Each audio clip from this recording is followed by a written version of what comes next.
One. Let's go! This show fucking stinks, and the fact that you listen, we are very, very thankful for it. AJ, you never cease to amaze me with your toxicity, pal. You got a couple of these? God damn it! What the fuck are you doing? Fuck Boston.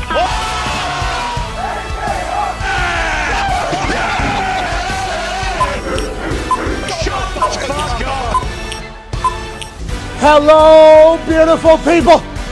It is Overreaction Monday, October 10th, 2022, and this dumb sports show starts right now. Football is kicking ass all over the United States of America. Week 5 Sunday has concluded, and there's a lot of things to talk about. Teams that have stunk. There's a paper towel there from AJ Hawk, who also broke the leather of my chair because he rammed it under the desk, tearing the leather, but he did a great job hosting on Friday. So can't wait to ask him why he's got to be a barbarian fuck and do that to my brand new chair. It's because he's AJ Hawk. He's from Ohio. I got a chance to be baptized in Ohio this past Friday, going to a high school football game in which we were drinking whiskey.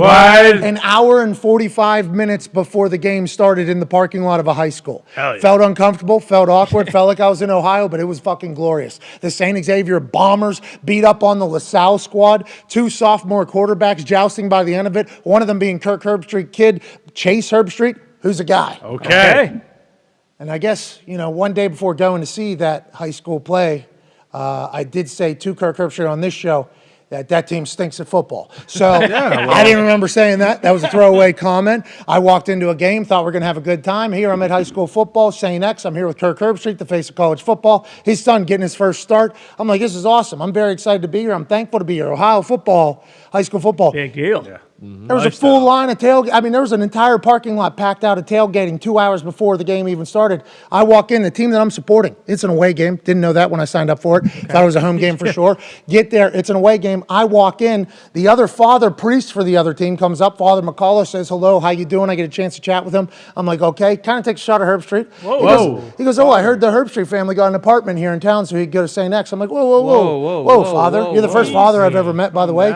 I'll remember this forever. Herbstreit picked his entire fucking family up, moved to Cincinnati so Chase could go to the school and also get back to their Ohio roots in Ohio high school football. It's going to pay off. Chase is going to be a fucking guy. Let's go. But I thought the St. X team would love me. I started walking down the sideline. They heard me say, everybody hears everything we say. I didn't remember saying it, but they certainly did just one day before, saying their team stinks. Some guy, some dad of a kid you said my kid stinks yesterday. I was like, whoa. I didn't know your kid existed. So I didn't say your kid stinks. I said the team stunk. And at the time when I was watching them on the iPad, they did. They're 2-5, no more. They are a good team, great team. Can't thank them enough for their hospitality, and congrats on the win to Chase Herbstreit. With that being said, there's no reason to rip the leather on my fucking seat, AJ. I just found out about this 1 minute before we go live. What is this all about? What are you doing? But thanks for traveling to Indy to host the show, because this show must go on. And speaking of shows, today's show is a great one, because NFL Sunday proved to be something that I don't think a lot of us saw coming. There are teams that were very bad at football just 1 year ago who might be very good at the football. Now, the Lions still fucking stink. Sure. Of course. And that got cemented in there. And the people of Detroit who had a lot of hope for this season, a lot of hope for this era, a lot of hope for this generation, thought this was going to be the time it turns around. I don't think that's the case. They get fucking blanked by Bailey Zappi and the New England Patriots. Go for it on 4th down 6 times, don't get once. Yikes. Playing against Bailey Zappi. Not Tom Brady. Like MCDC, I understand that when you used to play New England, fuck. I'm part of history.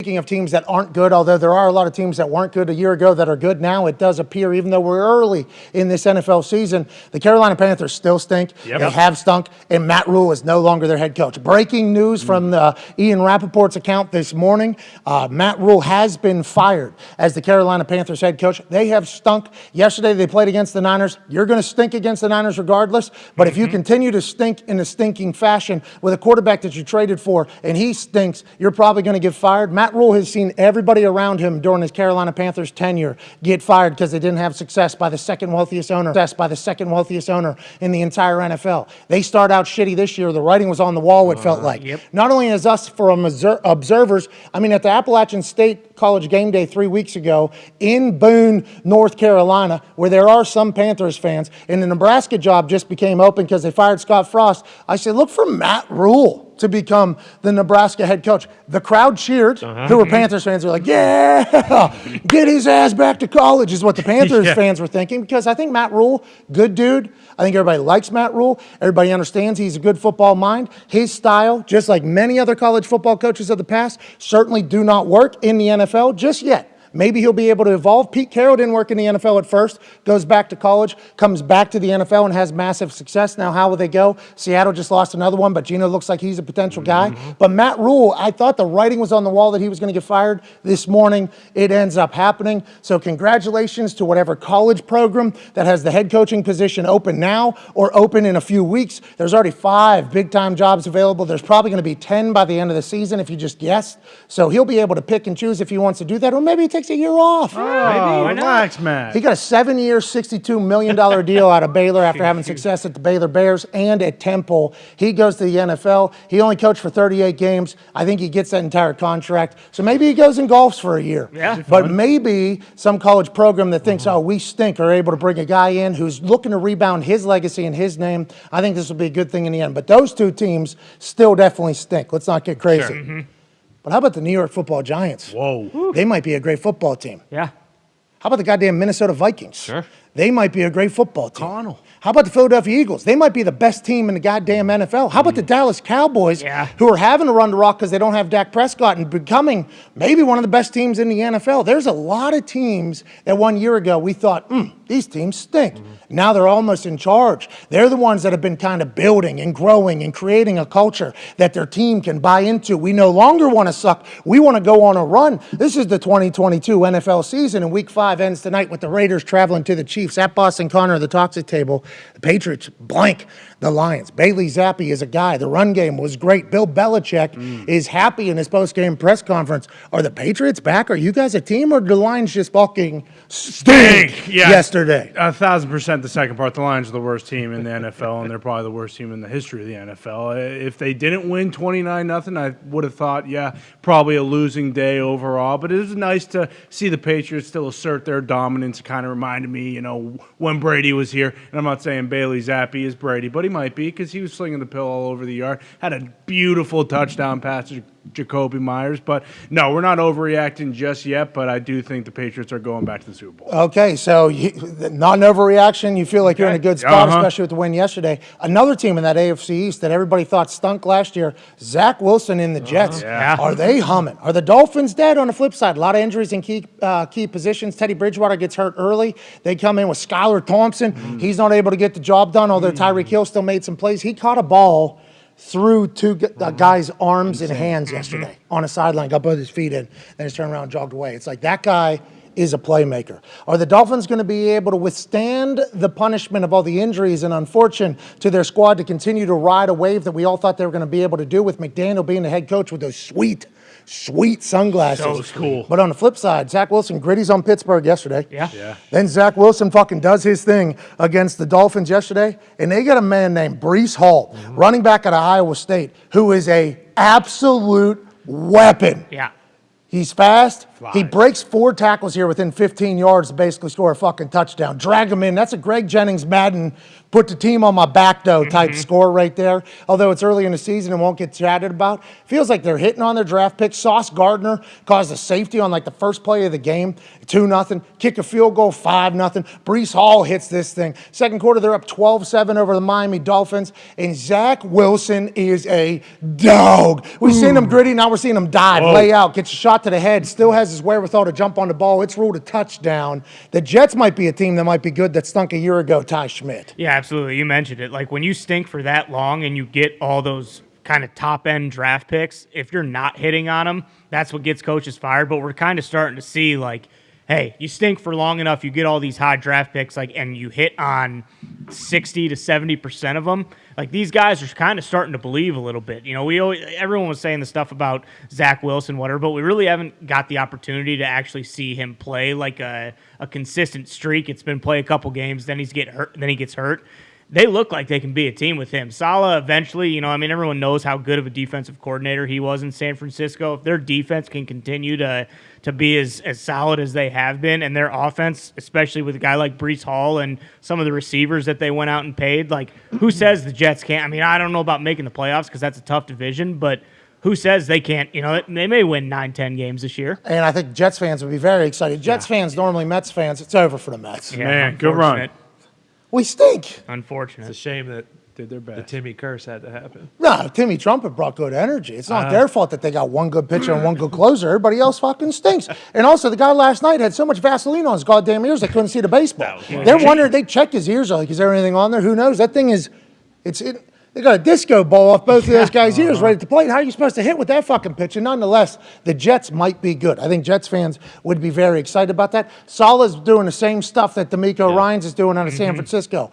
Pressures off the edge, do a little exotic stuff. That's right. The defense seems to be catching up with maybe, an AFC East that you're going to have to be able to play great defense against, because the Buffalo Bills just absolutely road graded the fucking Pittsburgh Steelers yesterday. Man. Well, on Friday, whenever I saw that the spread was 14, and I remembered Mike Tomlin's the head coach of the Pittsburgh Steelers, and I remembered the NFL, no team should be 14-point favorites in the fucking NFL. Everybody's getting paid a lot of money to play football. I picked the Steelers to cover plus 14. I was wrong. Yeah.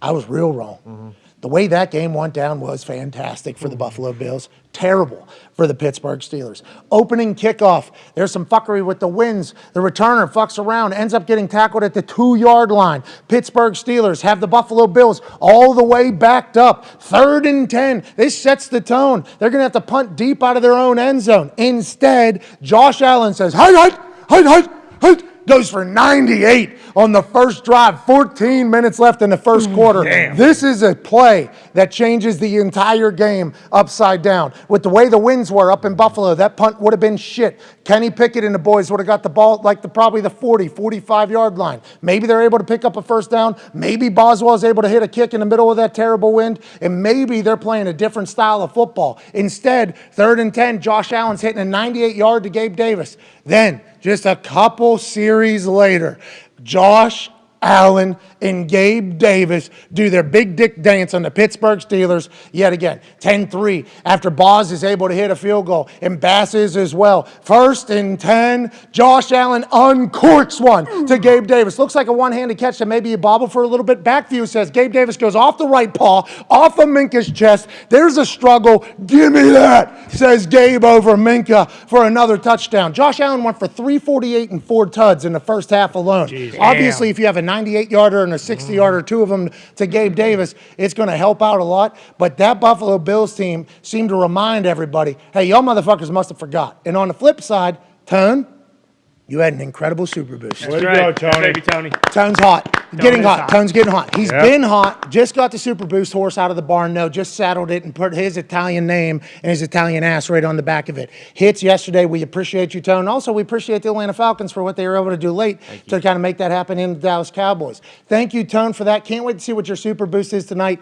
Let's fucking get hot, huh? Come on, What do we Tony. say, A Tony? lot of football left, a lot of weeks left. Let's get hot, Tone. We appreciate your big brain. We appreciate that you're a new father. We appreciate the winnings, and I appreciate your thoughts on the Pittsburgh Steelers playing maybe one of the worst games of football anybody's ever seen a Pittsburgh Steeler have. The only upside is at the very end of the game when a quarterback out of New Jersey who went to the University of Pittsburgh gets hit in a fashion that, quarterback Kenny Pickett thought was a little bit bullshit fuckery, a little bit low. You could have busted my knee off like a chicken when Shaq Lawson pushes him back, down 30-some points, gets in this D lineman's face. Shaq Lawson locks onto Kenny Pickett's face mask. And I think there was a moment where Kenny Pickett goes, oh fuck, no. this is the men's league. This is the men's league. You see an offensive lineman get in there, Kenny Pickett get out of there. I think every Yinzer from one side of Pittsburgh to the other, and all the Steelers fans across the country and the world are going to say, we fucking love that guy. Hell yeah. He's going to fight a D lineman. Yeah. He's going to throw a punch against a D lineman down 35 points in the fourth quarter as a rookie quarterback in his second ever start. We fucking love that guy. Went to the University of Pittsburgh. He is drank from the waters of the Monongahela, the Allegheny, and the Ohio. He has been baptized in that river water that has dead bodies. He is willing to throw rights at defensive linemen at the end of games. This is our quarterback. Now, On the flip side of that, the only time he ever really was successful yesterday is when they were dropping in cover 2, playing deep zone, and he was able to pick them apart. He was able to make some downs. He was able to make some yardage. Pickens makes a play. Deontay Johnson makes a play. Deontay Johnson drops a couple. But it feels like without T.J. Watt, Steelers are dead, Tone. What are we doing? Just looking for a draft pick right now? Are you guys giving up or what? That'd be awesome. Yeah. Jeez. Tony. I think they're Going into week 6. It's week 5. We talked about it with you last week. I mean, when you have these great franchises and you've been growing up your entire life with a winning franchise, you know when it's not their year, and this year is not their year. Kenny's the only one who showed any fucking fight on that team yesterday. I mean, it started out okay. Besides the deep ball on offense, it started out okay, and then Canada had to get his fucking fingers in there. That's the offense coordinator, Matt Canada. That's his name. He was hired from within, obviously. Yeah, but I mean, I feel like this is more of an indication of the Buffalo Bills. They've played 5 games this year. 3 of them they've won by 21 or more points. I mean, the Bills are an absolute fucking wagon. Steelers had a bunch of guys out. But yeah, I mean, you get Will Anderson with T.J. Watt kind of off the edge. Something to think about for next year. Oh, so you're thinking about, hey, maybe we keep doing what we did yesterday Well, against the I mean- Bills. I I don't mean- know if Will Anderson's going to last into the teens, but you're talking we need top 10, single digit? Number 1. Oh, you're fighting for number 1. Number 1. I mean, The Houston Texans get their first win. I mean, there is a fight going to be for that number 1 season overall is pick. over. The season's over. I mean, the good news is, and I've always said this, I agree with Tony Romo 100% of the time. Is he said he's seen enough from Kenny. He knows Kenny's going to be good. Now it's just about building around Kenny and seeing what we got there. Is Tomlin a problem? I know you're like pandering to Tony Romo right now, which I can appreciate, and also because he was pandering to Kenny Pickett. So I can appreciate the fact that you're pandering for the guy that's pandering for the guy that you think is going to bring you happiness in the future. Right, just like PFF did last week. Now, you know I'm a big PFF guy, but he threw 0 touchdowns or 0 interceptions last week. So, I mean, these organizations. Fucking football focus. These people that I fucking agree with, I agree with them for a reason. Do you think Mike Tomlin's in trouble anywhere? I see there's a lot of bashing He's at not Tomlin. Carolina. He's not. Stop. He's not in trouble They need a coach. because it's the Steelers organization, and they're gonna not. They're not going to fire Tomlin, nor should he be fired. But I would like to, maybe one offensive coordinator hire should be good. I mean, let's bring Todd Haley back, maybe. Oh, Todd, hey, he's currently coaching in the USFL, as his contract states. But if anybody would like some consulting, he would be able to potentially do that right. in the side. It didn't seem like there was a lot of fighting those dogs yesterday. Well, Steelers are dead. Let's move on. Bills. The Bills are awesome. Yeah, they're just unbelievable. Bills are awesome to watch yesterday. The Bills are awesome to watch as a whole. If Poyer would have played yesterday, I think we're paying $1 million to his foundation. Probably. Kenny Pickett was throwing up some picks. I mean, he was throwing some punts out there. And that Bills team, they might be the greatest of all time. Another team that might be the greatest of all time, the fucking Eagles. Man. Dude. The Philadelphia Eagles, and although they got incredibly lucky yesterday with the way a slide happened and then a killing of the ball situation, then a kicker who has missed a couple kicks in the past, made a couple kicks in the past, who's in there because one of the greatest kickers of all time, Prater, has a quad injury. He misses a kick. So that, there's a little bit of luck, I think, involved in the whole game. But Sirianni and the Eagles have been winning these games that normally they would lose. In the past, that game yesterday is going the opposite direction, where Philadelphia Eagles quarterback sliding short. Philadelphia Eagles kicker is missing. Even though they had a backup in there, Cameron Dicker the kicker, makes a game winner with 2 minutes left, 23-yarder at a baby. Come on, Dicker. Years past, though, the Eagles are on the receiving end of the loss in this particular game as opposed to the Cardinals. Now, the Cardinals have a lot of shit to figure out because if you watch the way the game ended here, and I do believe we have a couple clips here in the Cardinals-Eagles game, it was interesting because Jalen was a guy. Okay? Oh, yeah. Jalen's a guy. Jalen's a comfortable guy. 2 one-yard touchdowns in which they just push him in. This seems to be an unstoppable play if you have a quarterback with some size and some drive and the ability to get somebody with 2 hands right above their hind end and just push the fuck out of them. This play is being used not only by the Eagles but by the Bengals last night and a couple other teams as well. This is a good play. Now, you're risking getting your quarterback hurt in that situation, but if the quarterback's a big, tough guy, knows how to carry the rock, you're going to be able to score. Jalen Hurts is making plays all over the field to A.J. Brown making catches. I mean, he is certified dog, like Coach Sirianni said. But at the end of this game, 1:48 left, 17-17, 23-yard attempt for Cameron Dicker, who's in because Jake Elliott is hurt. He knocks this one through the pipes, okay? So 20-17, great kick, Dicker the kicker. Good kick, Dicker. That was an 8-minute drive, 17 plays, 70 yards to get to that point. When they needed it tied, fourth quarter, need a drive, able to get a drive, settle for a 23-yard field goal. Leave time on the board, though, for the Arizona Cardinals to come back and make a play. They get to a point where it's 2nd and 10 from the 35 going in. Going in is a big deal because they're already in field goal range, you would assume. 2nd and 10, no timeouts. Kyler Murray goes off script, kind of runs this thing. I assume this is supposed to be maybe draw all the way. Yeah. ends up sliding about a half a yard early. He said post-game in his headphones, in the helmet, he was being told, spike, spike, spike, kill, kill, kill, whatever their call is to get the ball and spike the ball. Whenever you slow that down in replay, we all saw he was clearly a yard short when he started to slide, even though it appeared as if he could have made it from running. So mistake by Kyler, not picking up the first down, definitely. Mistake, allegedly, by Cliff Kingsbury, if Kyler's telling us right, by not knowing it was a first down or not. 3rd and 1. Spike, kill. Now they have to end up kicking the ball with like 23 seconds left in the game. And now it's all on Matt Amendola's right leg. Man, you just signed this week. Was playing for the Chiefs a couple weeks ago for a 43-yard attempt.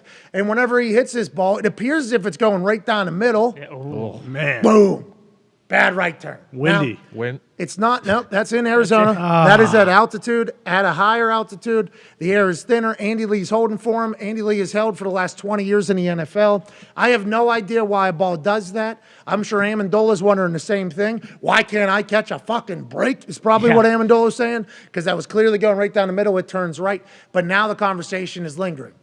The hell went on between Cliff and Kyler? Why do they always start so damn slow? Yes. Yeah. Why do they end up in such a hole and not get started? They've paid money everywhere on that team. Wide receiver position, they make a massive trade on draft night to bring in Hollywood. He scores, has a game. Quarterback position, they just signed for $200 and some million. They had a clause in it. They took the clause out. We shall see how it goes. That quarterback wore a suit that was fucking electrifying to the game yesterday. On the defensive side of the ball, they bring in J.J. Watt. They lose Chandler Jones, which I think is a big deal. He's at the Raiders. We'll see him tonight. But you still have Buda Baker. You still got guys on that defensive side of the ball. They have Andy Lee punting it. He's been around for 20 years. In theory, that team should be very fucking good. But here we are after a Week 5 game saying the Eagles are fantastic, which they are. Yeah. We go, Eagles. But what are the Cardinals? The Cardinals just the same old Cardinals. Is this what it's going to be forever for the Cardinals? And why and how do you think, Ty Schmidt? It's tough to figure them out. It really is. I feel like we've been trying to do it ever since Kyler got here. And it's weird with like the body language. Like early on, it seemed like Cliff and Kyler, like that's why Cliff was the one who wanted to go get Kyler. Like they kind of seemed like a match made in heaven. For whatever reason, whether it's body language or these guys yelling at each other, like it seems like they hate each other's guts. Yeah. And which is weird because I think they have the same agent, right? Like you'd think that they're going to be married together, they're going to be there, but the more things play out and the more we watch, it's like, well, if it's one or the other, they're obviously keeping Kyler. They're not going to keep Cliff, but it just, for whatever reason, it just feels like these guys don't mesh well together when it seems like they should. Yeah, it seems like they're a match made in heaven. Cliff went and got him. Right. Cliff was like, hey, I'd like this guy now. Now, Cliff, Texas Tech, not a lot of success, goes to USC for a month as the offense coordinator, and then becomes a head coach in the NFL. Previously in the NFL as backup quarterback, also friends with McVay, runs an electrifying offense, was around Patrick Mahomes. This guy could fix our program. He says, give me Kyler Murray, even though they had drafted the Rosen one, Josh Rosen, a year ago in the first round. Says, give me Kyler Murray. So you would think from the beginning they would be on the same page. I do wonder, with all of the blunders that this Cardinals team has felt, if just adding that clause into the contract. Because normally when you give somebody a contract, it's like a commitment to each other. It's almost like getting engaged. Yeah. It's like getting married. It's like, hey, we're giving you this money in this amount of years because we believe that you are the right person for us. We feel like together we are unstoppable. Then in that contract, the rollout from it, the only conversation, it's not just about what Kyler taking a deal that's less than Deshaun's and Kyler taking a deal that kind of ruins the rest of the market and Kyler does this, Kyler does that. That was certainly a conversation. Kyler got his money, which we're all happy for. But the convo was, oh, Kyler doesn't watch film. So Kyler, if he was guarded at all towards the Cardinals, after signing a big-time commitment to each other, which is supposed to be a positive thing, I wonder if there's a little bit that seeps in there every once in a while. It's still like, these motherfuckers don't think I'm a guy still. Or on the flip side, they're like, this quarterback isn't prepared as much as everybody else is, and we feel like with the money we're giving him, he should be. It seems like they should be great, and they should go on to have success. But the more and more this type of shit keeps happening, especially with Kyler coming out afterwards saying, in my headset, I was being told, kill. That is directly a... throwing Cliff under the bus. Yeah, and Cliff, if Cliff was to speak, frankly, I'm sure he would say, yeah, I thought my quarterback that we just paid $200 million would have slid after picking up the first down and knew what it was.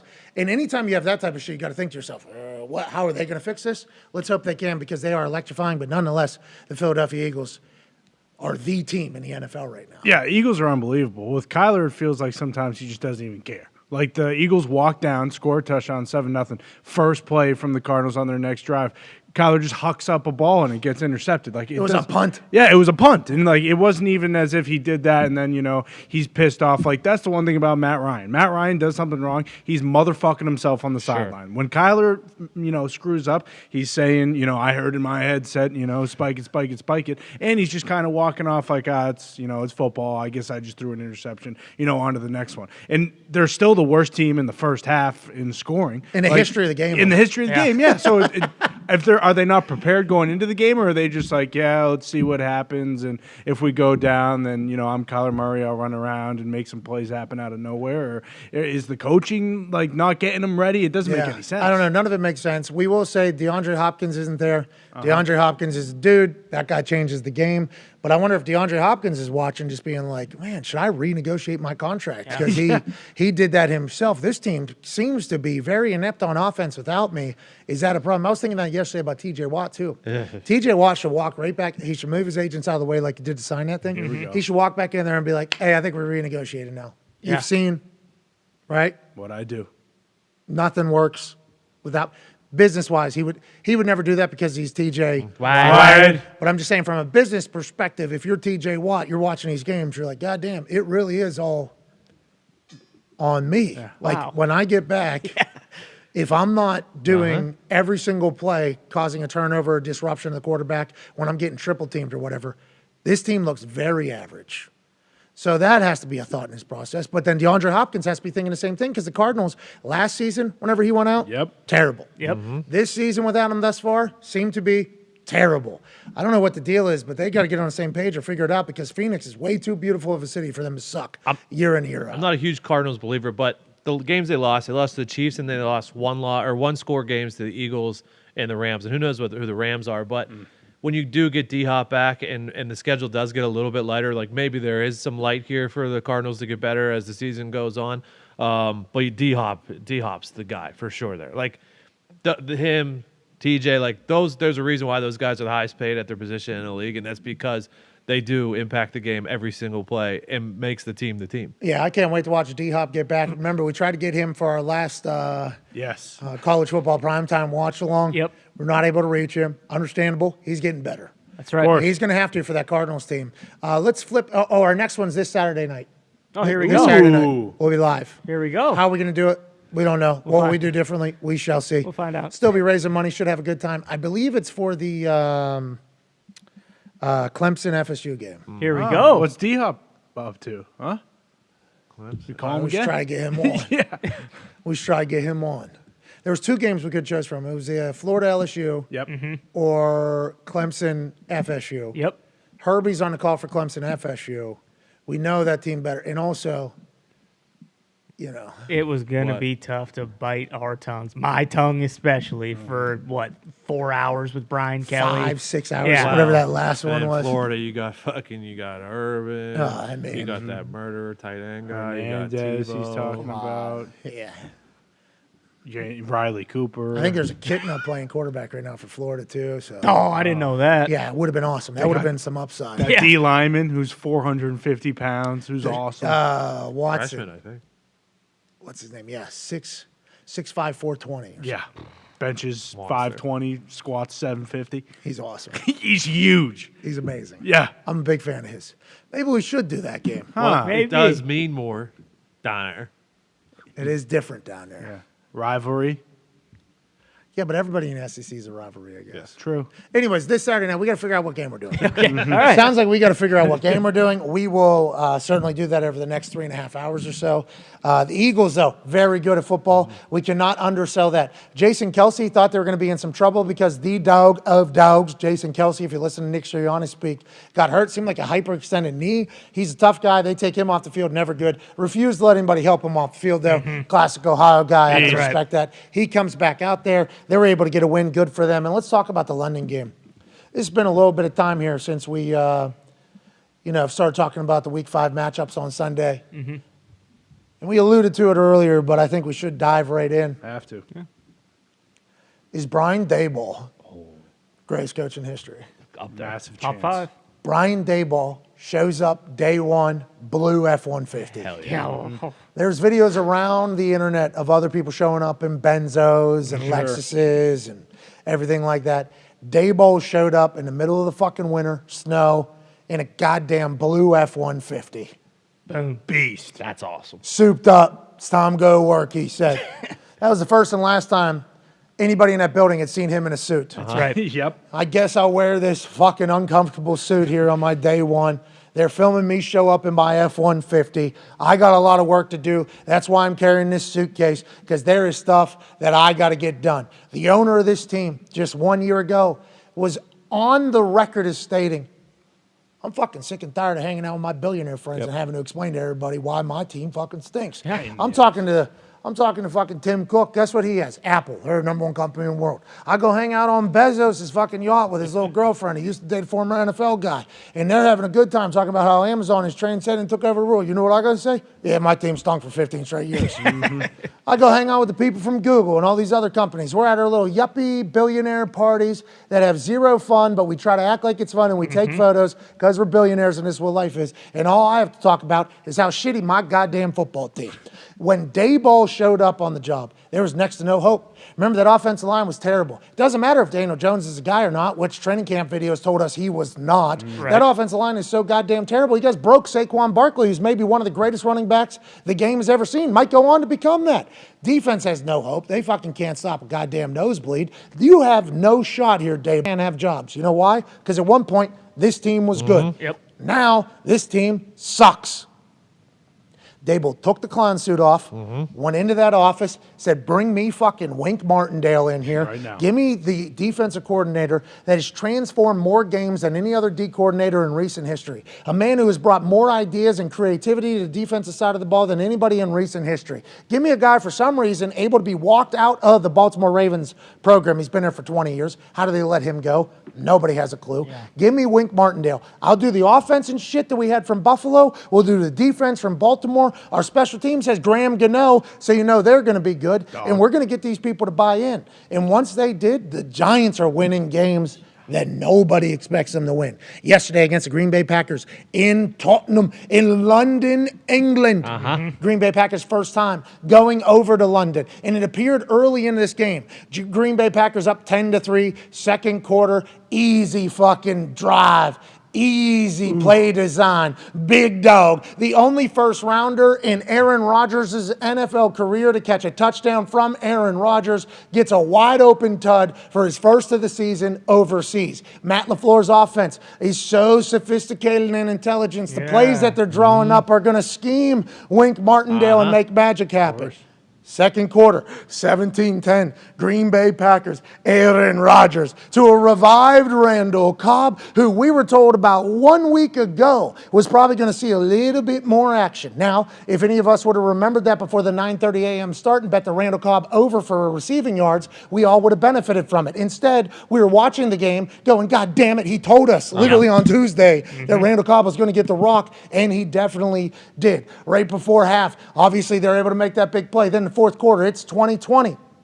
And I believe everybody's thoughts were Aaron Rodgers is going to win this game. Yeah. Get the ball back. How Score. in the hell would the Giants be able to pull this game off in England 20-20? Danny Dimes feeds Saquon Barkley. Saquon Barkley catching it at the 45. Makes a massive cut. How you doing? Keep it moving, Amos. He's all the way back. Big time drive to go down the field. Saquon appeared to be all the way back. Explosive. Electrifying. He seemed to have the game in control. They run Wildcat offense. Saquon at quarterback. He's been given the ball a lot. Handing it off because people have been playing him. Not this time. 27-20. In the fourth quarter after a Saquon Barkley touchdown.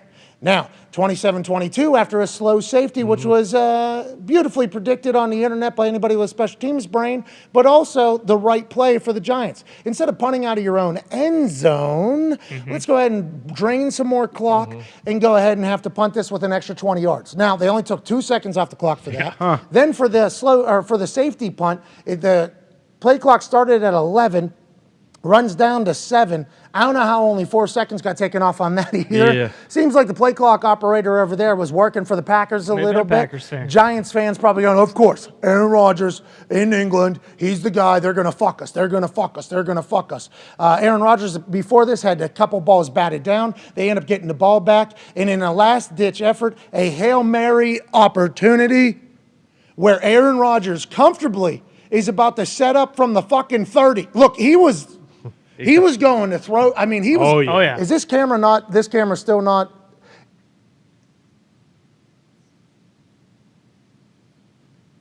Boom. Is that the right one for us to use when I'm staring this way? you Oh, think? maybe.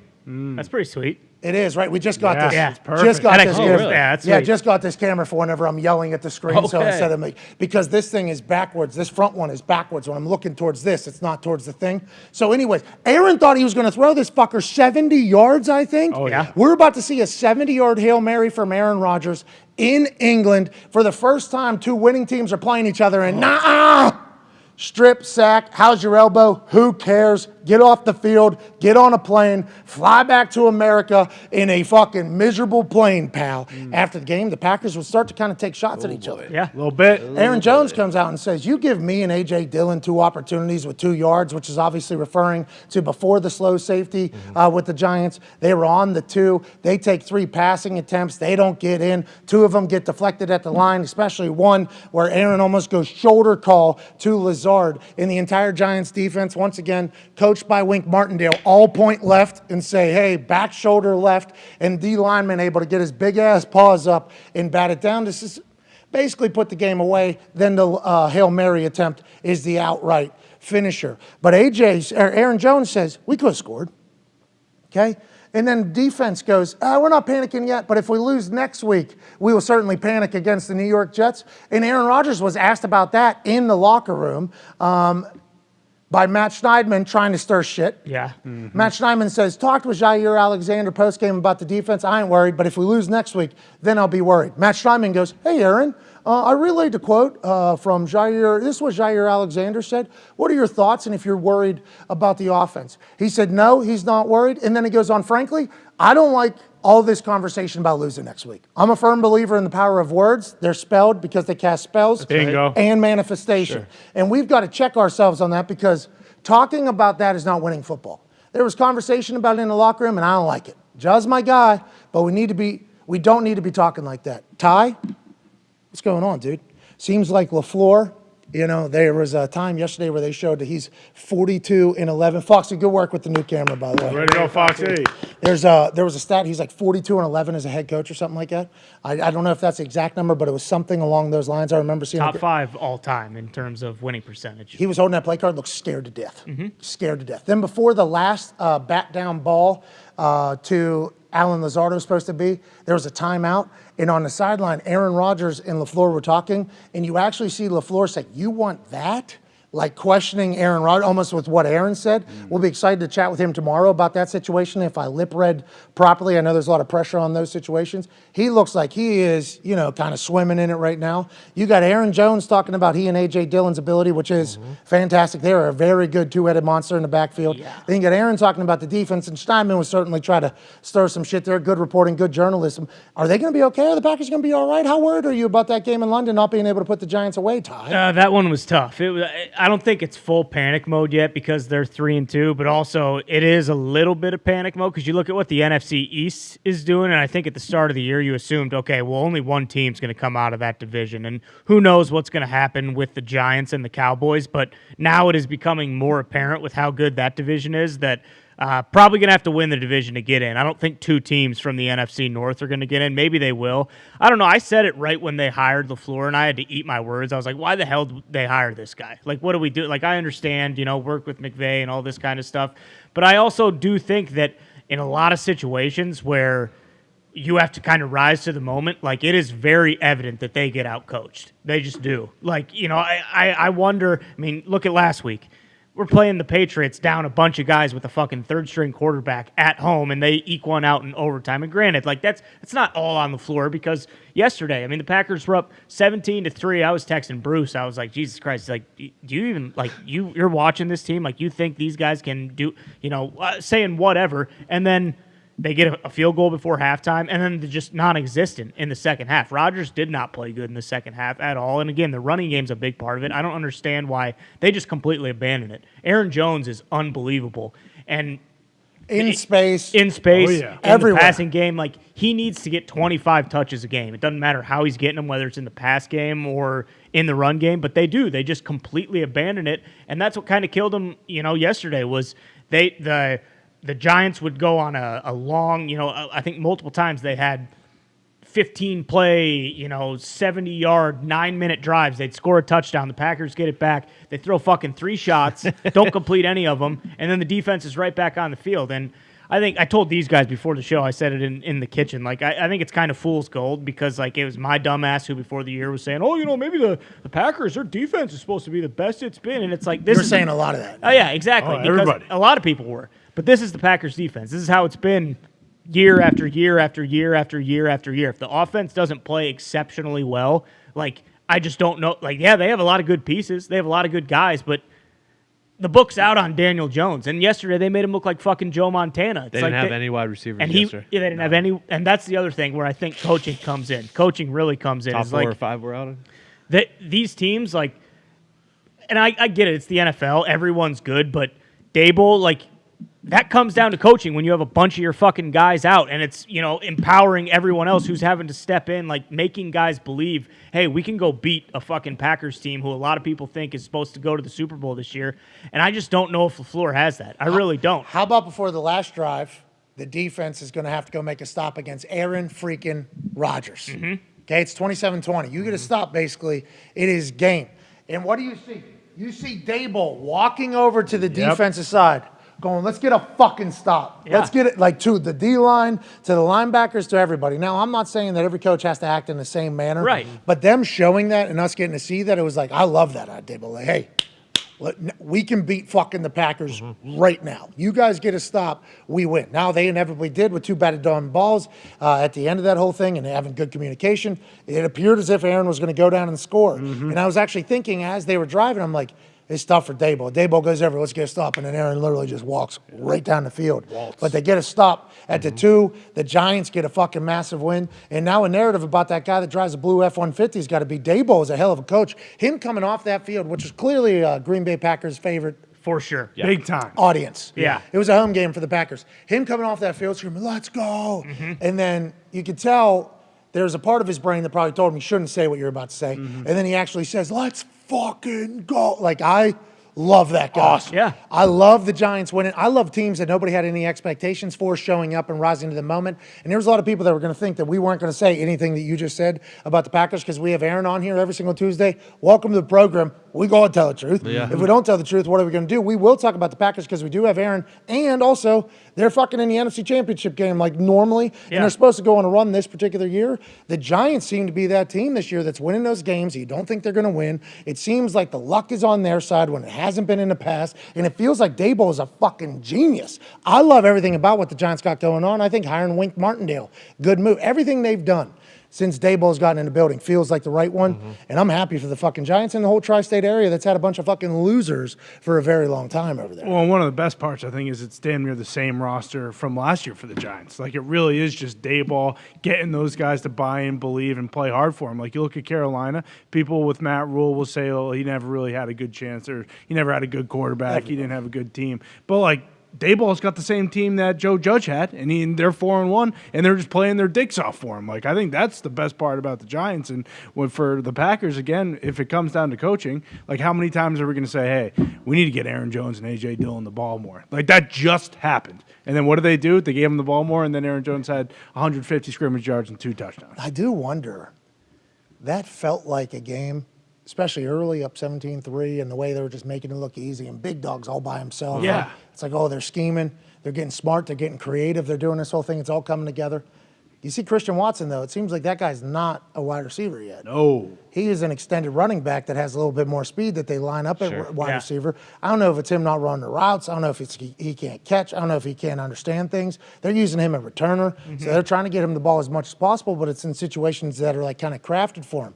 If that guy isn't going to show up for you after losing Devontae, and if Dobbs is going to become the guy, and Randall Cobb is going to be the one, if Randall Cobb is going to be the one, It's an interesting dynamic over there right now, and why you wouldn't give Aaron Jones and A.J. Dillon the rock a little bit more. And whose decisions are those? Are those Aaron's? Are those LaFleur's? Is it a combination? Is it the team? That's all the shit that we're going to try to figure out, I guess, tomorrow in our convo with Aaron. Well, and that's what I understand. And Aaron has said it, the whole, second half adjustments thing's kind of bullshit. But I don't know if I buy that. Because, look at the Packers dominated that fucking game so thoroughly in the first half. And then they went into halftime, and Wink Martindale was like, okay, well, here's what we need to do. And the Packers didn't score a fucking offensive touchdown in the second half. And then on the flip side, the defense, the Packers defense, seems like they just don't ever make any adjustments. They get beat the same way. And you're just hoping that eventually, it's like the definition of insanity. You do the same thing over and over again, expecting different results. That's not going to happen. And then, yesterday, again, Bakhtiari, he's playing, one every four. I don't know what's going on there, but that matters too. Look at late in the game. He's not playing. He gets a false start. You got to move back, and I don't know. It's just, again, it's not super panic time, because I think the Packers will right the ship and they'll be there. Sounds like a little panicky. But it's just, I wouldn't say it's panicky. It's fucking frustrating. It's just God damn, it's so frustrating to watch. And part of it maybe is, you're watching Iowa the day before and they fucking suck. And I finally turned, by the way, on Yeah, well, you have to. You have to. They fucking suck. Yeah, you can't. I finally turned. Worst college football team maybe in the history of college football this year. It's fucking unbelievable. But no, Ferentz's son is the offense coordinator. He's a dipshit. He's a dipshit. Get Brian Ferentz out of town. He's got a ring from the Pats, because Ferentz and Belichick are buddies, and he was the tight ends coach, when they had Gronk. So, he's got a Super Bowl ring. This guy's a genius. He's a fucking dipshit. Get him out of town. Fire his ass. They fucking suck. Who won't fire him? His dad? Yeah. And, well, who's his dad? Kirk. The head coach? Well, listen, you guys love Kirk. He's one of Kirk's dogs. Yeah, you guys love Kirk. Literally one of his pups. Isn't Kirk the big selling point? We got Kirk. He's the guy. All the ex-players are like, Kirk, love that guy. Well, we send guys to the league. That's the selling point.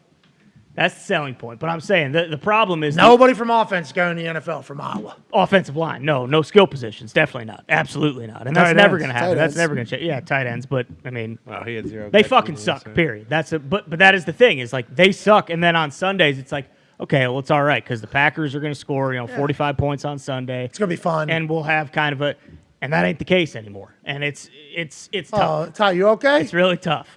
Ty, we're here for you. Hey, Tuesday night, Yankees, baby. Okay, here we go. Here we go. Someone get this Let's guy go get a fucking ring. Everyone's team fucking stinks. Yeah, okay? it is. Whoa. My team stinks. Whoa. Tone's team stinks. Ty, your team appears to stink right now. Yes. Still have hope, though. You still have hope. We don't really have, Nope. I don't really have much hope. What are you talking about? You're first in the division. Texans beat the Jags yesterday. Yeah. All right. Titans got a big win against Commanders. All right, cool. All these things are cool. They're going to turn it around. You have an astronaut. Cool. They're going to get a left tackle tomorrow. I'm not sure we're winning a Super Bowl. Jim plays I'm not sure the Colts Jim will win. plays concerts. He needs to do more of them at halftime instead of the shit that we're forced to watch, paying $150,000 for that suite. I mean, let's fucking put a little. We got oldie version Captain America running around doing jumping jacks and cartwheels. Can't have it. Paying 150 racks for that suite. Let's fucking win a little bit. Nonetheless, maybe the Colts turn around. Maybe the Packers turn around. But in the current setting, your team fucking stinks. Whoa. Your team stinks. Yep. Your team stinks. Yep. My team stinks. Foxy's team always stunk. Yep. Zito's team fucking stinks. Nick's team is Diggs' team. They stink. This is a wild time to be a part of this show, because just 1 year ago it was, Hey, Kings of the Castle. Yeah, look exactly. at most winningest franchise the last 20 years. All four of us out here. Yeah, the top 4 teams since 2000. That was crazy. I forget when that was. If it was last year we brought that up, but it's legitimately Colts, Patriots, Steelers, Packers. 1, 2, 3, and 4 most wins since 2000. Yeah, since 2000. Now it seems like it's the dawn of a new day. Speaking of a new day, shout out to the Saints.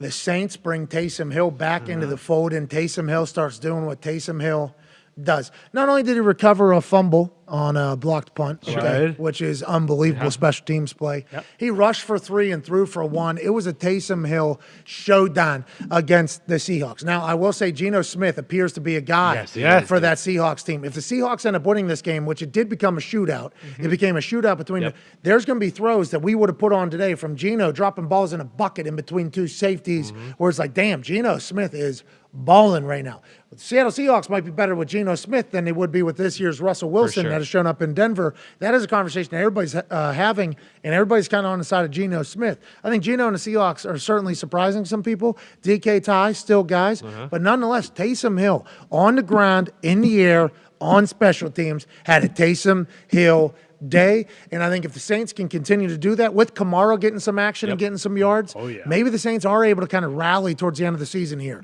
They're 2-3. They were 1-3 going into the game. A loss basically signifies them to be completely out of the hunt. And instead, they get a win with Taysom Hill doing his thing. And now they're back in at 2-3, especially with the way the Bucs have been playing, which has not been that fantastic. I'm happy for the Saints. I'm happy for the Seahawks, even though they got a loss. But Taysom Hill seems to do things that nobody else can do. And I'm happy the Saints are kind of tapping back into that. And it's like, I feel like in years past, he would have like one of these games every once in a while. But I feel like he's been scoring almost every single week now, especially with Jameis out. And they're kind of having to not manufacture offense, but do different things with Andy. Because Michael Thompson's been out. Now Olave is going to be out. So, like, well, Andy drew somebody off sides late. Yeah, he's but they got the call wrong. savvy vet. He's a savvy vet. But He was not happy that was a false start. No, he wasn't. no. Really thought that person was offsides, and the refs. Oh, dadgummit. Jesus Come on. Christ, you don't know. Now I ask a question: should Taysom be back there all the time, I know. or is it working? Or Was it just a couple years ago? Is He's it working Steve Young. because he's not back there all the time? Remember, because he's just a gadget guy? Yeah, let him be Taysom Hill. You can't try and mold him into one player. He is 8 different players. You can't have him play one position. And it's great to watch. It's unbelievable. He's awesome. The highlights are awesome. Yeah. He had a wham block on like at the end. To win the game. Yeah. To win the game, to close this thing out. 2 minutes left. No, one timeout left for the Seahawks. First down basically locks it up. Yep. And Taysom Hill pulls across. Boom. Bang. Let me clear this thing out for you. Let me account for 4 touchdowns and also the game-winning block. Come on. And a fumble recovery on special teams. Taysom Hill, congratulations. Hats off to Is he you, going to be Taysom. NFC Offensive Player of the Week? Oh, yeah. Special Teams Player of the Week? All 3, Did he maybe? play defense yesterday? Did he get any snaps on the defense Might side of the have. ball? By the way, gambling-wise, Seattle, the greatest over team potentially right now because their offense is really good and their defense is fucking terrible. Almost as bad as the Lions. Let's keep an eye on Almost. that. Let's keep an eye That's on why that. they scored 100 points. Those two teams scored 100 points against each other last week. Let's keep an eye on the Seahawks overs there. Tone, that's a good piece of information. One half of the hammer. On Cowboys. Tone, tonight you were saddling the Super Boost horse yet I again? am. You know, we didn't talk about Texans and Jags. That was No, it. you said There was no they were touchdowns gonna until the fourth quarter, I Who believe. cares? It was 6-6 at one point. Trevor Lawrence making plays, making mistakes. Feels like they're on the right side of things. Though. Right. Jags are certainly in a much different spot than they were a year ago when their coach wasn't flying home. He was on dance floor and he was kicking the kicker. That's right. Getting laughed out of meetings. Seems like they're on the right path. Texans are able to get their first win. Damian Pierce, the running back for the Texans, was the star yesterday. Yep. And I was talking to AQ Shipley a little bit about it. There was no holes really for him. No. He's grinding shit out. Damian Pierce seems to be a dog. I think we should remember that. They got Dougie Mills. He accounted for 0 touchdowns yesterday. The game was wildly boring. Texans get their first win. They're off the schneid. But that race for the first overall pick is going to be a real one because I think the Texans are going to win a few more games. Yeah. Oh, yeah. So I think like 4 wins might be, 3-4 wins. Now, the Panthers might be sitting in a position to get to number 1 overall. Who knows if they traded that, though? Do we know? I just saw Don't think they a did. tweet about they only have 4 picks next year. I think one of them was a first. I Yeah. think. I mean, there's a chance the Panthers have given that away Yeah. 4 or 5 different Panthers times. may never be good again. No. Tepper's going to figure it out. Is he? They may never be good again. Like, how can you, like, the whole having to do a rebuild and then Again. just being like, hey, our rebuild didn't work. We got to rebuild again. Like, there's no signs of hope. Well, then filing for bankruptcy on your new building Yeah. in the state because the state didn't hold up its end of the bargain, which, hey, that's how business is done, I guess. In the state not holding up their end of the bargain, you would never guess that would happen ever. No. That's not something the governments ever do. No, it never That's happened. weird. Spite bankruptcy. Nonetheless, but that's bad karma, I think. Yeah. I think that's very bad. I think that's bad juju for, Yeah. for the entire team. I don't think that's good news for the state and the squad as a whole. And they talk about how good their defense is, but, like, when you're going through something like this, like, Give up. any of these fucking guys you think they want to re-sign with the Panthers, it's like, oh, God, just give me to my next year. Let me be a free agent. Let me get the fuck out Going of on here. offense. Christian McCaffrey made a couple plays. Yeah. Robbie Anderson had a huge catch.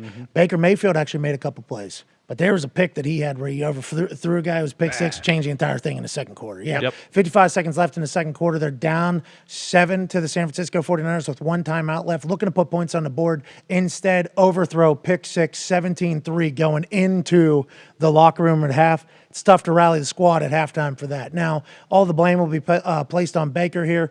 He obviously misses Christian McCaffrey high. Christian tries to make a play. Pick six happens. Can't have that happen before half, especially whenever you're down 7 trying to get some points. But that's just, I mean, their problems are vast. Yeah, huge. Just fired a coach. Yep. Now, Steve Wilkes will be the interim head coach. He won 3-13 as head coach Let's go, Steve. Cardinals. with the Cardinals. Only up from here. He was, you would hope. I don't know. Maybe, actually. I don't know. You could sink to deeper depths, I think. So maybe he learned from think that Baker's experience. hurt, too. Maybe he learned from that experience. He's able to make them better. Maybe Darnold will get in. Yes. Does he dress? He can't be worse than Baker. He was Does on he the dress? He was on the He IR. was on the I think. IR with an injury because he had a high ankle sprain. So Corral then? Or No, PJ he's- Walker he's- played PJ yesterday. Walker. Yeah. Corral's out too with a Foot. Yeah, he's out for Liz the season. Frank. Panthers. Sorry, Panthers. Trade for Flacco. or what they should do. Mason Rudolph. Yeah. Or Matt Ryan. Yes. Or Cooper Rush. Carson Wentz. Taylor Heineke. Commanders fans? Huh? Go ahead. Huh? Hmm? Huh? That's something you want to say? Just say it. You're obsessed with that guy. We're a football show. We got to talk about football teams. We only talk about the Packers, I thought. We only talk about the Colts, I thought. We only talk about the Steelers, I thought. We only talk about the Lions, I thought. We only talk about the Patriots, I thought. Right. Why do you always talk about this guy? He's a fucking starting quarterback in the NFL that happened to be on a team that I was fucking rooting for 1 year, and I got to experience it. Super Bowl champion, this guy. One of the biggest stories. So don't tell me I'm obsessed with anybody, and I'm not petty. I think Carson Wentz is good at football. But going into this season, I told Commanders fans exactly what to expect. This dude threw for like 340 yards yesterday. Yeah. He made some great throws yesterday. You look at the box score, it's like, holy shit, Carson Wentz is A unbelievable. lot of great balling. catches by those. Terry McLaurin makes some plays. I mean, the squad over there had some moments Yeah. yesterday where they were going to beat the Tennessee Titans. Yeah. Sure. It all came down to 21-17, first and goal on the 2-yard line. Carson Wentz, first throw, goes out of the back of the end zone to the left, almost intercepted, was a throwaway, we thought, until a was Titans wild. player was in the picture. Holy hell. How is that guy that close to that ball? Carson knew exactly how far to throw it, so the person would have to step out. That's right. Perfect. Second play, almost an interception yet again. Then the third play, third and goal, was this particular play in which Carson thought it was a touchdown had 6. when he threw it. And that is exactly what we're talking about. Carson's means well. Carson tries the ball. He just threw it into triple coverage right there with the game on the line. Pick, obviously, could go down and score. Chooses not to. Gets tackled. Great news. Game over. Titans win. Commanders lose. Yet again, he threw 3 picks in 3 plays. Only one of them counted. Sure. I'm not saying that's his fault. Who's calling the plays? That can go into question. But yesterday, you got to experience an entire Carson Wentz experience. He's very fucking good at football. I love watching Carson Wentz play football when he's playing good. But there's a lot of times where it's like, why is he doing that with the football? Especially when we're on the 2, down 4, less than 15 seconds on the clock. Why is he throwing in triple coverage? Why is his throwaway not going into the fucking stadium as opposed to almost being a toe tap pick on first and goal from the 2 when you're down 4? It's like those are the type of things you're going to have to live with. And the cardiac Carson experience can be a great one. Like you saw yesterday, had a big touchdown. Couple of Huge. And then there's going to be a moment where it's real. He might be able to get that out of his repertoire, but it doesn't appear as if he's done it yet. I'm pulling for him, though, and for Commanders fans as a whole. Congrats to the Titans on another win. Derrick Henry gets in a couple times. Tannehill makes a couple big plays. Yeah. Defense is obviously able to get a stop, so congrats to Vrabel and the Titans for turning it around. Everybody thought they were potentially dead the first couple weeks because they looked terrible. They're on a little bit of a winning streak, but the Commanders and Carson seem to be the same old Carson, and it's going to be a long season for them. I don't think anybody knows. You need to get your blood pressure tested now and at the end of the season because you might need to be on a lookout for a heart problem with Carson Wentz being your quarterback, Commanders fans. Yeah, I mean, like you mentioned it, like he is who he is. Like, how long are we going to say, like, well, hey, maybe Carson will, figure out he needs to protect the football a little bit. Like, the guy's fucking been in the NFL for like 6 years, hasn't he? Like, this is who this guy is. He's not changing, and you can't lose at home. Robinson coming out of the tunnel, like how awesome that was. Like, it seems like that's when it's just like the universe is telling you, like, hey, we don't want you guys to win, okay? Like, you guys do not deserve to win because you have this fucking amazing, awesome story, cool moment, and that's your comeuppance. That's what you get. Sorry, that's just the way it goes. It's a shame, the Commanders. It's being alleged now that Daniel Snyder's lawyers were the ones that leaked the Allen emails, 400,000 of them, because they were trying to get a little heat off of Snyder and on to Allen, who was the president of the Washington football team at the time, the one who came out and said, our culture is actually pretty good, if you do recall. So allegedly, there's a report. This is all alleged. We don't know what's real or not. Dan Snyder's lawyers were the ones that leaked all those emails to get the heat off of Snyder and onto Allen. Nobody remembers Allen or his first name. The only thing we remember is that John Gruden, it was wide open in emails saying things he shouldn't say and got fired. Now he's suing the entire NFL. So Dan Snyder's lawyers allegedly leaked the emails that is going to set up open of discovery in the John Gruden versus the NFL lawsuit that's going to be worth hundreds of millions of dollars, we assume. Yep. There's reports on the internet, so who knows if they're real or not, that the other owners are going to potentially do their duty and what they're allowed to do, which is maybe have a vote on whether or not Snyder should still have a team. That place is a shit show. Yeah. It honestly is. Is Ron Rivera a guy? I think a lot of Commanders fans were tweeting me last night saying, what has Ron Rivera ever done that says he's a great head coach or whatever? It's like, well, a couple years ago, I was able to keep the building standing when it was burning down, so he might be a good leader of men. Went to a Super Bowl. He won Coach of the Year with the Carolina Panthers. Yep. Picked the name the Commanders. Was a part of that. Well, that wasn't great. Last team to talk about here in the NFC is another one, the Kings of the North right now. Yeah. Kirk Cousins started 18 of 18 yesterday. Balling. Justin Jefferson was 8 of 8, 8 targets, 8 catches for like 100 yards in the first half. Dalvin Cook scored 2 tuds. I think those were his first 2 tuds of the season. It feels like the Kevin O'Connell offense, in which Justin Jefferson will be last year's Cooper Kupp and Adam Thielen will be able to work, and we got a running back in Dalvin Cook that we haven't used, to his entirety yet. And then Kirk Cousins is not only just running and scoring himself. He's slinging the pill and very comfortable and very confident. He's rocking a chain, on his trip back from England. I just think this Vikings team sitting at 4-1 right now at the top of the NFC North looks different, feels different.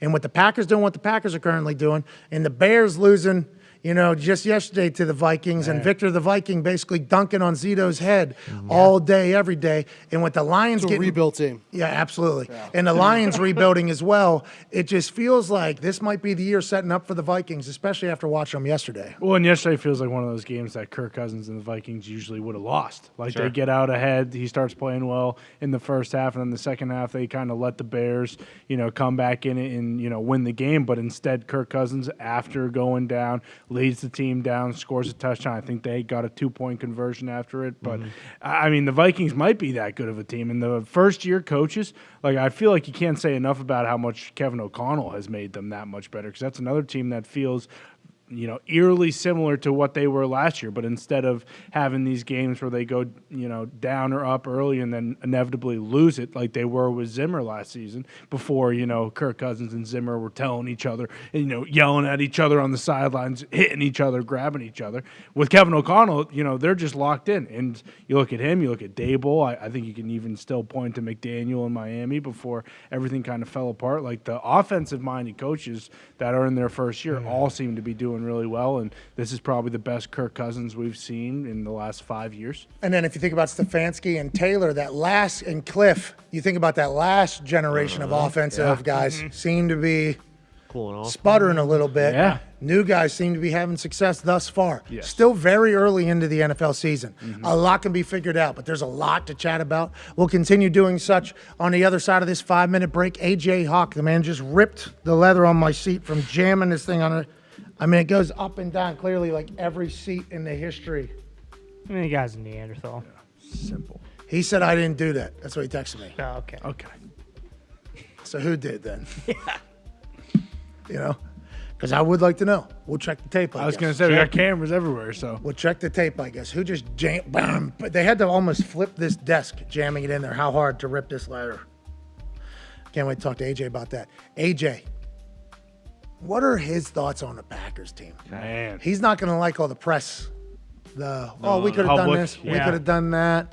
We should have done this. We should have done that. That never happens. That's not good. That's what, maybe the most concerning thing is that shit really never happens. It's always from the outside, and then there was Rodgers saying relax, but it's never fucking players openly having differing thoughts. Like that never happened. All right, let's get to a break, and then we'll be back on the other side. Justin Tucker is the guy. Yep.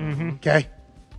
I fucking love him. We'll go through the Ravens and the Bengals game if you fell asleep last night like some people on this stage. Primetime games need to go. Yeah. Yeah, they've been tough. The last three. Tonight, has though. to go. Tonight, Points. you got Patrick Mahomes on primetime. You would think. Devontae, Waller, Renfro. Come on. Yeah, that's the other team. We're talking about Travis Kelce, Patrick Mahomes. Because then we're banking on Carr. Not that we shouldn't, but I think the NFL right now is thinking to themselves, come on, Patty. Come on, Patty. We got bad primetime games back to back to back to back to back right now. We are the ratings king. Will that continue? We can't just continue to put out these duds in primetime. Not that any football game's a dud. Every game matters. That's why the 17-game season is very vital and beautiful. But there's been some very boring brands of football being put on television. And the reason why all the rules are being changed is so that there isn't boring, bland football on television because the ratings are what they are. Last night, the AFC North matchup between the Bengals and the Ravens, although one team dominated the first quarter. The other team dominated the second quarter. Second half kind of got stale on either side, and Justin Tucker got to showcase how fucking great he is. A 58-yarder and a game winner, right down the pipe, never a doubt for any of them. We'll talk to AJ about that and more in 5. Take 5!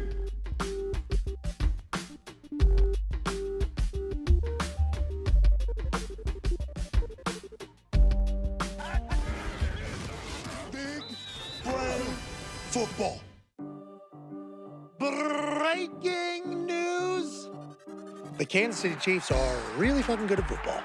Kelce over the middle, length to the end zone, touchdown, Kansas City. Big reason for that? A lot of big brains running around in Chiefs jerseys on Sunday. What? Monday? What? Thursday? What? In America? What? In England? What? No matter where they play, they have high IQ. It's a beautiful thing to watch. I hit him with the bing bing, and I just go. Just go. Yeah. His eyes were in the backfield. As soon as I hit the 1-2, I was out of there. I knew I had nothing in the middle. The middle was wide open because of Sky Moore, rookie, and MVS Marquez Valdez-Scantling. Clear out in a post to occupy the safeties, and Travis Kelce's able to waltz right in for his 72nd NFL touchdown. Bravo, Travis Kelce, and thanks for the big brain football by MVS and Sky Moore. Who's backside? Glenn, that was you? Yeah. Were you backside? Good. Baby, way to clear that. Who was that backside post? Scott. Huh? I think it's Scott. Scott? That went too full. Hey, Scott. Kansas City's receivers might not be big names in the kingdom just yet, but they got big old brains. Caught by Valdez-Scantling. It wasn't a coincidence MVS was open down the seam. No. You didn't cross the hat. You right on the hat. Yeah, I literally, because they went inverse. So I thought the safety run way over there. The other ones, so I'm like, safety throw out the half. Against the inverted safeties, MVS knew that the middle of the field would be wide open. Mahomes had a hunch that the 4.37 speed on a linebacker might be a favorable matchup. A dart thrown by Patrick Mahomes. Great job. Yes, sir. One of the problems sometimes when you try and disguise coverages and drop somebody back late, you can zip somebody right past it. And it's exactly what happened with Marquez Valdez-Scantling. The safety pressure, immediate invert. That's what I need every time. Knowing coverages and how to beat them, that's smart football. But what Mahomes did on his second touchdown pass was a work of wizardry in the art of football IQ. At the 2, they fake the trap. Now Mahomes scrambling to his right, holding it, gets off the hit, now lunging forward, and now fires it right, caught at the back of the end zone. Clyde Edwards-Helaire, Mahomes with the touchdown pass. Absolute banana land. Dude takes a snap, scrambles around for 7 seconds, which is almost a full bull ride, okay? Almost full bull ride. Spins, throws the touchdown, all the while remembering that they snapped the ball on the 2-yard line, and he cannot cross that line and still throw a football. I'm close. You got it. As long as you're there, you're good. You get out of the pocket. Great. You make one of the league's best linebackers miss. Even better. But to stay behind the line of scrimmage so you can throw a touchdown, that's some big brain football. I had to make up for it. I had to make up for it. I had to make up for that. I had to make up for that miss, baby. 2 plays before, wide open touchdown. Patrick says, you know what? Too easy. Let's make things a little bit more difficult. I'm going to miss this pass, be upset about it, but then I'm going to make magic. I was able to use my speed to get a little bit of speed to get around the edge there. I was going to run for it, and they kind of flew around, and I realized I wasn't going to make it, and I saw Clyde, and so I just kind of flicked it up to him. It's the line of scrimmage aspect of knowing that he's not going to throw the ball, past the line of scrimmage, and Pat is good, but kind of sensing where he is. Stop, and now he's going to find the receiver. Stop it. Stop it. The NFL hasn't seen anything like Pat Mahomes, I promise you that. And you saw it today. He's the Houdini of our era, man. That's big brain football. Y'all saw that? I know y'all saw that. That's right. That's something you do on Mac. I love this Kansas City Chiefs team. I love how smart they are. I love how innovative they are. I love how creative they are. They had a tight end take a snap under center while Patrick Mahomes was having a little thespian acting job to distract everybody. Now a direct snap, and the Chiefs trying to shove forward, touchdown! The Chiefs are athletic. The Chiefs are fast. The Chiefs are magical. Andy Reid has a big brain and a beautiful mustache, but most importantly, they have a lot of guys that master the art of big brain football. Hey, What? let's go! This show fucking stinks, and the fact that you listen, we are very, very thankful for it. AJ, you never cease to amaze me with your toxicity, pal. You got a couple of these? God damn it! What the fuck are you doing? Fuck Boston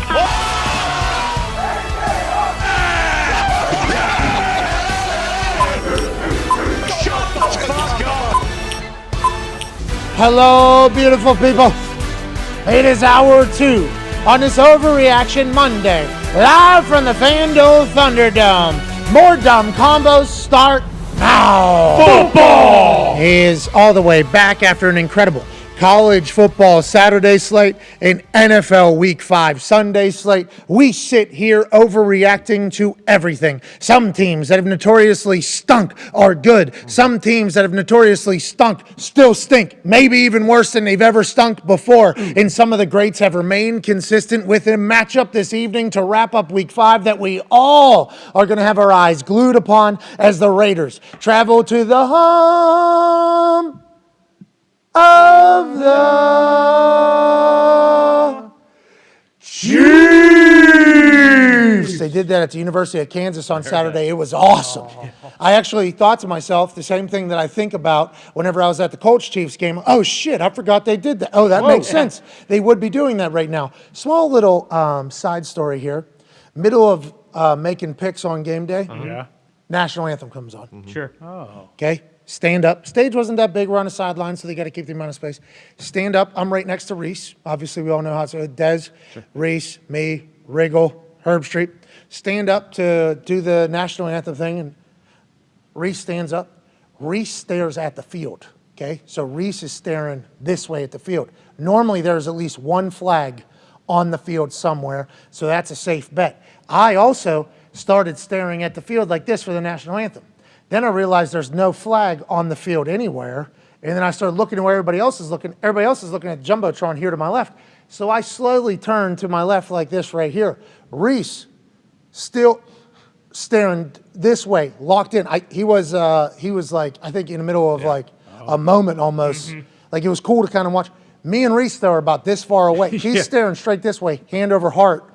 I'm staring straight this way, hands at the side. I'm like, somebody's going to get a photo. I'm going to look like Just what we talked about last week. the worst human of all time. Did you go to the heart? No, I said, I know that is for active members of the military, and I don't care if you do it. I don't feel like I need to do it. Reese was doing what he thought he should do. Reese, great guy, love Reese. But there was a moment in the middle of that national anthem where I was like, oh no. Oh no, a photo's going to come and I'm going to look like a fucking terrible guy. So then I look around, I'm like, is everybody looking towards the Jumbotron?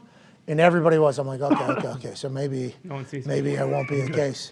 But I felt like Reese is like the greatest guy of all time, and he was doing that. I thought I was going to end up in a bad spot. So as soon as I'm done with that conversation, it gets to the home, I'm done. And I'm like sitting there, and then, jeez, I'm, oh, jeez. I almost said, oh, shit. We're mic'd up now. We're still live on the air, mic'd up or whatever, and I sit back down, and I have like 45 conversations with myself. I'm like, I might be the most anti-patriotic person of all time. Was I looking in the right direction? I don't know. Home and Chiefs still hits. Of course they're doing that. Let's get to another pick, I guess. Let's go ahead and do this. But that was had a whole moment. Anyways, tonight, going to be a great game. Yeah. University of Kansas was fantastic. Kansas was electrifying. I assume it's going to be like that this evening. Talks the tables here at Boston Connor, at Ty Schmidt. One half of the Hammer, Dahn. Cowboys. Tone Diggs is here. Tone, great to see you. Congrats on winning that Super Bowl. Great to see you, Tony. Can I ask? Yeah. Well, where was Rhule looking? Because he's a military man. He's behind me, so I couldn't. Small. He's back there. You're right. When we were with Hangman, though, Texas, he played, Top Gun pilot. Yeah, right. I don't know if he's actually in the military, but he at least had to go through the training of it and everything like that. Yeah. So I was just watching what he did. We looked straight out. This one, I mean, me and Race are literally, he's like right here. We're real close. I'm like, oh no, this is very uncomfortable. Am I doing it right, or is Reese doing it right? And I didn't have move to turn either. Chair here. I mean, if I would turn, it would have been a big to do. Yeah, sure. Too fat of an ass. Was Reese looking at Rhule? No, he was looking at the field. Okay. I don't know where Rhule was back here. So I wasn't sure if Reese couldn't find a flag, and he was like, "This man serves," so I'm just gonna stare him in the eyes. I thought we were gonna ooh-rah together too. He's hoo-ah. Oh, he's a hoo-ah guy. Yeah. Yeah, but he's in the Marines. I Yeah, thought Marines was ooh-rah. Ooh-rah. Maybe it's like We different. were grunting at each other. Okay. We're grunting at each other. That works. Hoo-ah.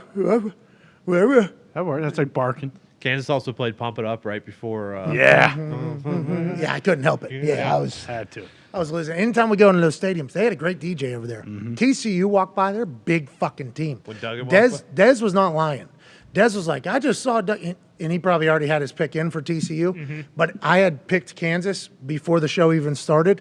As TCU is walking by us, there's some big fucking guys. Texas. This is a big team. And then Duggan was at the end. It was like, Duggan's he can move too. Yeah. I immediately regretted it, but felt too good about Kansas. I'm going to stick with him in there. Nonetheless, College Game Day in Kansas was electrifying. We're in Tennessee this upcoming weekend. Joining us now is a man who's going to break down all of the stuff that happened yesterday for the first time today because he joins us for the last 2 hours of the show. Ladies and gentlemen, AJ Hall. AJ, how you doing, pal? Oh, I'm doing great. I saw a little bit. Ty seems to be struggling. I know Iowa's been doing that to him, and now the Packers lose in London. So tough time right now for the whole program, really, I guess. Yeah, the whole program's down right now, but the NFL is up, so that's all that matters. We'll do it because this is bigger than us. That's right. That's right. It is. This is bigger than us, AJ. Let's get your take. Takes here. all of us. It does take all of us. We've been doing that for the last 3 years. We've been saying that for the last 3 years. I'm happy the whole world has finally bought in. I did see some more masks. In Kansas? Really? Yeah. And I thought to myself, Were they performance you're not on COVID anymore. But I didn't want to be the one because I thought they probably knew something that I don't know. Maybe this is just a new thing some people are going to do forever. Hope you stay safe. Hope you're happy. And if you have information that we don't have about why you're wearing a mask and we're not, please share. We would like to hear. I am all ears. I might look like a meathead dipshit doofus, like everybody calls me on college football, basically. But I am willing to listen. I am willing to change. That is judging a book by its cover, which I think you guys say you're not supposed to do. You're fucking terrible people, not me. Nonetheless, let's move on. Green Bay Packers, AJ. Yesterday was tough. That was a game we all thought that Aaron Rodgers was going to win. And now, granted, we know Aaron. You know Aaron a lot better than everybody. I know Aaron a little bit better, I think, than most people. The boys do as well because we get the chance to chat with him every single week. Got a chance to golf with him and chat with him every once in a while. That felt like it had the makings of being an Aaron Rodgers showcase game. His first time in England. He's a world traveler. Loves seeing things. Was hanging out with Ted Lasso. Was on the pitch with Alan Lazard for the women's national team. Taking on the Lions of the Great Britain squad out there. You know, it felt like this was going to be an Aaron Rodgers is in England for the first time. European fans, how you doing show. And at the beginning of the game, it looked like that. He was dealing. We're talking about good throws, good windows. They were drawing up plays in which Big Dog was able to score tuds wide open. They took a nice 17-3 lead in the second quarter, and we all thought that was all she wrote. 9:30 game, things over by 10:15. Let's keep it moving into a Sunday week 5. That Daboll and Giant squad fought back, make plays when they had to. Got a big-time stop on Aaron Rodgers 2 times, 3 times on the 2-yard line. Aaron Aaron Jones comes out afterward and says, me and A.J. Dillon could got the ball in there. Defense says, no need to panic right now. If we lose next week, then we'll panic. Aaron says, let's not even fucking, manifest losing next week. I don't like it at all. Are they in disarray over there, A.J.? What are your thoughts on the Packers? And are they going to be able to turn this around? Feels like Ty and the Packers fans are losing a lot of faith quickly here early in an NFL season, A.J. I mean, I think that is the thing. Yeah, it is early. It's definitely early in the season. Now, I don't think they'll have like the crazy issues that some teams may lead to where you do have guys kind of talking after the game that aren't on the exact same page. I think that's something that with Aaron there, with the floor, they'll clean that up. That won't really be an issue. But as long as Aaron stays healthy, yeah, they're going to be fine. They should have a great chance, but they better figure it out pretty quick, like they said. And it is kind of weird saying, oh, if we lose next week, then we got to panic. But okay, what if you? All right, then if you lose next week, you say we're done, season's over, or you say if we lose next week, now it's done. I had a special teams coordinator. He was new to the NFL. He was a college coach, came into the NFL. Probably a good guy. I didn't know him well enough. Probably a good guy. I don't know. He's probably, you know what I mean? Like one of those things. I was too young at the time to have an opinion. But after like a week 4 or week 5 loss, he was like, I'm broken. I don't know what to say. In the meeting, in the special teams meeting. And everybody's like, wait, he's the head special teams coach? Yeah. Like, what is this guy? What the fuck, bub? Kidding me? He said, I've cried all the tears I could cry. It's like, whoa. You're supposed to be the one that's like, hey, not that big of a deal. But that's kind of what it sounded like with Jair Alexander is like, listen, this obviously we should have won this game. We were up a lot, and we weren't able to do anything on the offense side. We lose to the sorry-ass Jets next week. The fact he even knew who he was playing next week, I think, is interesting. And, some players are much smarter than other players. But it is a fascinating thing to bring up. And I do like the fact that Schneidman, though, went right over to Aaron and was like, hey, Aaron, I was wondering if you heard what Jair literally just said. And I was wondering if you were panicking about the offense as well. And Aaron's like, no, okay, offense to get it figured out. Frankly, I don't like all this conversation about losing next week. I'm a firm believer in the power of words and manifestation. Hey, what does he say about words, AJ? How you spell it, cause spells or something? Yeah, they're spelled because they cast spells and they build narratives. Is that real? What's that? It's absolutely real. Yeah, it's like TV channels programming. Yeah, this is when you were being a dad, good dad, new dad. He came on here and he said, you got to be, because I called ayahuasca a drug. Yep. That's right. And then. Don't do that to your kid, Diggs. Boy, oh boy. I didn't know I missed Wizard. Plant. I didn't know I missed Wizard Talk 101. Was it a wizard talk? Oh, Spells. Witch's Brew. Sorry. Yeah, exactly. Hocus Pocus 2. Heard it was stunk. Whoa. I heard the same thing. It was underwhelming. Calm down. It's their time of year right now. Everybody needs to relax. Yeah. Hocus Pocus, let it live. This is literally the only time. There's no reason for Hocus Pocus 1 or 2 to get buried right now because motherfuckers are watching it for the first time all year. Let's go ahead and let other people judge that. Right. With that being said, the reason why words are spelled, did you know this, Tone? We didn't get taught this at Holiday Park Elementary No, we did not. in Plum. Is because they cast spells, and the spells are the narratives that are built up immediately around it. For instance, marijuana. What is that? What would you say that is? That's a plant. You did. Boom. You just chose not to listen. Tony. That's what I thought. No, that's what it is. What's ayahuasca? That's a fucked up drug. See? Tone. That's the problem. That's Bite your tongue, damn Think it. about how that's spelled. FUCKEDUPDRUG. Think about what's that saying immediately upon being spelled out. This thing's not good for you. But if you were to say ayahuasca, well, it's a plant. Yeah, that's all. That's spelled and casting spells a lot differently, isn't it? Yeah, you're right. I'm going to go home and think about that tonight. Yeah, manifest on that shit. Oh, baby. And actually, fucking wear this bad boy. Thank you. Oh, yeah, this thing will change your life. Good snag. Hey, there's a lot of hard drugs that come from plants as well, though. Yeah, cocaine. Right? no, but I think what he was talking about. You got to do more to it, I guess. You have to do a lot of. You got to add stuff to it. He was talking about the plant as a whole because I saw some people are like cocaine's coca plants. It's like also gasoline and other stuff that gets cut up into it. Sometimes fentanyl in some places. Thanks a lot, Pablo. So I think that's what Aaron was talking about. But nonetheless, Jair Alexander hopped right into the Aaron Rodgers think tank here. Yeah, he did. And Matt Schneidman knew that whenever he went over there. And we've got to check ourselves on that because talking about that is not winning football. There was conversation about it in the locker room, and I don't like it. Ja's my guy, but we don't need to be talking like that. Then Aaron Jones, his whole statement about being on the 2, him and A.J. Dillon could get in the end zone. I'll put my money on it. Hey, I'll put my money on it. Is there a problem over there? You think they get it handled before this upcoming week? Because this is not the time to be like, oh, we got the Jets. The Jets are a team now. The Jets are playing with a lot of confidence. The Jets are playing with a lot of like They got a buy-in. dude that can absolutely run the ball too when he has it in his hands. Yeah, Brees Hall is a difference maker. He seems to be finding his like kind of Salah's way. on the field celebrating again. Like Salah's juiced. Yeah, it does feel like the Jets have something going right now for sure. Now's not the time to be like, oh, we got the Jets next week. We'll bounce back. It's like, do not let them get off to a hot start either. Don't let Zach Wilson get hot early. No. yeah, because he'll start gritty and all. Yep. over. Boys will buy in. Is that in Lambeau or in New York? That's at Lambeau. Oh my God, all the moms over there. I know. Yeah, I know. Look out. Zach Wilson with those Wisconsin moms. We're gonna fill him up with cheese and crumpets.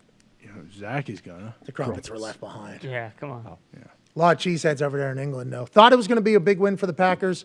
Nonetheless, Giants get the win. And Dayball might be, like the best culture cultivator in the history of football. The ability to turn that team around as quickly as he did, bring in Wink Martindale from the moment he stepped out of that blue F-150 to yesterday, it seems like every step he's made has gone positively. And him walking off that field going, let's go, let's fucking go. I love it. The NFC East seems to have some teams again, and the fucking Giants might be one of them, AJ. Well, I know the Giants went on 15-play, 91-yard drive, capped quarter. off by a 2-yard touchdown, I believe. That right there, it's so difficult to do that as an offense in the NFL to go that far and drive the distance. And the fact that they did, it does say a lot about the Giants. They're winning games, I guess, that people didn't expect them to win. So for the Giants fans, hopefully they can keep it up, I guess. I hope so. And the Jets are also winning. Look at that. Hey, go ahead, New Jersey teams. Yeah, how about it, huh? Out of nowhere. Go ahead, New Jersey teams. I'm incredibly proud and pumped for all your fan bases. Zito just told me something about since 2016. I did not hear the rest of it. Zito, what'd you say, pal? Winning record since 2015. That was the last time. They Both had New winning York records. teams. Oh, okay, got it. I wasn't looking at the stat you were looking Is Zach at. Wilson a dude, though? Are you sold on Zach Wilson? When I saw him gritty in Pittsburgh, I said, this guy's a guy. And I am a big guy that just believes in like the confidence of players, and that has led me astray. But I think you can read players in whether or not they think the team is worth a fuck or not. I honestly believe that. There's little things that are happening in press conferences, or little things that happen during a game where you're watching a player and you're like, that guy doesn't believe in what they're doing. That guy doesn't believe in what they're doing. Or it seems like this team is all the way bought in. It has led me astray numerous times in the past, but I feel like Zach Wilson has the confidence, the swagger, and the team around him right now seems to be all bought in on them being good. I do believe in Zach Wilson. I think he's probably going to get hurt. The toughness it takes. Look at that nice shot he just took. Yeah, helmet to helmet, and he gets up and tries to get the ball as well. I think Zach Wilson could be a guy. Why not, AJ? Why not? The ball does look nice coming out of his hand. Like he does. He looks very athletic. Like it's a little unique, but he does sling it a little bit. What were you going to say, Connor? Well, they're like young across the board, too. Like Sauce causes a safety on like the first play. He had a pick, too. Garrett Wilson, Elijah Moore. Quan Alexander, huge fourth down stop, too. Yeah. Obviously, a guy Brees that's been Hall, around we for a talked long about time. him. Yeah, like they have young guys across the board. So Zach Wilson, they start believing in him. They might win the goddamn AFC East. Woody Johnson, the owner, has an Instagram, so I would And recommend it following him. fucking crushes. We didn't talk about it's interesting content. I need to see that. Oh, yeah. It's at Woody Johnson Instagram, I think. I'll look him up. It's gold. It's worth it. Is he running the account? It's not him running it. He probably has a social media director running it, who is very different than a content creator. I think I'm learning through my travels here. Sure.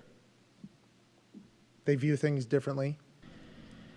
A content creator versus like an editor or what? No, like a social media director person, Content creator has to create the content, produce the content, make the content. What's the director do then? Well, they just kind of get handed the keys to a Lambo and just drive that They thing. put it into a Act like they schedule. own it. They put it into a schedule and post. Make sure things don't post at the same time. Stuff like that. Two very vital roles. Yeah, for Two sure. very vital roles, two very different people, though. You know what I mean? Different brains, I feel like, yeah. Yeah, so I think Woody needs a content creator, but has a social media director. Got it.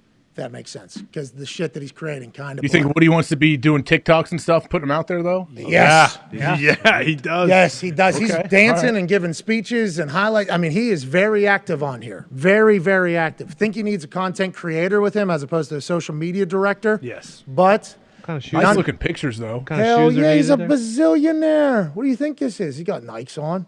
Chuck the deuces up there. Nick Mangold speech. AJ Hawks in there. Yeah. Anyways, good time to be a Jets fan. Good time to be a Giants fan, as opposed to 1 year ago where both teams appeared to be absolutely fucking dead. Now let's talk about last night's primetime Sunday Night Football matchup. The Ravens come out in control. Then the Bengals bounce back. Then the second half, quite a bore. And then Justin Tucker puts on a goddamn show. Hits from 58 to take the lead in the third quarter. Pure as day. Brand new holder, brand new snapper. He talked about them in the post-game interview that he gave, where it's not about whether or not his feelings matter. You know, and old Evan McPherson, Money Mack, and Justin Tucker, I assume they have a lot of respect for each other. I think they come up through the same camps. They're the same guys almost. If you look at the way they kick the ball and the way they attack each ball, Justin Tucker's going to go down as the GOAT when it's all said and done. Needs a Super Bowl kick, though. Yeah. Needs one of those moments. Not that I'm saying that he's not great without it, but like Vinatieri is considered the GOAT because in every big moment, Vinatieri delivered, and that's what kickers have to do.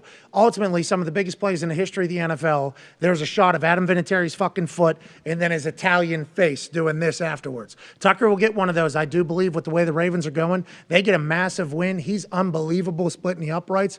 The Bengals, what do we think about them? They're supposed to fix that offensive line. They clearly didn't. La'el Collins is laying on his back more than he's doing protecting, in which he told Joe Burrow, hey, nobody's going to touch you anymore. You got a brand new bodyguard. The Ravens are good. The Bengals aren't. What do you take away from last night, AJ Hawk, aside from the fact that Justin Tucker's a fucking dog? I still think the Bengals are going to be fine. I know they've lost 3 games by a field goal or less, I think, or whatever the stat is right now. But I think the Ravens defense, for whatever they did, somehow they found out a way to shut Joe Burrow down, this offense, for the most part. Not completely, but their defense was giving up, the most yards through the air up until this game? Yeah, they now they come out here and these guys were on fire, I feel like. Yeah, you got to remember against Miami, though, the Baltimore Ravens were running, pass coverages that nobody in the history of the NFL could break down, and Tyreek Hill's wide open in the fourth quarter. Credit to them. Credit to them for probably simplifying some stuff. And, hey, guys, we got athletes out here. Let's just run around and let's just fly around and make plays. Patrick Queen with a nice interception. I know they said it was not a great decision by Joe Burrow, but it's because he was under pressure all day. Yeah, he's getting hit a lot, and credit to that DC. Took a little bit to get in there. Maybe he's finding his rhythm and how to be a defense coordinator, what they can do, what they can't do. Maybe some things on tape and on paper vastly different than doing it in real life, and I think there's always going to be a learning curve. So maybe the Ravens are back, is what you're saying? Maybe the Ravens are the team that we thought they were going to be? I mean, if their defense can play like this, yeah, absolutely. With Lamar, Lamar's going to play better than he did last night. I know he had was it 1 pick last night? Yeah. How easy does it look for him, though, once he starts running? He never gets looks like fun. He never gets tackled. Looks like fun for him, doesn't it? It does. He's like gliding around, and then even if he gets hit, it's like never a thought he's going down. He just kind of bounces out of bounds, throws the ball, and every time he gets tackled, there's always love with the other person. There's always hey, I got mad respect. Like, hey, a little tap on the ass, smile, keep it moving. How you doing? It's very... He's never in a hurry. Isn't that right? Like, that's what's cool about him, like the patience he has because he has supreme confidence in his vision and athletic ability to let everything kind of play out. It makes it so difficult because he's so patient. Boom, all of a sudden he's gone. He's running a 4-2. What did you do? Just throw paper towels fucking everywhere? I didn't put any paper towels down there. Okay. All right. So that's a tiny baby paper towel, and I didn't even put it there. You didn't? You didn't? No. How about this big fucking one that was sitting here when I got here? What happened with the chair? Why'd you break my leather under this thing? Show me what's broken. Show me what's broke. Right there, pal. It's ripped at the seam. Oh, I didn't do that. You did. You shoved it. No, when I got here, this thing was shoved. I'll bring my own chair. Thank you. Thank you. Perfect. Good start. Bring your own. This is a brand new fucking chair. It's ripped at the goddamn seam. Why are you blaming me? You told me there's guys there every night, like Vig and what's his name, are there like fixing all the technical stuff. Throwing Vig under the bus? I'm not throwing Vig under the bus. I think he's out of town. You change your IP. Is that our European friend? That's low, Hawk. Even from you. I wasn't blaming Vig. I was saying Pat tells me people work there overnight. Yeah, and look, I didn't even see this from the initial jam. You gotta think. Yeah, that's definitely not for me. Brand new chair, this thing. $45,000 this chair cost. I think you got ripped off. You don't say. How about this desk? This is this is a Toyota Camry, this desk. It's fucking unbelievable how much we got ripped off for everything, but we got people coming in from Ohio. Boom! Let me jam this thing in here. I mean, just a little bit of respect.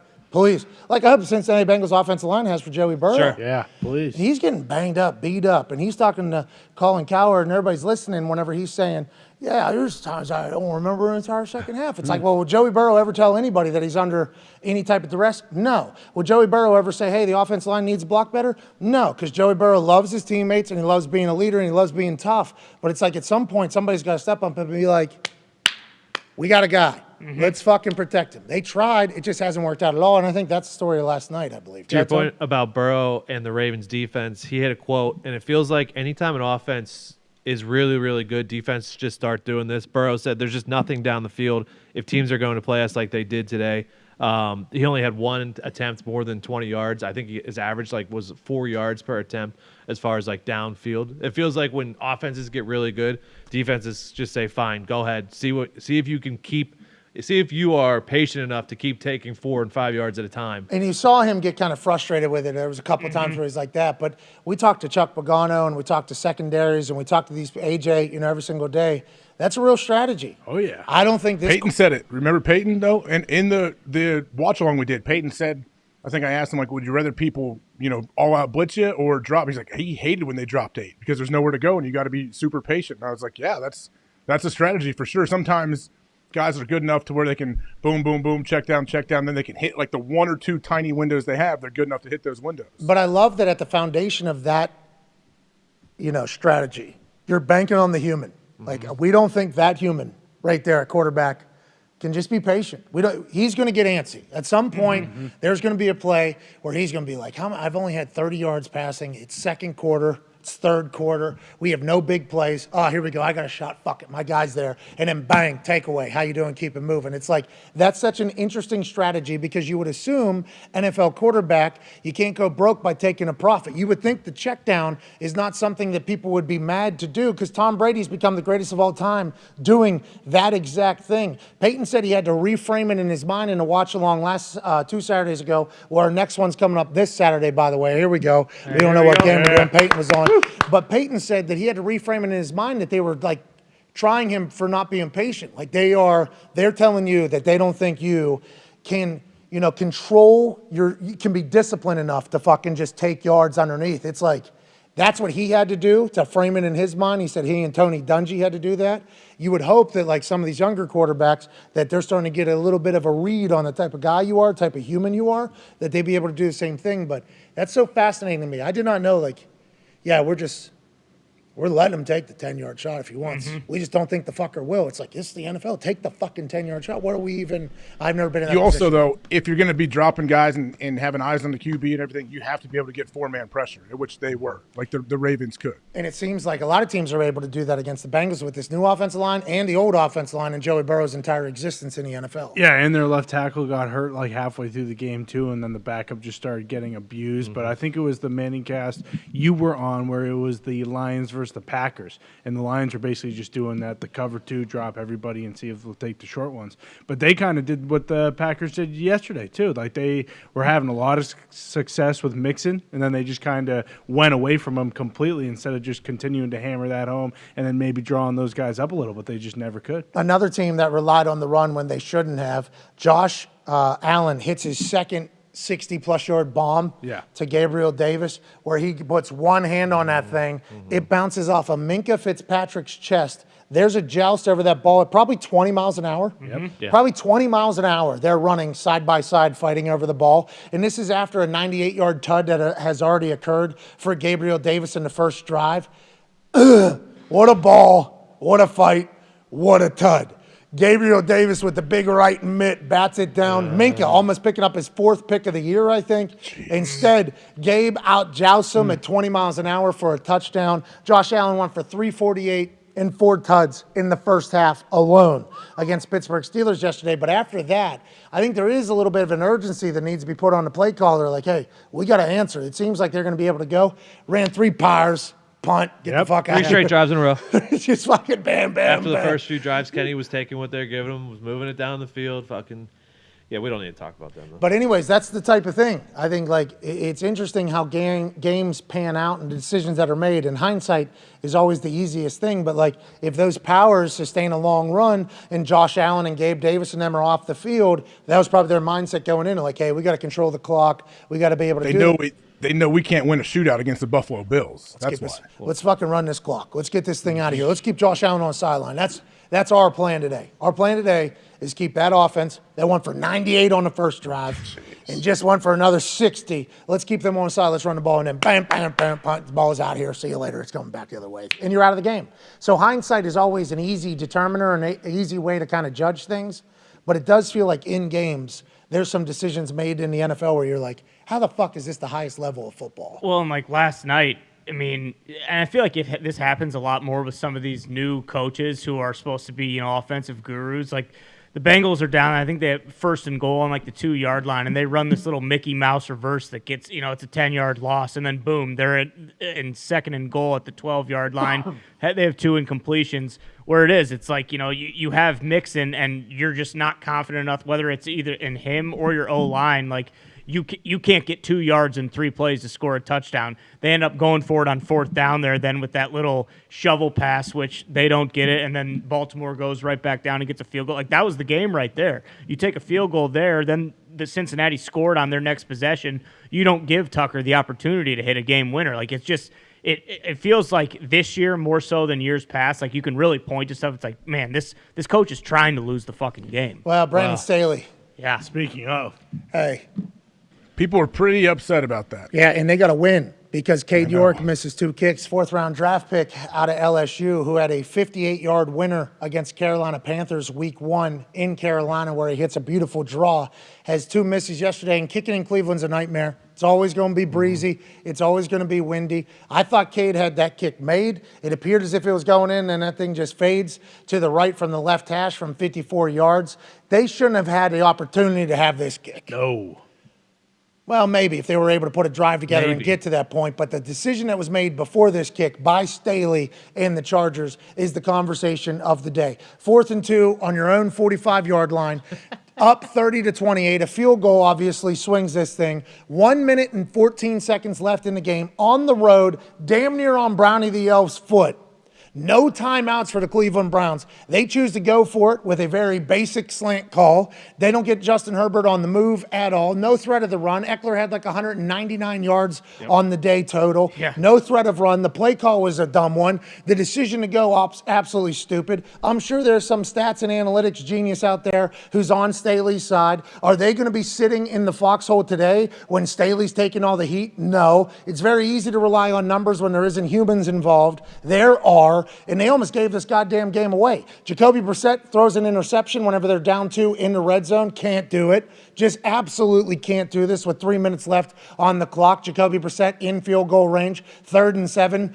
Down 2, throws a pick to old number 32, Cuzzy, who just seemed to be reading the eyes, and Jacoby obviously didn't see him. But this is a massive fuck up. You think to yourself, oh, the Browns is the Browns. Mm-hmm. The Chargers are going to put this thing away, and then Staley's like, don't you worry, Jacoby. We'll give you another shot. Don't you worry, Jacoby. I'm going to go for it. You punt that ball down there, you pin him. Now, who knows if J.K. Scott's going to pin him. But nonetheless, they have no timeouts. They got Jacoby Brissett. They're down 2. You're at least giving your defense an opportunity with a full field to go win the game. Staley afterwards says, I wanted to win the game there, and I have full faith in my defense getting a stop. It's like, if you have full faith in your defense, fucking punt the ball then. What are we even doing? He gets a win because Cade York misses it. We won't talk about this about a week from now, but it feels like the Chargers fans are at their wits' end with this bullshit that Staley keeps pulling. This is not just this season. This is a carryover from last year where a lot of these decisions were made. They get a win, so it doesn't matter normally. It seems like it still matters this morning to a lot of Chargers fans, including Keenan Allen, who was not in the game, going, what the fuck are we doing? Hey. What the fuck are we doing? Eckler does that injury report 2 weeks ago. Keenan Allen tweeting during the game, what the fuck are we doing? I wonder if in that building a lot of people are like, hey, Coach Staley, we love your positivity. We love the fact that you're like Ted Lasso. But also, let's fucking be adults here. This is the NFL. We got a team we can maybe win some goddamn games, A.J. Hawk. This dude does appear to be a fucking madman at the helm. Yeah, but okay, what was he thinking? Okay, 4th and 2, maybe they feel like, hey, we're going to run this ball. We're going to maybe zero blitz us. If he catches this slant, he goes for a touchdown. He's a genius, right? Staley's like, oh, look at these guys. Or you catch the ball, you go down, you end the game right there. That's what you gotta do.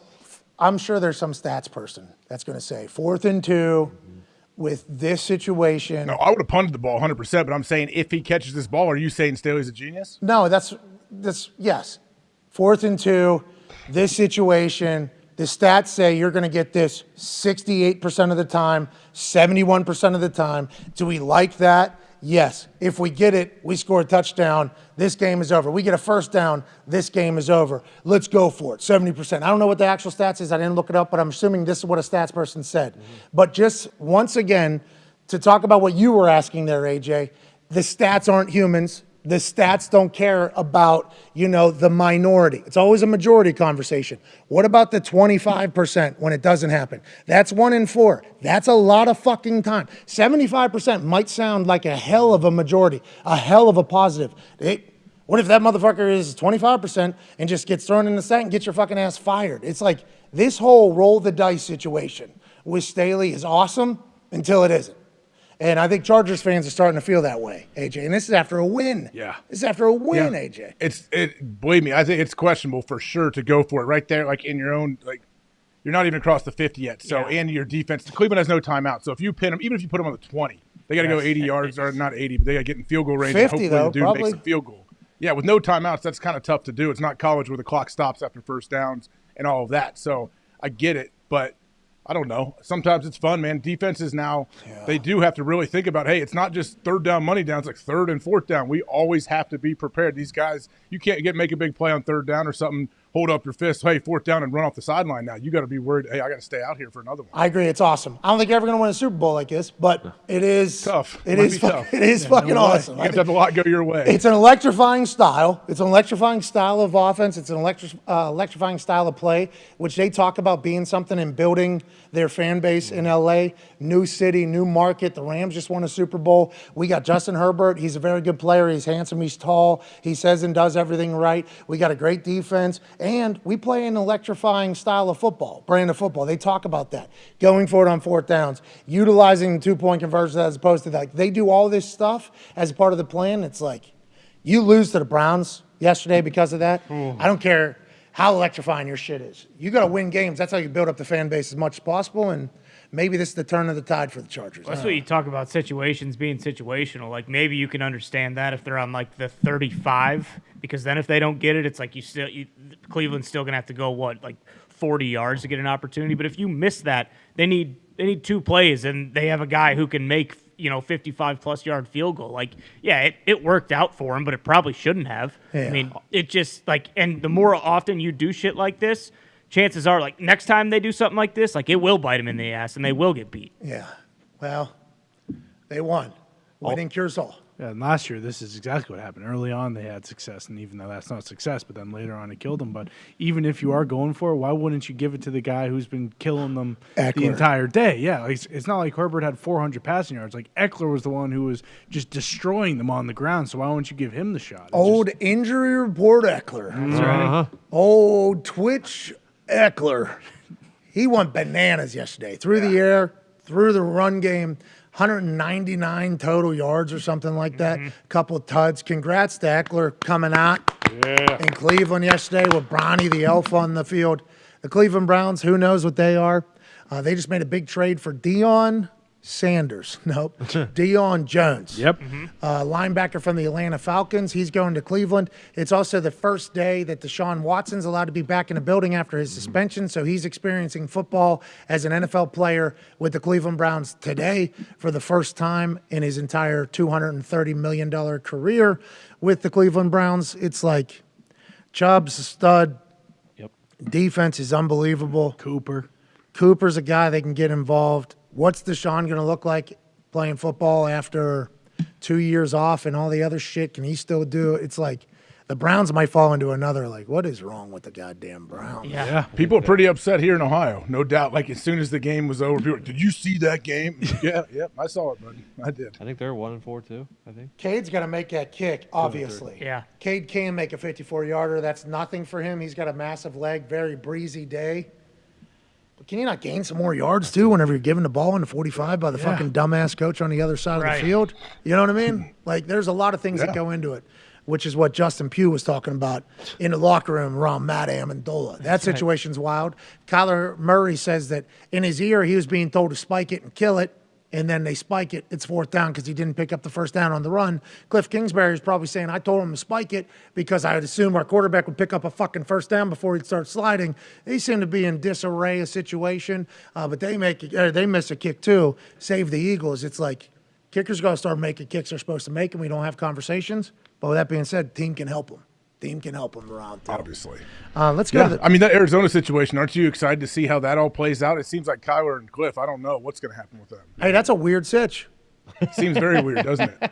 They better win some games quick to kind of patch things up. We talked about it in the first hour. DeAndre Hopkins coming back's good news. Huge for them. You know what I mean? Like, that's big-time news for them because he is their offense. He's coming back in a couple weeks.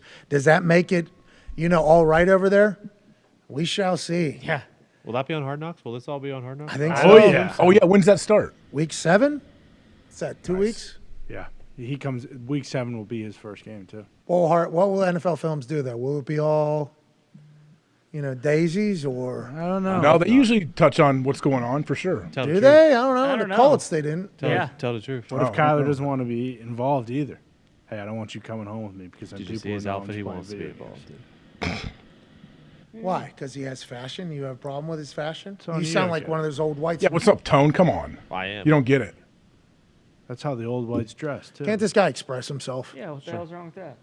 I listen, just like Austin Powers, the Dutch have done some things to me, so I just didn't like the clogs that he was wearing. All right. I can understand that. Hey, let's talk about the story of the day, shall we? What would that be? Jerome Boger, betting on games. This guy's fixing games. Whoa. That's a very serious allegation. Obviously, the Atlanta Falcons offense was non-existent for a large portion of that game against the Tampa Bay Buccaneers yesterday.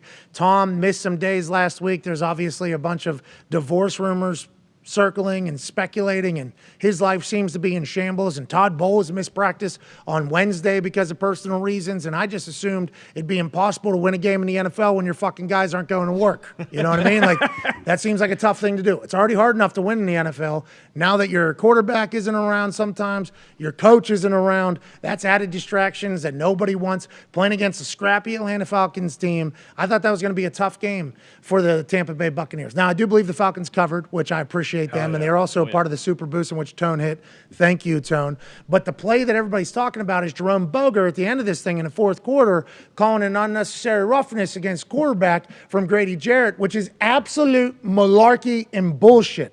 Basically won the game for the Tampa Bay Buccaneers because the Atlanta Falcons offense was rolling at the end. The Bucs wouldn't have been able to get a stop. So let's break down this play from a different angle with old Patty Piero. Now you can see here they're running a overload against the Tampa Bay Buccaneers. This is massive for the setup of the stunt that they're about to do, because right now these three guys think that they have to take care of these three guys.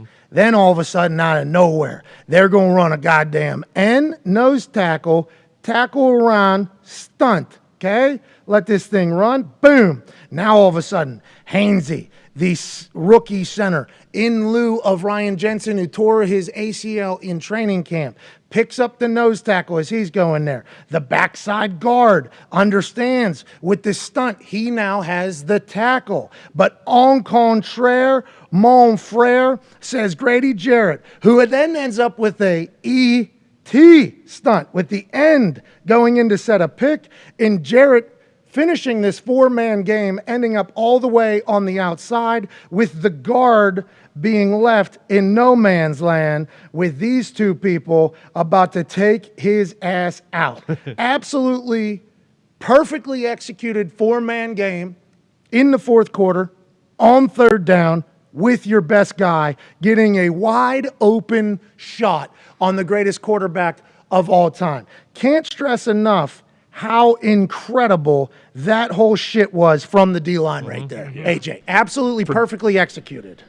For Grady Jackson, he starts out all the way on the other side of the center to loop all the way back around. To think these guys can pass it off, yeah, like they could, but that's a lot to put on them in the moment to pass that off completely. This guy right here knew what he was doing when he spun inside. Literally just a sacrifice. This is like a sacrifice bunt. This is just a, hey, I am here to eat bodies to make sure that this guard right here cannot get back to Grady Jarrett. He ends up wide open on the quarterback, hits in the strike zone, wraps him up around the waist, around the hips. He then falls and throws Tom Brady down. Once again, they're down 6, fourth quarter. Offense has scored recently, about to get the ball back. Best player on their defense just executed the best four-man game of the season thus far. All happening on purpose. And then all of a sudden, Jerome Boger, 1 week removed from the bullshit roughing the passer call he made in the Ravens-Bills game from 1 week before, in which the Bills went on to win because of it.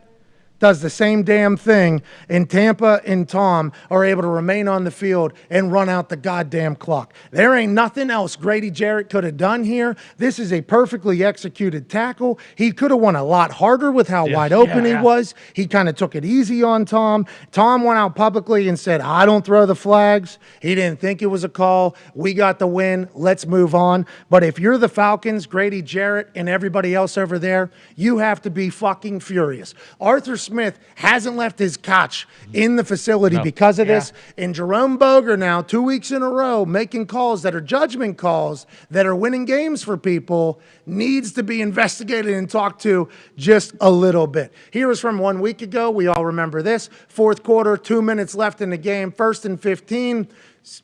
He calls roughing the passer on this flop from Josh Allen, in which the helmet was in the chest. The hit seemed to be perfect. They pick up a first down, go on to win the game with a field goal from Tyler Bass. Stephon Diggs. That's a terrible call. That's horrendous call right there. Like, I almost forgot about that one because of this one. That's 1 week ago. These are both judgment calls in which this guy right here deems something egregious and gets a win for a team, basically. Tie game 2 minutes ago. And those aren't the first 2 times that he's done that either. He's criminal. He's fixing games, damn it. Well, that's a huge allegation, but it is worthy of at least talking about whenever shit like that is happening. Somebody else mentioned that his crew was actually taken out of the playoffs last year because of some other fuckery. It's like, hey, the NFL refs this season have seemed to be much better, but whenever something like that happens in which it's a judgment call, it's hard not to just be like, what's this all about? Yeah. The abusive language with the Chiefs and Colts thing, which we ended up being on the right side of, so I appreciate the call.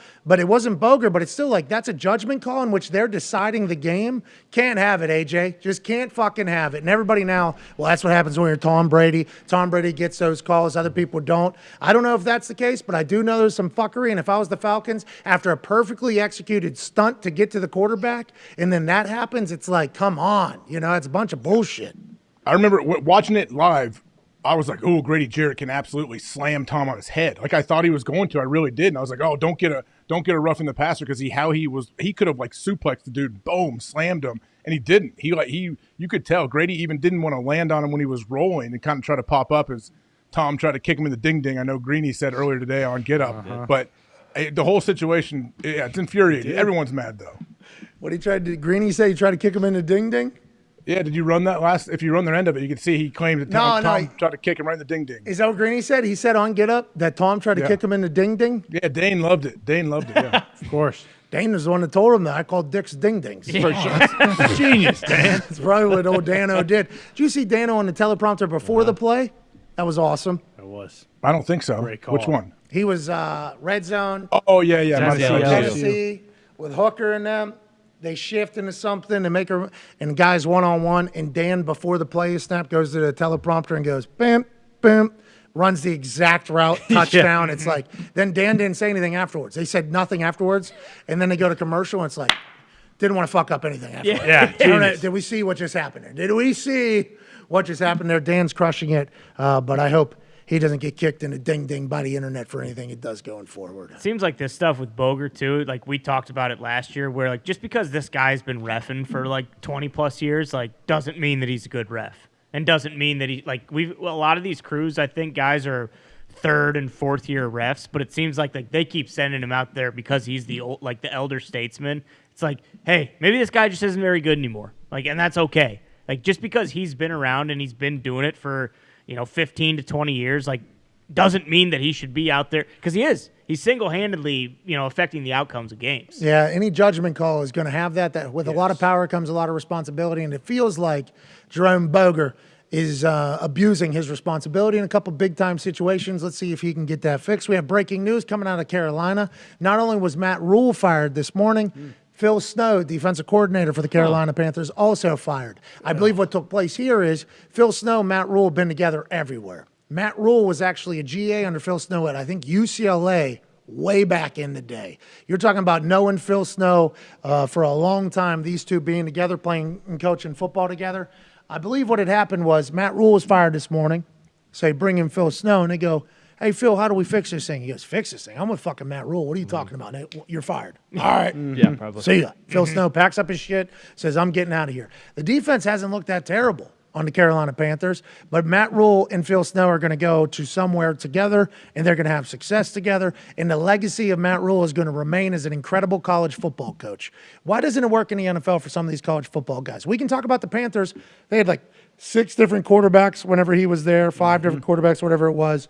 New OC. They had a new practice facility. They don't have a new practice facility because of bankruptcy. They have this. They have a lot of turnover under Matt Rhule's era. Coaches fired every single year. So let's keep that all out of here. Okay, let's keep it. Christian McCaffrey's only been healthy for 1 season with Matt Rhule. He's getting paid a lot of money because he's Christian McCaffrey. Let's keep all that out of here. Why do college coaches not seem to work in the NFL? Pete Carroll has had success at both levels, but his first time in the NFL, he's fucking terrible. Then he goes back to college and goes back to NFL and has success. Why is it, AJ? Because it's 18-year-olds and then you're dealing with 30-year-olds and it's vastly different? Or do you think Matt Rhule never really had a chance here at Carolina?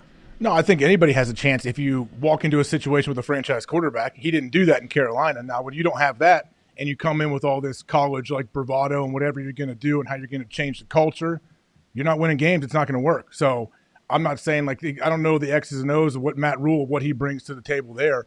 But if you're the head coach, you need to hire 2 good coordinators to call the plays, and you need to try to build that and create that culture in the locker room for whatever reason. Just hasn't worked in Carolina right now. Go ahead, Connor. Like him coming straight from college, I think is the biggest difference, right? Because all these guys who have success. He was in the NFL with the Giants at one point. Yeah. But like recently? No, way back. Yeah, because it feels like the new coaches at least kind of get the today's locker room. Because I know you and AJ have talked about how locker rooms now are much different than even when you guys were playing. And if he wasn't in the NFL locker room for the last 20 years, whereas Dayball, O'Connell, McDaniel, Saleh, all these guys kind of understand the NFL today more better. You think it's easier for them to kind of institute a culture that players can relate to and buy into versus a guy who's coming from college that hasn't had that recent NFL experience? I think your resume in the NFL is certainly important, but reaching guys is the most important part of being a coach, you know? And for some reason, it feels like college guys, and you can go through the list of great college football coaches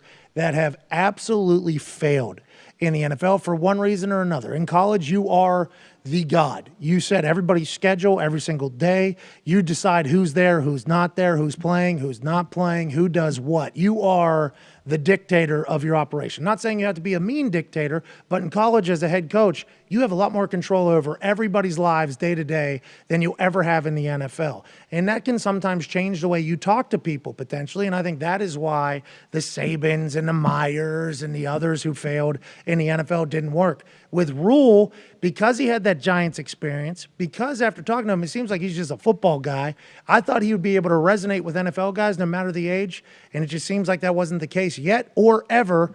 And congrats to whatever college football program just got Matt Rhule and Phil Snow back in their fucking building. I mean, that would be insane over there. Nebraska. What? Auburn. They're going to pay, right? Won't they pay his part of his buyout from Carolina, too, if he takes another gig? That's what Rappaport said. I don't know how that works. Employment? Did they just write in the contract if you get more employment in the same genre? I read it as I guess, yeah, well, how does it work? Because it's not the NFL. The NFL, like, if an NFL coach picks up a gig somewhere else in the NFL, normally because it's within the NFL, those contracts. So is it just like a settlement, like an agreement? Hey, we owe you $40 million. They're going to pay the first 30. We'll pay the last 10 or something. He signed for 7 years, $62 million. Maybe a buyout is in there. Yeah. Maybe they can just get a buyout and he can go on his way. And maybe he just golfs with Phil Snow next year or his family, or maybe he's coaching again. We shall see. Yeah, I kind of read it out how AJ did is like if he has 40 left on his contract and the college program is going to pay 30 of it, then the Panthers just pay the following 10 or something. So just offset funds, whatever your next contract is. So then if you're Tepper's setting up interviews for him. So if you're Rhule, it's like, you know what? I'm actually golfing for the next 3 years. Yeah. If he's pissed, I would. Owe me If he's everything. pissed, but you guys are paying me all of that. Hey, you want to get back into recruiting 24/7 and dealing with 18-year-olds, or you want to collect $35 million to do nothing over the next 3 years? That'd be What do you want to do? Yeah, why would any of these guys do that? You're just because They love football. They love ball. Yeah, well, right, but Legacy is the reason why. It's all legacy. Right now, nobody remembers that Matt Rhule turned around Temple, turned around Baylor. You got a lot of people tweeting me this morning whenever I said congratulations to whatever college football powerhouse that has a head coaching position open now or in the near future, because you got Matt Rhule coming in. A lot of people, he never win a national championship. He never win. It's like he's with Temple and fucking Baylor. What do we? Yeah. What do we even? He put Baylor in the top 5. Fucking game day was at Baylor. You know, that wasn't a. I know RG3 was a Heisman and the team's been good and they got athletes, but it's also like. The guy's pretty fucking good in college for one reason or another. And if I'm a team, which I might be here in a couple weeks, fucking feed me Matt Rhule to West Virginia if we can get that happen. But you can't really double dip then, right? I mean, I understand the legacy point, but if like they owe him let's say $40 million, why wouldn't you just be like, okay, I'm gonna get that $40 million, and then whenever I'm done golfing or whatever, I'm still gonna have the pick of the litter of college. His name football. won't be hot anymore, though.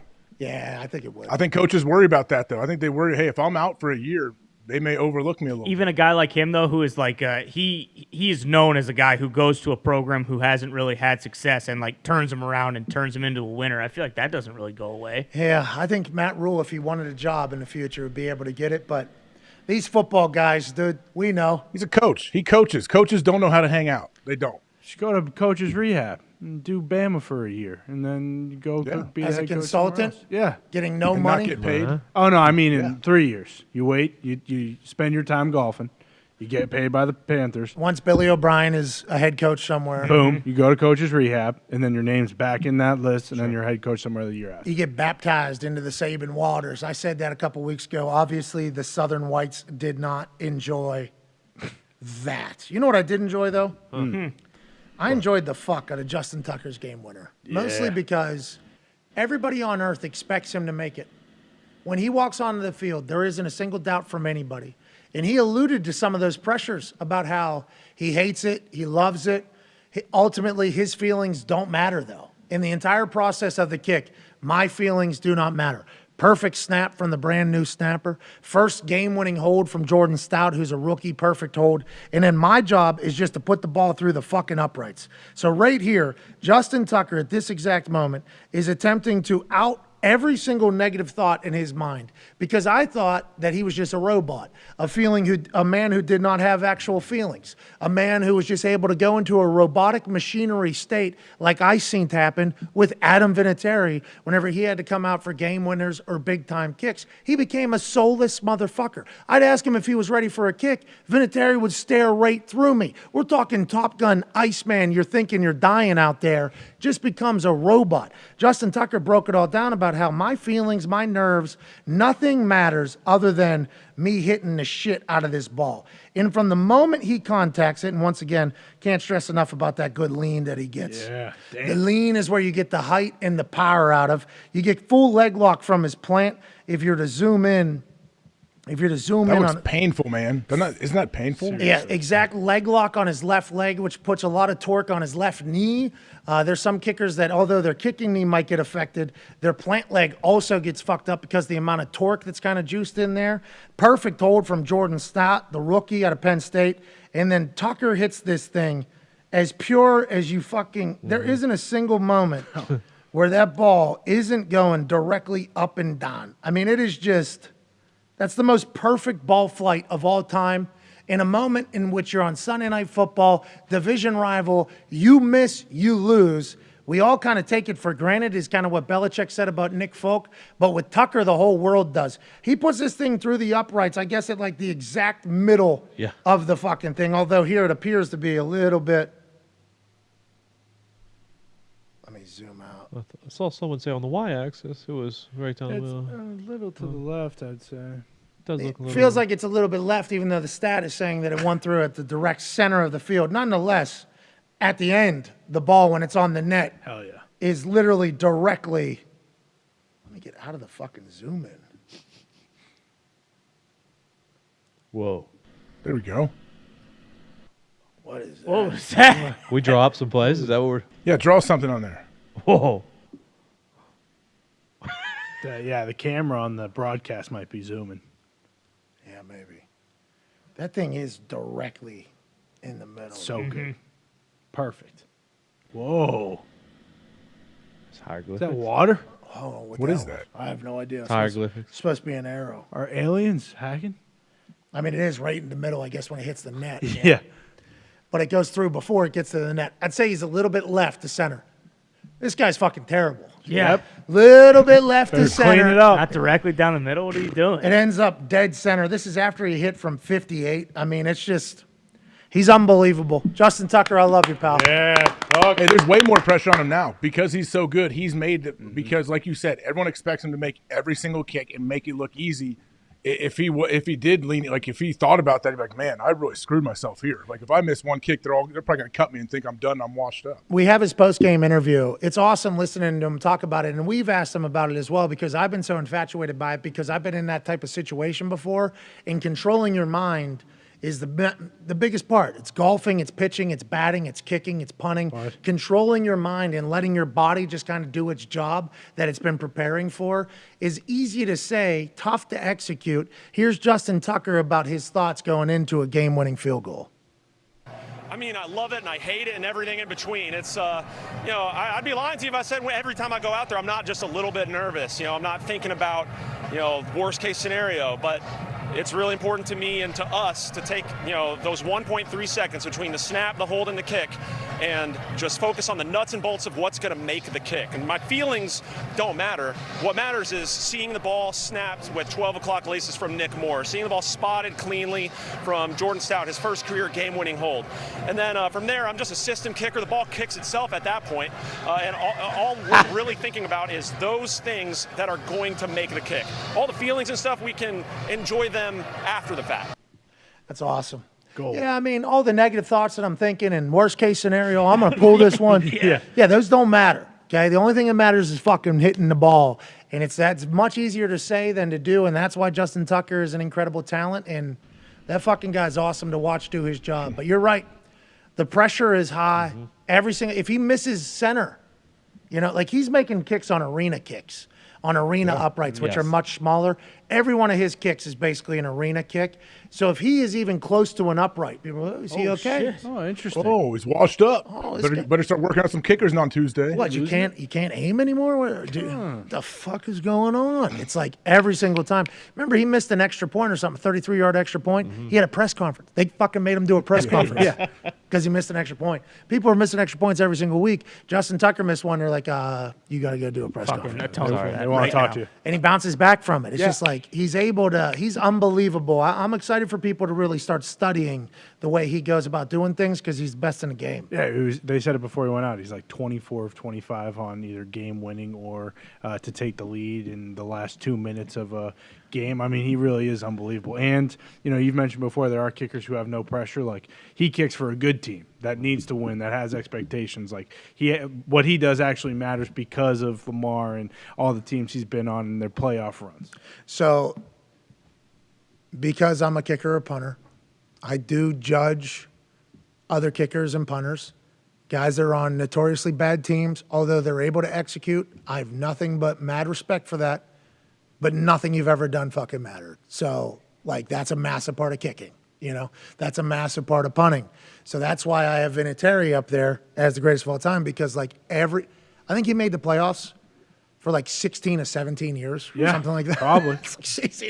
He went from Tom Brady and the Patriots doing their thing to the Colts won a Super Bowl the next day. It's like every kick he kicked, week 1, week 8, week 13, Super Bowl. Every one of them fucking matter. We're going to try to win games. And there's other guys that just weren't as lucky to be on good teams, but we have to judge them accordingly. Justin Tucker's been to a Super Bowl. Justin Tucker's won a Super Bowl. Justin Tucker hits big kicks every single time, and his team is in the race every single week.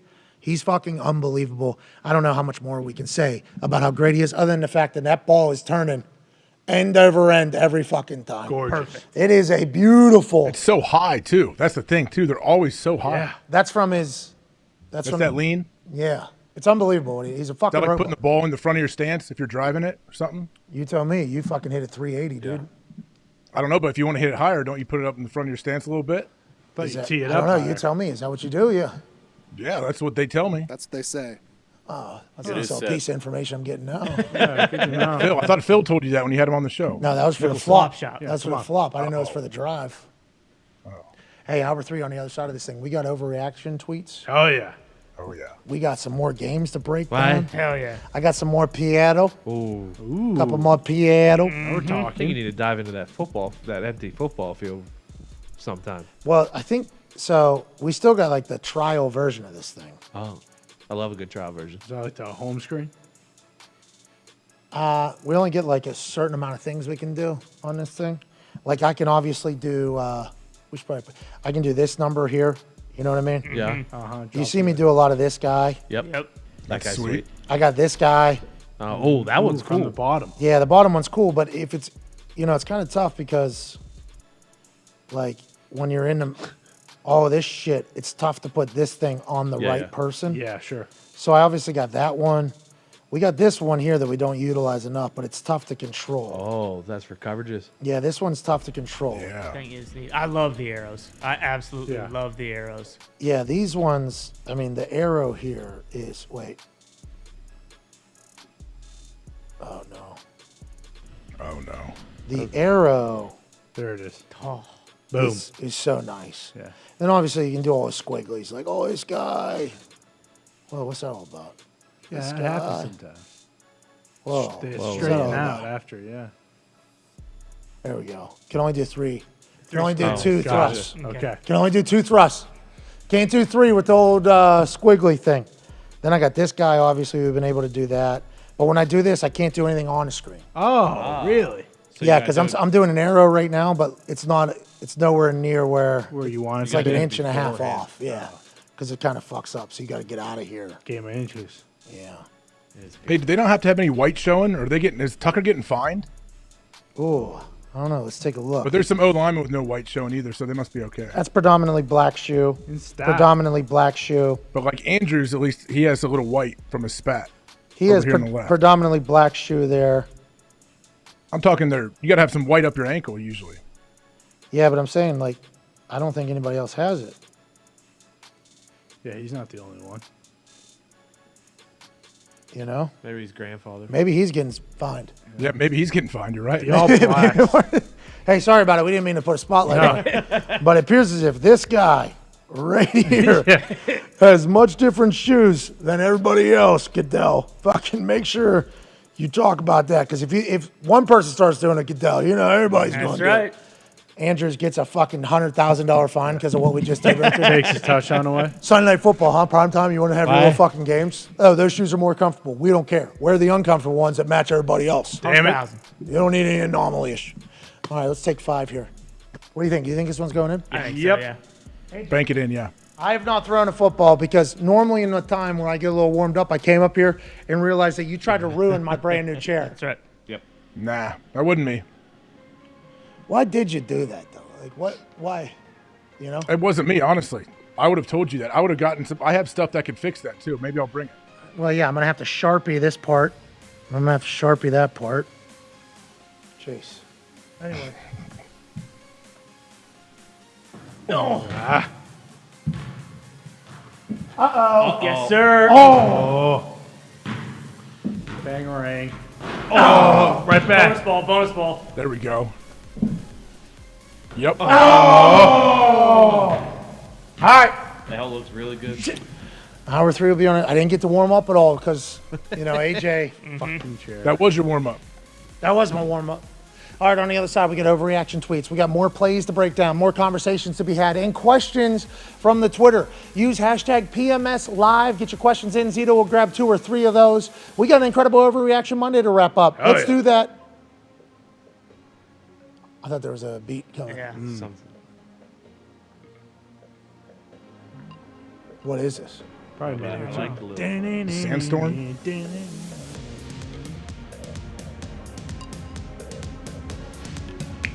This will wake you up, AJ, won't it?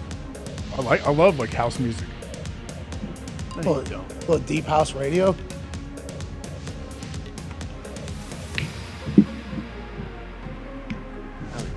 I think we missed the build. Yeah. Now here it is. It's coming. You can hear it underneath. On the other side of this 5-minute break, we got Overreaction Monday takes and combos and chatters from around the Twitter world. We also got a plan for tonight's AFC West rivalry game between the Raiders and the Chiefs. We'll see you in 5. Take motherfucking 5.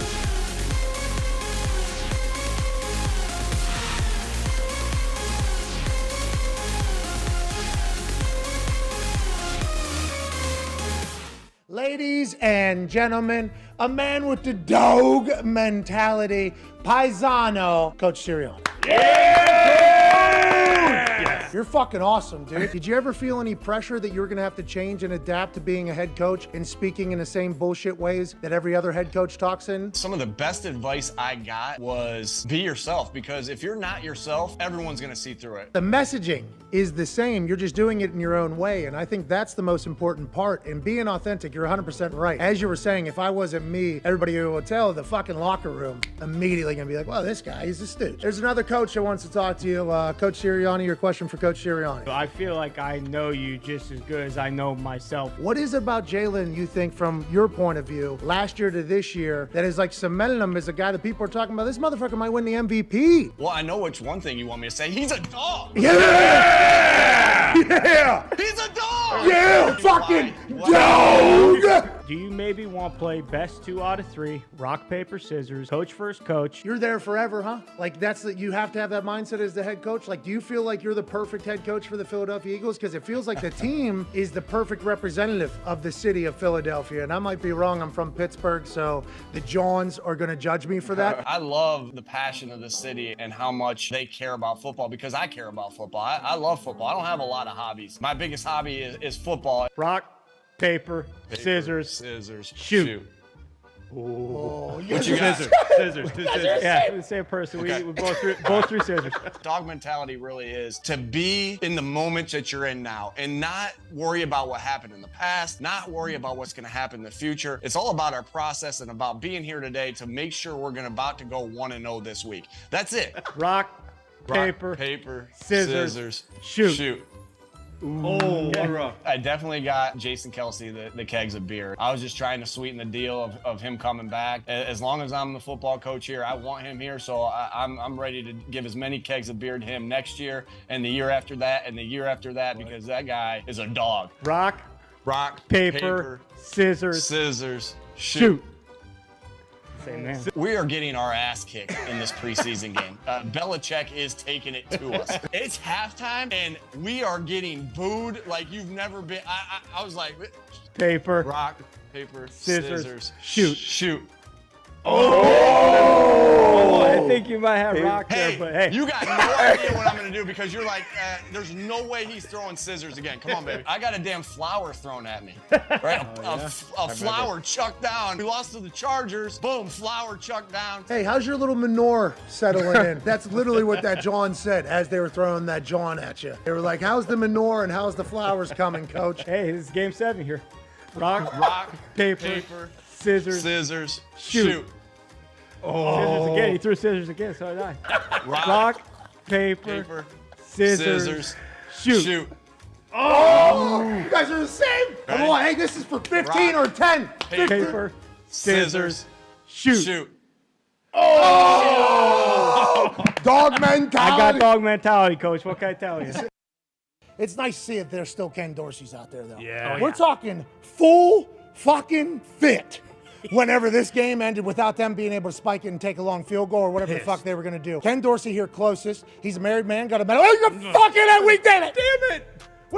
We talked about this all week.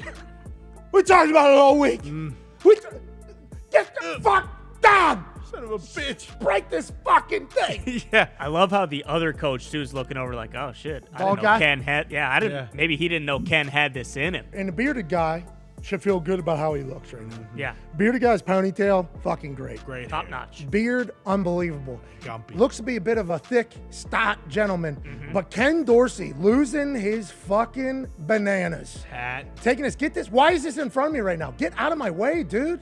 Why are you still on the desk, bro? Fuck you. Fucking thing. Bang. Hey, fuck. Oh, he's going to get fined for that. Oh, yeah. He's going to get fined for that. Tom lot. Brady 1 week ago broke a Microsoft Surface. Now there's a rule. Hey, no players or coaches are allowed to break anything. Did he break?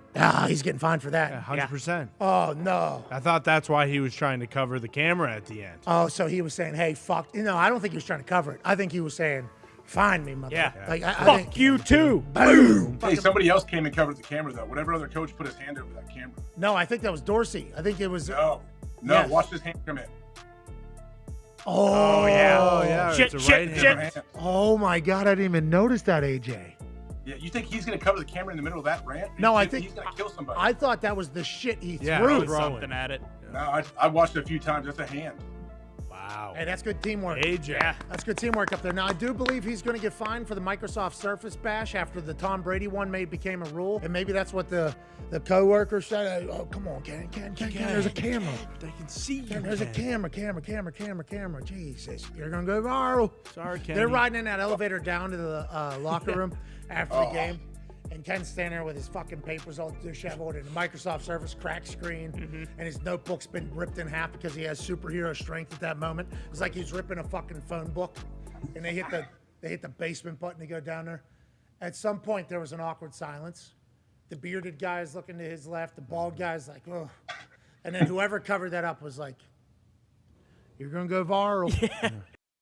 There's me holding for you. Okay, I'm one of the greatest holders in the history of the NFL. You can go and look at stats and percentages of made kicks. I also enjoy seeing other people shine. You'll pull it back just like you're golfing or just like a shooting game with your thumb. The wind in the top right corner is something you will have to pay attention to. And as you get rolling, the more kicks you make in a row, the more money and the higher the score gets generated. There's obviously things you'd like to hit. There's a lack of a fan lower left. There's a golden ball there, top left, in which you can put in if you're going to miss and make. The game has so many different pieces to it. We're incredibly proud, and then that's a miss, obviously. That's a terrible kick. Oh, hang on. Lights are on. Made it. No, I actually told him. 60? Listen, Ty could go put a 20,000 piece if he wanted to right now. Ty and none of the boys at the office are up for any of the prizes, especially the week 1 prize. So there's a reason they've been playing for 3 weeks. Yeah. There will be up and coming contests with this though next year or next week or maybe the week after that you'll have to beat or try to beat the highest score of the office, and there'll be a lot of money on the line. This is from 80 yards. Oh, nice Boom, and he hits the no-win game.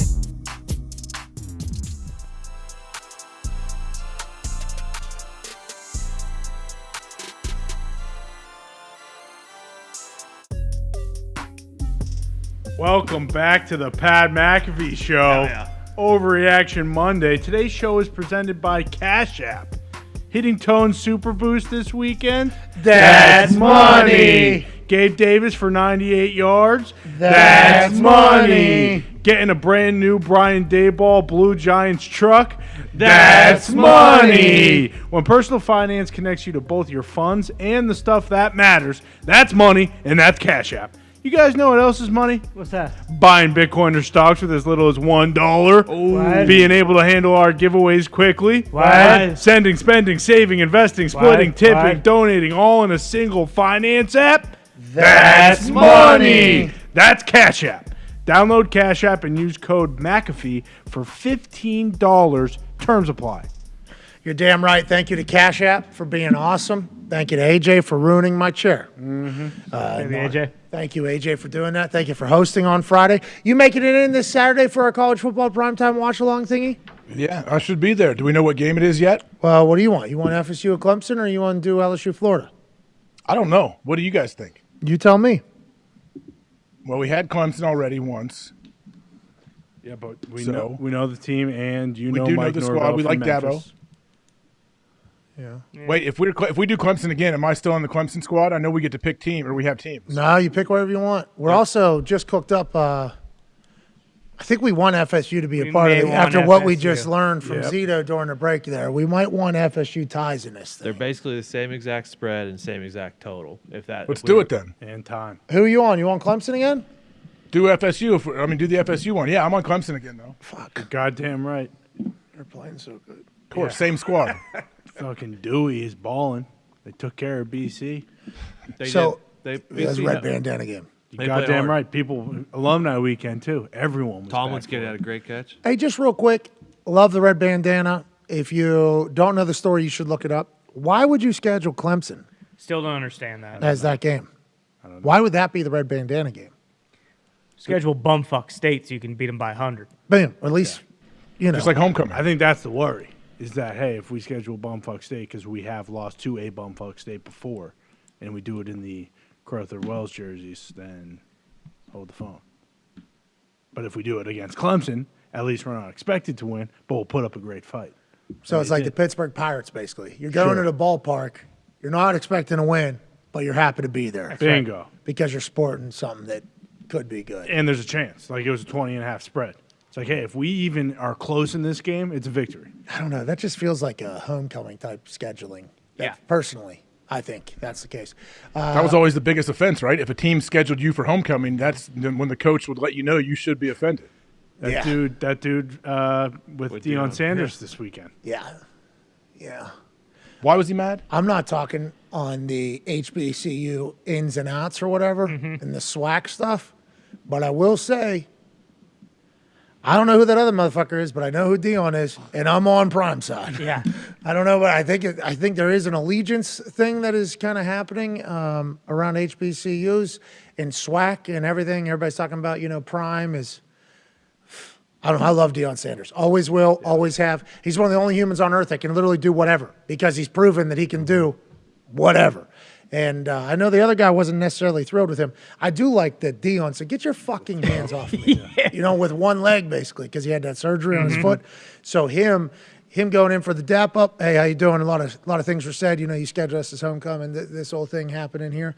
And then he says, get off me. And you saw Deion's hands, by the way. Oh, you saw Prime's hands? Yep, still got Get it. the fuck right up. on the arm.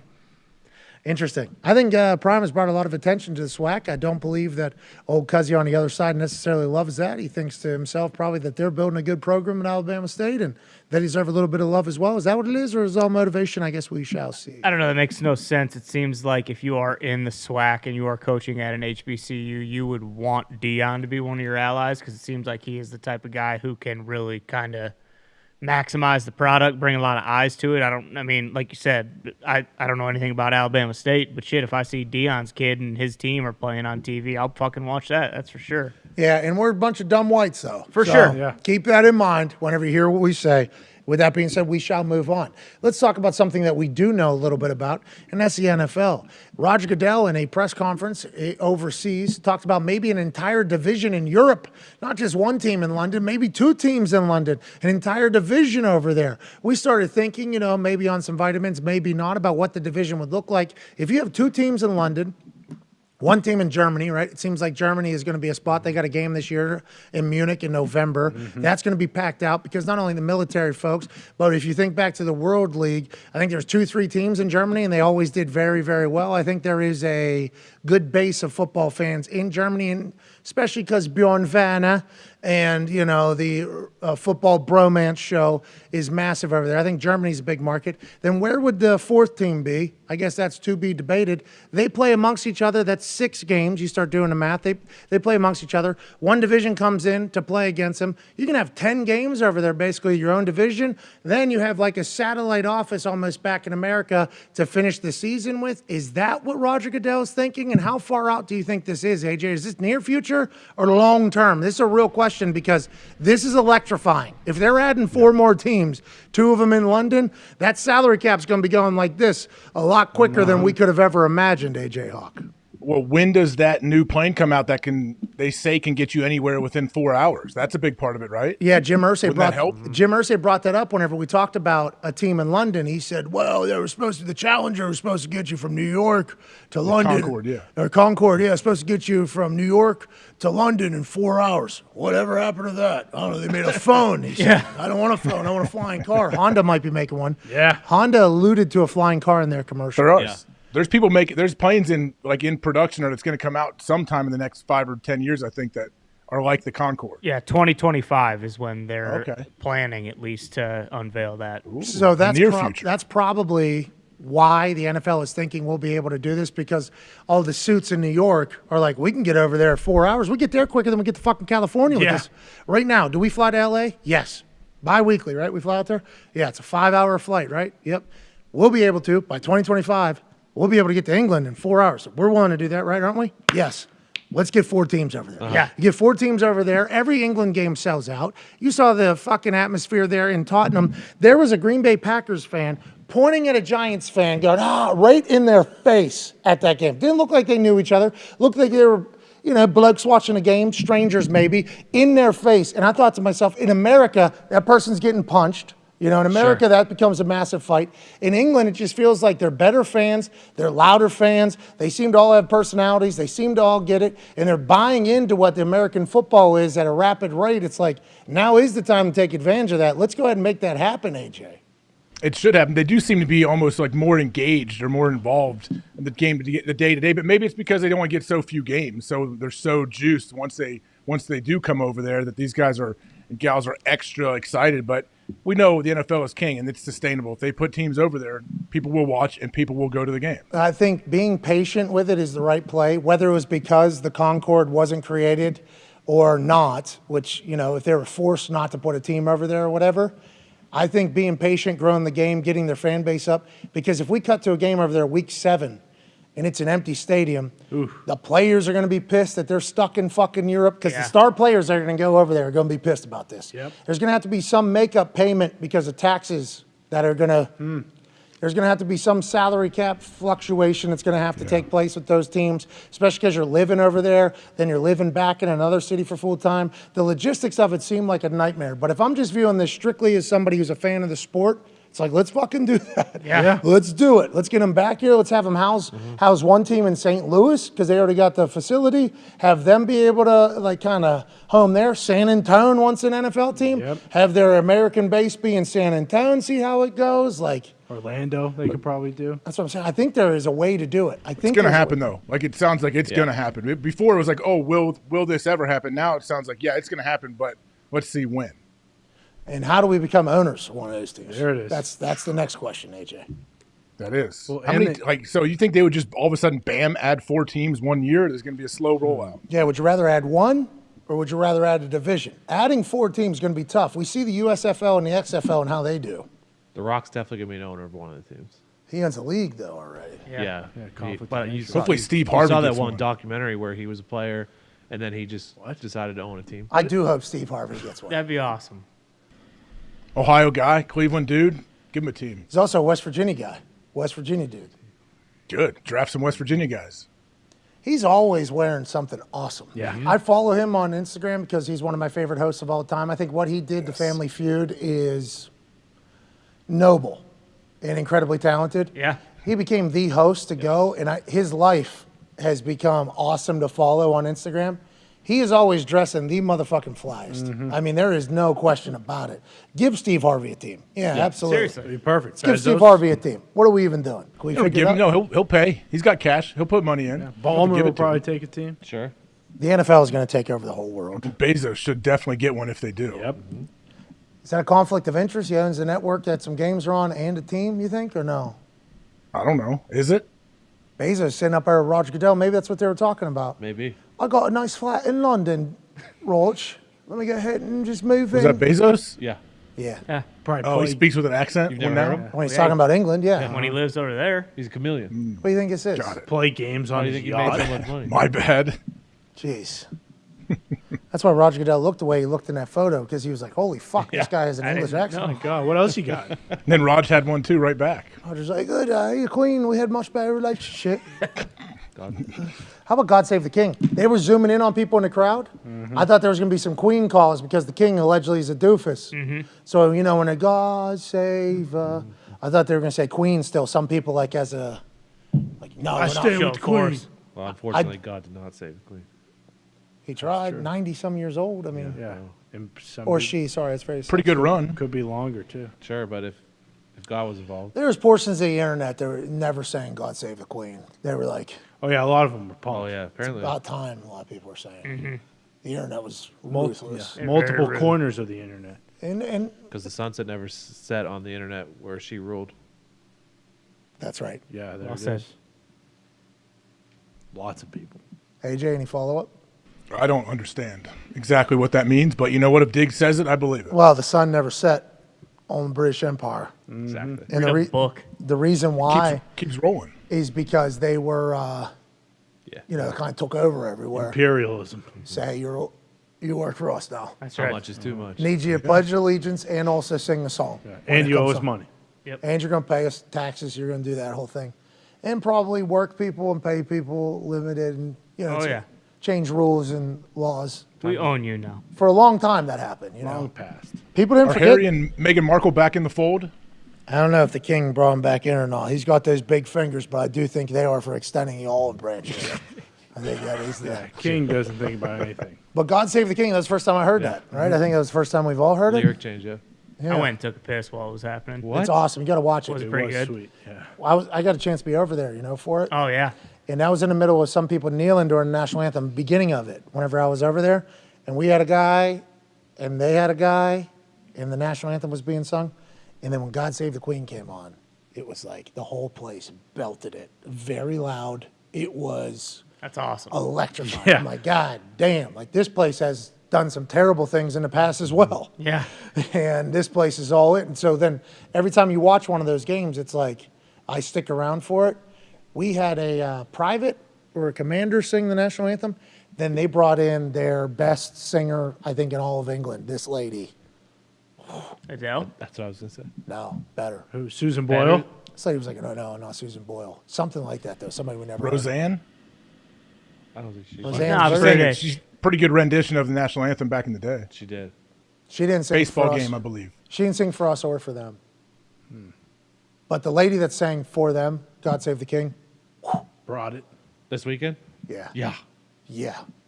Yeah. Pipes. And the whole place was singing it, too. I mean, that's pretty good. Even Rodgers in the stands was singing it. That guy's the best, man. Who, Frank Sherby?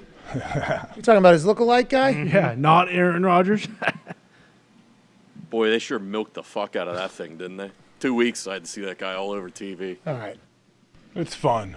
It is. So AJ, fun. Thank you. Hilarious. Jocularity. We love fun. It is good jocularity. That's did what the it- show's all about. They did it with AJ when he was in the league. What they say. Someone just brought a shovel into the stadium and they just zoomed in on it. Not AJ Hawk. Yeah. I was hoping AJ it'd be a Hawk. lot better than that, Con.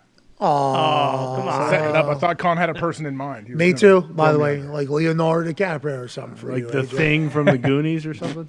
What's your problem? That's the first person Thing that popped in called my Thing. head. Sloth, dude. Sloth, thank you. Sloth. Rocky Road. What's your deal? I wasn't thinking of a person. I wasn't making it that personal. All right, let's go to some overreactions. AJ, you didn't deserve that. I apologize. I think I know what he's talking about, but I ain't never seen the movie. The hey, you guys guy. That guy. Sloth. Stay to the left. Loves Baby Ruth. Yeah. That's the big kid that does the He's thing. chained up. Oh, no, that's No, Chunk. no. Hey, you guys. Yeah. Zeke definitely chained could pull up down a- in the basement. If Zeke pulled up a photo of him, you'd see him and be like, oh, yeah, that does kind of look like AJ. Yep. Yeah, it's my twin. Yep, do it.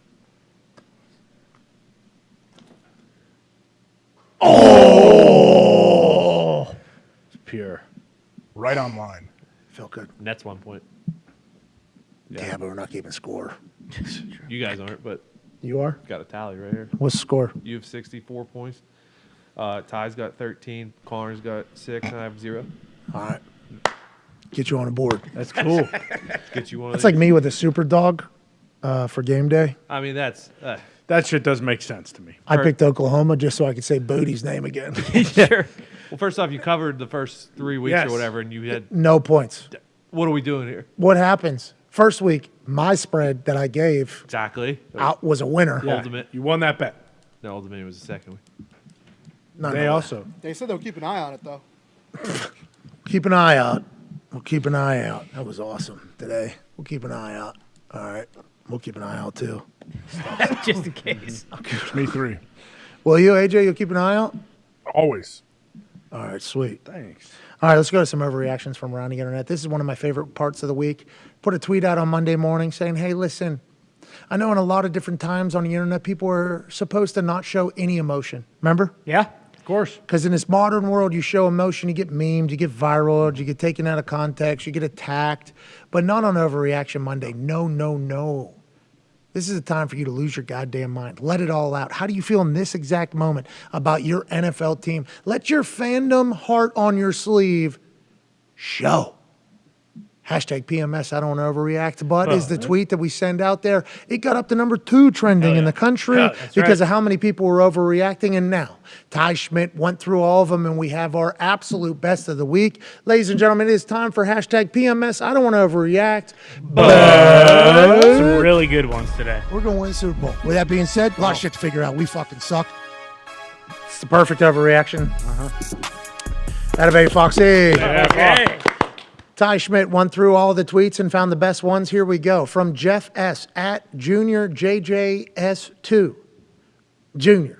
Hashtag PMS, I don't want to overreact, but just end the season after week 6. Bills versus Chiefs will be better than a Super Bowl 57. Hashtag Bills Mafia. Interesting take on the state of the NFC here from old Jeff. But after what the Buffalo Bills did to the Pittsburgh Steelers, it's hard not to think that Bills team's going to win a Super Bowl. They're without Hyde, without Poyer, without a bunch of guys, and they just fucking slaughtered the Pittsburgh Steelers, A.J. Hawk. That team seems to be all the way back. I love them. I can't wait to watch their entire run. They should go to the Super Bowl, though, at this point, the Buffalo Bills.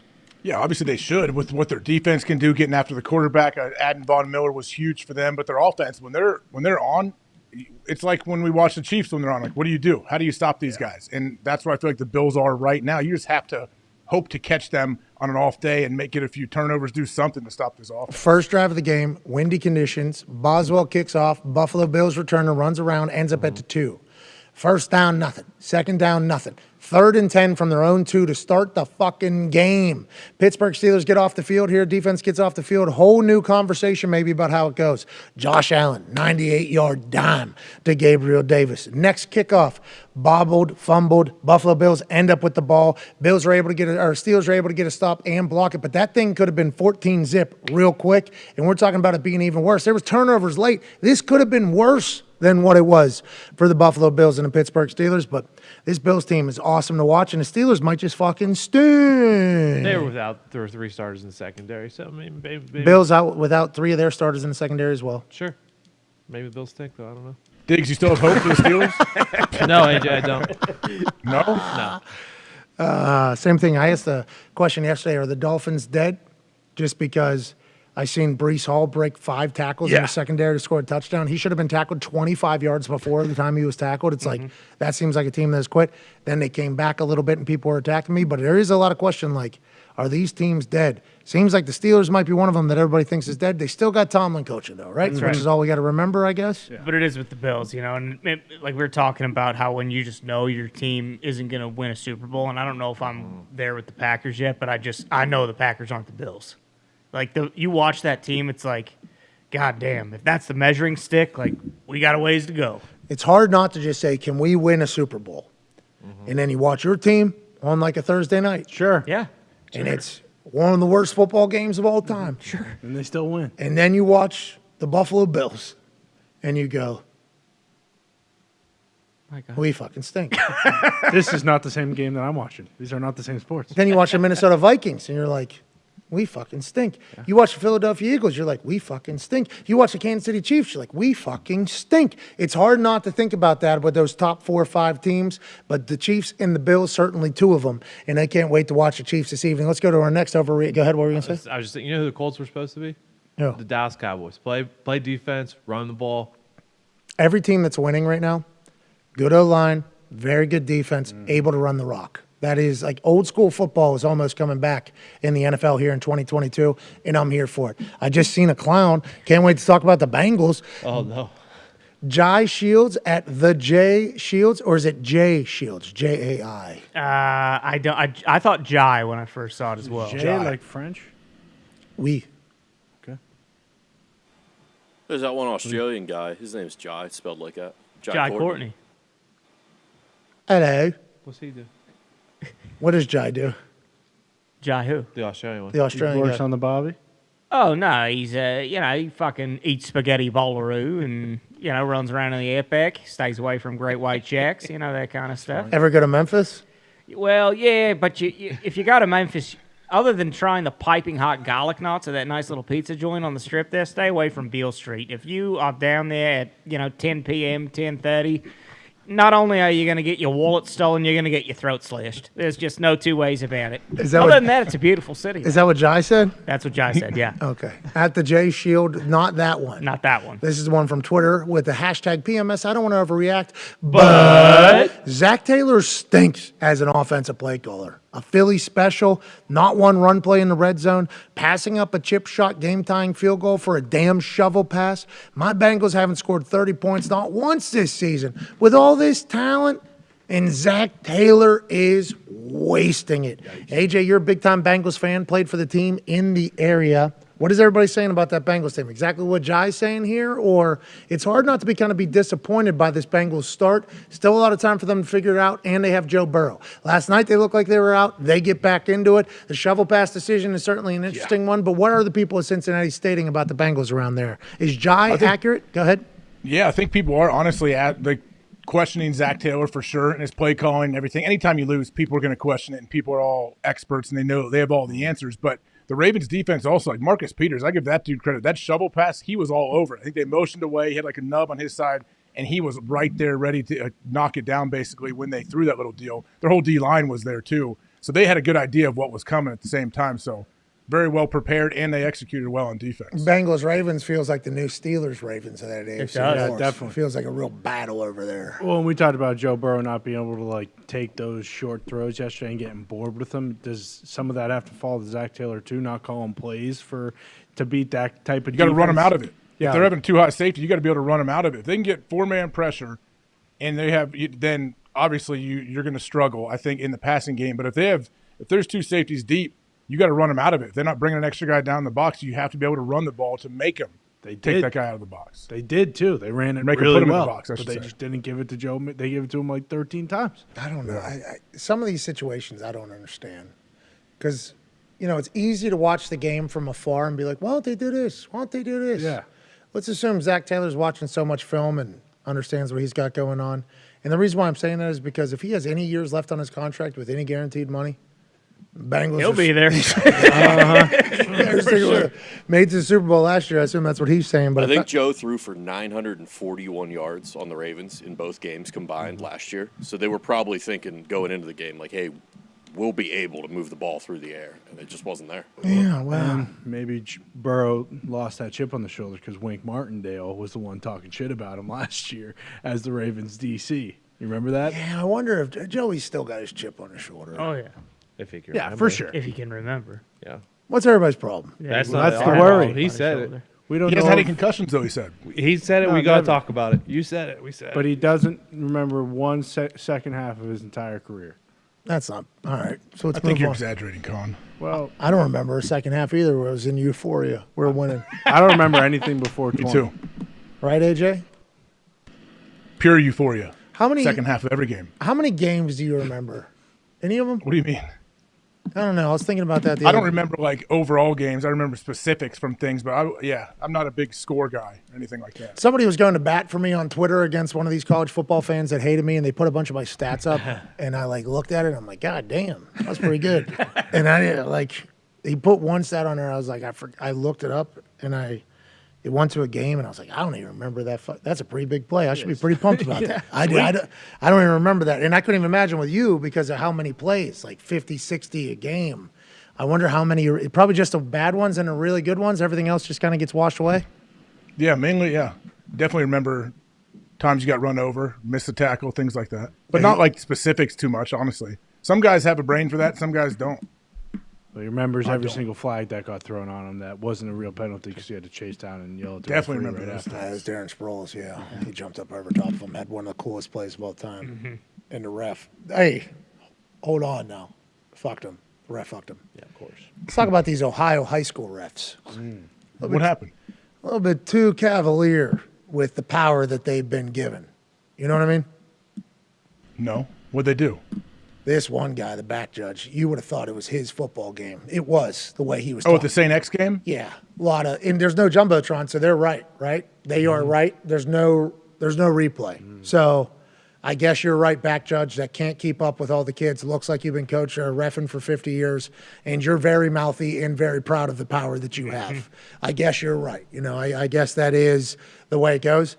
There was a couple calls that were made in that Friday game where I'm like, high school ref might be the dream job. Nobody can combat you because there's no jumbotron. It's like, you definitely fucked that kid out of a 68-yard touchdown ball right there. He was certainly in the end zone. There's no reason for you to put him down. You mark him down a half yard short. Your eyes were a half yard short on this guy. You were 20 yards away. Yeah, it wasn't a touchdown. I saw it. He was down. It's like, all right, must be nice, dude. Must be nice. I appreciate everybody, though, serving the community. That's right.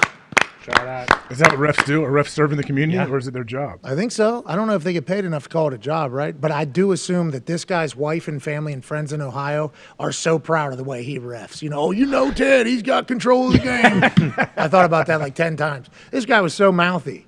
Going over, this guy's doing blah, blah, blah. This guy's doing blah, blah, blah. What? I'm like, get this guy the fuck off the field. Yeah, he was something. He was certainly something. And then you can't check him because... It is true. Yeah, if you're at a high school game, like, all right, here we go. What did he score or feed in? Oh, wait, there's nothing to look at usually. I don't think I've ever gone to a high school football game since, leaving high school. As a kid, I went, it was something to do. When I was in school, before I became a football player, I went because it was something to do. Then I'm in the game, obviously. Then I go to college, and I go to the NFL. And I think I've been back like on a bye week, but I don't remember, how it was. I was invested in that particular game because I thought it was a great game. There's dudes all over that field, St. X and LaSalle. I mean, there was dudes all over. Guys going to fucking, I guess, Michigan. That guy's probably going to end up at Notre Dame. That guy's going to go to this. I'm like, damn, this is awesome to watch. And it was good football. First play, though, down the sideline, I couldn't see. I go to Jumbotron, literally immediately. Like, as I'm watching the game, I'm like, oh, I can't see it. And I go to the Jumbotron, and it's over. Like, what happened? The guy caught the ball. Like, did he? How do we know? How do we know? And it's just like, I felt like such an entitled fucking asshole where I'm like, wait, need a Jumbotron. Come on. What are we even doing here? I can't even see the thing. But that was an awesome experience over there, AJ. I loved it. You got a FaceTime from me and Herbie while we were tailgating for a high school football game. 2 hours before. 2 hours before the game started. Never been a part of that before in my life. Had a blast. Had a couple whiskeys. 7:30 kick? 7 o'clock kick. We got there at 5:10. Hell yeah. It was awesome. I was still driving home from the Thunderdome, and you FaceTime me with Kirk in the parking lot, and I see all these people tailgating. We're like, yeah, Friday night in Ohio. There we go. If you would have flown with me to Kansas, you would have got back to Ohio faster. I flew to Kansas twice on Friday. Yes, you did. Okay, I flew to Kansas twice on Friday, got back to go. I was honored to be asked to go, by Herbie. Got on this little baby plane. No. From Kansas, get back to Ohio. Herbie? Of course. Had Wi-Fi, though. Had Wi-Fi. It was a good plane. It was a comfortable plane. Had enough room. You know what I mean? Had enough room. Had enough room. I mean, it was awesome. Just being in. I almost didn't go as soon as I saw the plane. No. See you guys back at you know what? Something just came up. As soon as I saw the plane, I'm like, I'm not getting in that thing. But then, I remembered, this is a cool moment to even be a part of, and I was very thankful. And I appreciate Kirk Herbstreit a lot. Jake Herbstreit, obviously, I appreciate a lot. It was like, all right, this is a cool moment. His son's first start varsity in Ohio. They moved back to Cincinnati for old cuz to basically go to this high school and do this. Not an easy thing to get a starting job at sophomore, I guess, at varsity at this school. They are a D1 factory, this school, St. X. Just everybody's going somewhere. Kid's good, dude. Chase is fucking good at football, AJ. That team's good. Team was awesome to watch, AJ. They put out a ton of great players, it seems like, all the time. Their coach has been there forever. He's a legend. Yeah, it's one of those programs that, they're very impressive. Before the game, full prayer into the microphone from Father McCullough. It's a Catholic school, yeah. Yeah, full prayer. Not just a little one. Like a They gospel. play elder? We're talking about we need to bless this goddamn field in these boys. You know what I mean, AJ? It was. Is that how they said it? I said that. Right. I was standing there like, doing a prayer. Oh, this is an actual prayer in the Catholic school. Got it. I just met Father McCullough. Guy was wearing a dress. Next time you talk to Herbie, ask him how come he didn't just because there is a decent coach down in Nashville. They could have just went to instead of moving to Cincinnati. Yeah, it is weird. Ohio high school football, after experiencing it, I think is vastly different than maybe what it is in Tennessee or somewhere else. That was an experience, AJ. That was an experience. Loud, passionate, full to do. That LaSalle school had an entire parking. We got there, they were already there. An entire parking lot filled, truck beds to truck beds, just music everywhere, drinking. I'm like, this is fucking outrageous. Yeah, and AJ goes, this is how high school football is supposed to be done. That's the speech I get. And I was baptized by every Ohio fuck was there. Mm-hmm. I'm in the middle of it. High school football in Ohio. You might as well have picked me up and put me right in the middle of the Ohio person. Honored to be there. You're right. It was amazing over there, AJ. Why didn't Chase go to Plum High School, though? Yeah, we couldn't get him a Plum High School over there? Mustang. Well, we don't illegally. Should have asked Kirk. He wouldn't have moved there, I bet. Well, Chase would make the Mustangs good. Appears as if that son of a bitch is faster than everybody. He's got moxie, a lot of confidence, very calm, Felt in control at all times. Sophomore first start. He's a guy. This dude is was this the game? Yeah. There's the bomb squad. Pause. So the bomb squad over here on the left. These boys over here. That's the St. X Bombers. That's the away side right there. On the left side, all those dudes with the tanks and the chains and the things. Sure. They have been voted by their peers as the leaders of the student section. Oh. They're called the Bomb Squad. I will say, I think the little tiny one over there on the left with the thing around his head, whenever they came up to shake my hand, let's go shake their hands before the game, he remembered that I said St. X stunk. So he was kind of like coming at me sideways, and I immediately thought to myself, I will snap your fucking neck. So then it was followed up with somebody else, like, hey, why'd you say that about us? I didn't even remember it. And then I had immediate respect for the little guy. I'm like, oh, I appreciate this kid actually coming up to me and be like, you just talked shit about us literally yesterday, and now you're here. It's like, huh? I don't remember saying it. In 4 hours, I do apologize. Bomb Squad, great juice. Hey, it was cold out there, too. We're talking like 40, 50 degrees. These dudes in this, at one point, they rip all their shirts off. They're in the middle of a fucking thing. Yeah, the Bomb Squad, the student section for St. X, impressive performance. Okay. Very, very impressive. We were down around them in that area for half the game. We were down at the other end, the other half. The St. X team in the white, obviously, they got offensive linemen that appear to be 280, 290, 300 pounds fucking moving the rock. Big boys. There's Chase right there, number 7. I will tell Chase, I don't know if he's already been told. 88. Who? Yeah, 88's massive. Dude, he made a big-time catch, tight end. He had a catch over the middle that was... Should have went to him more. What is this, the New York Jets? Is gigantic. Dude, these guys are fucking gigantic. I'm telling you, I've never been like, oh my God. And then Kirk and them are like, yeah, that guy's going to this, that guy's going to this, that guy's going to this school. It's like, it makes sense. Both these teams, I guess, normally very good. Down years for them this year, but normally very good. Very young squads going in there. I will tell Chase, the tights underneath the pants, I'm not sure Dad loved them, but I thought your swag looked good. Oh, no. I think your swag looked good, Chase. Kirk didn't like it? I think it was one of the first things he noticed. I didn't get to follow up with the ask if he liked them or not, but he did say tights on his legs there. I'm like, oh, okay, that feels like that's something. That feels like. I wasn't going to bring it up, though. I was honored to be there. Jake was there. Chase was there. Zach, I believe, is the third child from the Herb Streets after the twins, Jake and Ty. They were there. It was a big deal. They treated us very nicely, very hospitable at LaSalle. Everybody was nice. That was a cool moment on Friday. I was pumped to be there. Take back what I said about St. X. They did not stink. Okay, good to know. Especially with Chase Hunter. They're going to win a lot of games with that kid. He's just – because ever since he's the youngest of 4 boys. Okay, so first of all, you know that already. His dad has been the face of college football, so he's been and seen like massive moments. There was a photo I seen of him with Jalen Hurts, Mac Jones, and then Chase is like right here in the confetti at the national championship, and he's very like independent. It's like this dude's made to be a fucking guy almost. It feels like. I was lucky to watch his first game. He seemed in control of everything, man. No, we better keep it going, make it to the league. Is this St. X's own ESPN channel? Is that what this is Ohio football, I think. So ESPN. Okay, he does have some wheels. Yeah, he's an athlete. He's faster than everybody on the field. I didn't want to say much because I don't know much. But after the game, I got to meet Chase on the field, I'm like, hey, pal. 15. You should – where's the ref? Let me see which ref it is. Probably see him. He'll come poke his head in here. He'll come flying in. That's the head ref. These Ohio refs, though, they're fucking – you know what I mean? By the book. Good strut. But Chase was faster than everybody, had the arm, seemed to be in control. Here we go. I loved it. I loved watching it. Ohio's a good place. St. X, the Bombers are on a tear. Okay, look out going forward, AJ. They are, and they have dudes that drive 45 minutes to school every day. Like that's just how those Catholic schools are. You can come from all over. Yep. Does Centerville ever play them? Does Centerville What's that? Ever play St. X?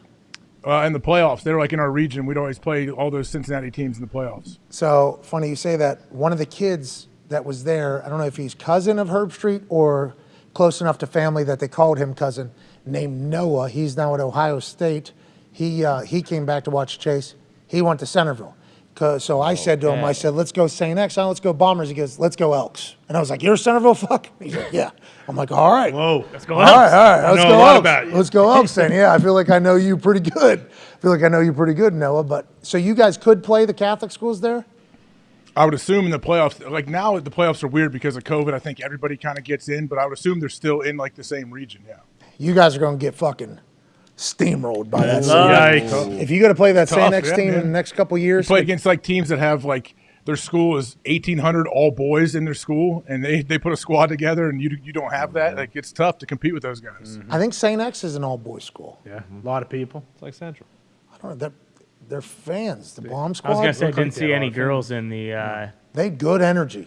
Bomb Squad had good energy all night. We're talking loud. There was a couple chances where I was like, ooh, nice note. Kid, students still got it. Oh, I love that. Yeah, there was a couple chances where I was like, oh, I'm gonna go ahead and drift down a little bit here. Can't say They're that. kind of dancing a little bit with it, but I guess LaSalle, they had a senior quarterback who was wearing a number 10, and his coach, I forget the coach's name. It's an Irish name. The coach has a son who's a sophomore. He came in, and I was talking to the student section from LaSalle before the game. A couple students had eye black on, the whole thing. Of course. And I said, how's the team? You know, how you guys doing? And he go, we got a senior quarterback. He's okay. Sophomore quarterback, really good. We hope that sophomore quarterback will come in. So as we're watching the game, number 10 is a senior quarterback. This dude was fucking spinning. We're talking like, between him and Chase, he looked like much more of an adult. He was much more built. He's a senior. He was like 50-yard balls, like very, wasn't close. Like a lot of the balls weren't, but he looked the part, you know what I mean? He looked very good. And then they moved him out to like wide receiver, and they put in this little guy at quarterback. Weapon baller. Him and Chase are about to run into each other for the next, couple years. Here we go. That's going to be good football between those two. He was good. And 10, he seems like a great athlete. He's probably going to be a tight end. He'll probably play tight end in like Ohio State or something like that. It's like on that field, it was awesome to watch. Like, Athletes. these dudes are so good at football. And Ohio took it seriously. National anthem was great. Prayer. Prayer happened. Tailgating was awesome. What? Football was high level. Cold as fuck. Yeah, it is. It's getting there. It's turned. It It's was. beautiful during the day. A little chilly at night. In the That's fall, morning. baby. All right, let's do one more overreaction from Twitter. I want to let you know, though, I felt like you were there with me in spirit, Did you? I'm glad. That's a game I would have liked to go to. That'd be nice. I took a lot of photos of stuff when I see Did you? I'm like, I would like to remember Yeah. that. Put this in the bank. I remember that. They had a porta-john for me to go to the bathroom in the middle of the tailgate parking lot. Just a bucket in the middle of So I'm like, is this where we're peeing? And Herbie's like, oh, plane's too small. Oh, can't pee in a porta-john. It's not. I'm like, no, I'm just telling you, like, if this porta-john was in Plum High School's tailgate thing, as soon as my dumbass gets in there, that fucking thing's getting flipped. Yeah. So are we okay? He's like, oh, go in the porta-john. So I go in there, and you hear Herbie outside like, you ever flip a porta-john? Talking to a kid. Herbie is awesome, dude. Kirk he's awesome, man. I'm a big fan of him. Very lucky to become, friends and coworkers with that guy. Chase Herbstreet's a fucking problem, though. Let's go. He's a problem. I'm like very pumped to see what he does. Sounds like, too, he's fast enough where if, teams are worried about his size, he can just go play wide receiver. He's a sophomore. I think he's gonna Get to Shoot up a Herbie's. bit. I think he is gonna get tall because he's already tall. Yeah. And then I think he's gonna get taller. True. It's hard to tell from watching here just because those fucking old linemen look like they're all 6'5". 88 came up to me afterwards, asked for a photo. I'm fucking looking up and I'm like, this dude's 88's 17 years 6'7". old. Yeah. There's a 97 on St. X. I forget his name. I apologize. He plays D-line. Little baby JJ looking guy. Damn. He's fucking junior, just like big. I'm like, where do you guys come from? Ohio. Of course. There you have it. Ohio. This is where everybody comes. So let's go to another overreaction on Twitter. I enjoyed my time. I'd like to say thank you to everybody over there. Austin Williams at Pyro Mittens 13. All right, 4th of July, big time for this guy. Yeah, look out. He's the guy who's in the neighborhood who's lighting off fireworks in the middle of June, and everybody's like, it's not 4th of July, Austin. He's like, what do you want from me? I got these pyro mittens. Dude, is this like the Of glove, the pyro mittens? Oh, yeah. You just walk around lighting fireworks off with your fingers. Yep, you can just hold black cats in your hands. Those Roman candles. Change the game. Anyways, not as good as what Pyro Mittens got cooking. Hashtag PMS, I don't want to overreact. But Jerome Boger should be strapped to a rocket. Here we go. Yep. Pyro Mittens. Makes sense. And launched into the sun. He shouldn't be allowed to officiate a contest between two people watching paint dry. This guy shouldn't be allowed to officiate chess in which there's cheating allegations. This man should not be able to officiate poker in which there's cheating allegations. This man should not be able to official fishing contests in which there's cheating allegations, let alone the NFL, the biggest league on earth. 2 weeks in a row, this guy's making judgment calls to win a game for a team, basically, in situations that are very, very big. I do believe that what old Pyro Mittens is stating is something that a lot of people are saying. Now, he does love fire and blowing shit up, so he said put him on a rocket and send him away. A lot of other people are saying, why is this guy still on a field, AJ Hawk? Yeah, but okay, so one question I have, what does the NFL say to him? What do his bosses say? Like, okay, hey, you know what? We like you erring on the side of caution when it comes to player safety. If someone says that, no, you absolutely can go like over the line with that and err too much on taking care of players when you affect a game like this on something that clearly not only was Grady Jarrett's intent, right? Like he wasn't trying to slam him. He could have slammed him, and I agree. I understand. Intent doesn't matter. It should, though. But, yeah, it's just, I don't know. It's terrible. Everyone was already pissed off on the internet. I tried to get away from it because it made me mad thinking about it. That's right. We're an internet show. I do appreciate the fact that you try to get away from it. I would like to do that sometimes as well. Impossible. Going to have to go to rehab to get off my phone. It made me more upset the more I watched it, and then I see other people freak out, and I'm like, all right, I get it. I understand why you're freaked out, and I just couldn't come up with a reason in my brain of why the flag was thrown. Yeah, me neither. But I think a lot of people are saying on the internet, if you would have stuck around a little bit, because I understand you getting unreasonably upset about something that doesn't necessarily bother you, like, or a part of your life. Like, hey, what Bogert does with Grady Jarrett of the Falcons and Tom Brady of the Buccaneers does not directly affect me. But I think the reason why people were reacting the way they are is because everybody's scared of this post-Tua era. This post-Tua era, where the Tua situation was handled how it was handled. The NFL and the NFLPA allegedly came out with a joint statement saying protocols were followed. The doctor, though, did not appreciate or respect the NFLPA's portion of the investigation, were disrespectful to the NFLPA who was asking questions. So they were allowed prerogative to fire that guy, so they got rid of that particular doctor. They're bringing a new one in. Then J.C. Treader comes out and goes, we do not agree with what the joint statement said. We do not think the protocols were followed exactly. Will we ever know the truth? Probably not. It's going to get muddied. You got a doctor involved. You got the NFL involved. You got a union involved. Are we ever going to get the actual truth? Who knows? Tua has talking about it a few times, talking about getting back healthy and everything. I wonder if he'll be asked about the entire process, and if he doesn't remember it, is that a part of the process? But I think that is why people are getting so upset about that potential call, because they're like, we can't have the post-Tua era in an attempt to redeem themselves. The NFL is then going to go on the complete opposite side and fucking ruin games. So I think that is why people started getting so worked up about it. And I agree with them. You just have to have good common sense out there. We need some common sense in this game. And that has to happen. It's the time of when, and I understand, hey, a penalty in the first quarter should be a penalty in the fourth quarter. It should. This thing should never have been a penalty, but when you call it in the fourth quarter, when the game is on the line basically and it flips the whole momentum of the game, I think you got to think about it before you throw that flag. Well, the good thing about Jerome Boger is he's always been known as a really good ref. Of course. Sure. Right? Mm-hmm. Yeah, that's what everybody says. One of the best. Boger's a good ref. Mm-hmm. There's some that just suck. Walt sucked. Long time. He did it for a long time. He sucked for a long time. Garanti. Long time. Scumbag.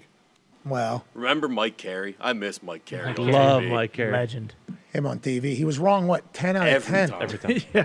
When you see what the ref is seeing here is blah, blah, blah. And they come out after review, the exact opposite of what that fucking guy said. Well, you can see it two different ways. Whoops. He was bad on the field and in the booth. He had a Super Bowl. Yeah. So some of these guys ref Super Bowls, and it's like, how'd that happen? And once again, we have a lot of respect for the officials. We know it's not an easy job. Nobody wants to do it. Very difficult. With that being said, you get a little bit of power, let's not fucking abuse it. And it feels like that happens every once in a while. We don't need to fall back into the same year that we had last year, where every Monday, every Tuesday, every Friday, we're bitching about officials. The NFL doesn't want that. We don't want it. The officials don't want it. But we can't be making judgment calls that can, sway an entire game and give the game to a team, which we've seen 2 weeks in a row from one ref. So let's talk about it. I feel like he's doing this. Have you heard? Because he wants to be best friends with these big-time quarterbacks. He wants to protect them. Yeah. Hey, Josh. So Boger's like, Josh, you see what I did? I protected you. Tom Brady's like, I don't throw the flags. I don't get out of here. I mean, I get Tom had a rough week, but he didn't deserve to get that call. Yeah, come on. I don't, who cares what's going on in his personal life? Just call the game fair, okay? even if you feel bad for him. You think Boger's reading TMZ before the game? No, I think Tom came up to him before the game. Was like, "Hey man, I had a tough week. Like, if you could give me 1 or 2." Everyone hates me. Can you just help me win today once? I need this win bad. Like, I need a W in my life, or like, I don't know, like what I'm gonna do. Do you think Tom said that to Boger? Yeah. I had 8 rings and I only have 7. Please help me. 4. Yeah. Yeah. Yeah, you mean 4. True. 4. Yeah. If that's the case, that's awesome. I respect working the referees like that. Me too. You guys are despicable. If you can get a sympathy game out of a ref and they get you a Have we heard first from his down. bosses, though? Who's? We've heard from Boger why he threw the flag. Have we heard from, like, the bosses to say, can we hear them say, we think he was justified in throwing this or not? We never Did hear they do that, right? That's kind of a problem with the whole world with the police. And then in our world, the refs, you never hear an outright, like, they won't bury their guy because it's bad. You know, it's Which bad. I agree. Like, just like a coach shouldn't bury his player. I agree with that, maybe. But I would like to hear something. I would like to know, okay, in the future, if we make this exact same tackle on a quarterback that might not be Tom Brady, are you throwing this flag? Let's get a little accountability. One time. Huh? Who pushed this chair in here and tried to break my desk and my seat? Let's get a little accountability. You know what I mean? Let's do it. I agree. We need the referee press conferences. You remember? Yes. Yeah. You suggested that either. And get the head one in there, too, with a Zoom. Yeah. They won't say anything. I don't care. Go right to the head guy. Yeah. Say, hey, what did you think of that roughing the passer that was called in the fourth quarter that ended the game, basically, for the Falcons? What did you think about the abusive language that Smith. ruined the Chiefs' perfect season? Tell the truth. What do you think about Josh Allen flopping a little bit there after watching it back? Do you think he made a mistake or?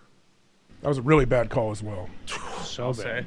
They're all judgment calls, is what they'll say. Well, how the ref felt, we empower our officials to go with what they feel because we want them second guessing stuff like that. They'll do a full speech about how we're wrong for even asking. And that's what you're talking about. Can we just hear one time we fucked up? Yeah, do they have them? You may not put it all on Boger. Like, they may have these guys so freaked out, especially after the whole Tua thing. Like, hey, you better be throwing these flags for guys throwing these quarterbacks around. Remember, we were told that by Pereira that Yeah. the pass interference reviews were being held at a different standard than on the field. So we were going crazy about how the pass interference review, in theory, wasn't a bad idea. In execution, was terrible. So we're burying these refs. Like, how are you getting this wrong?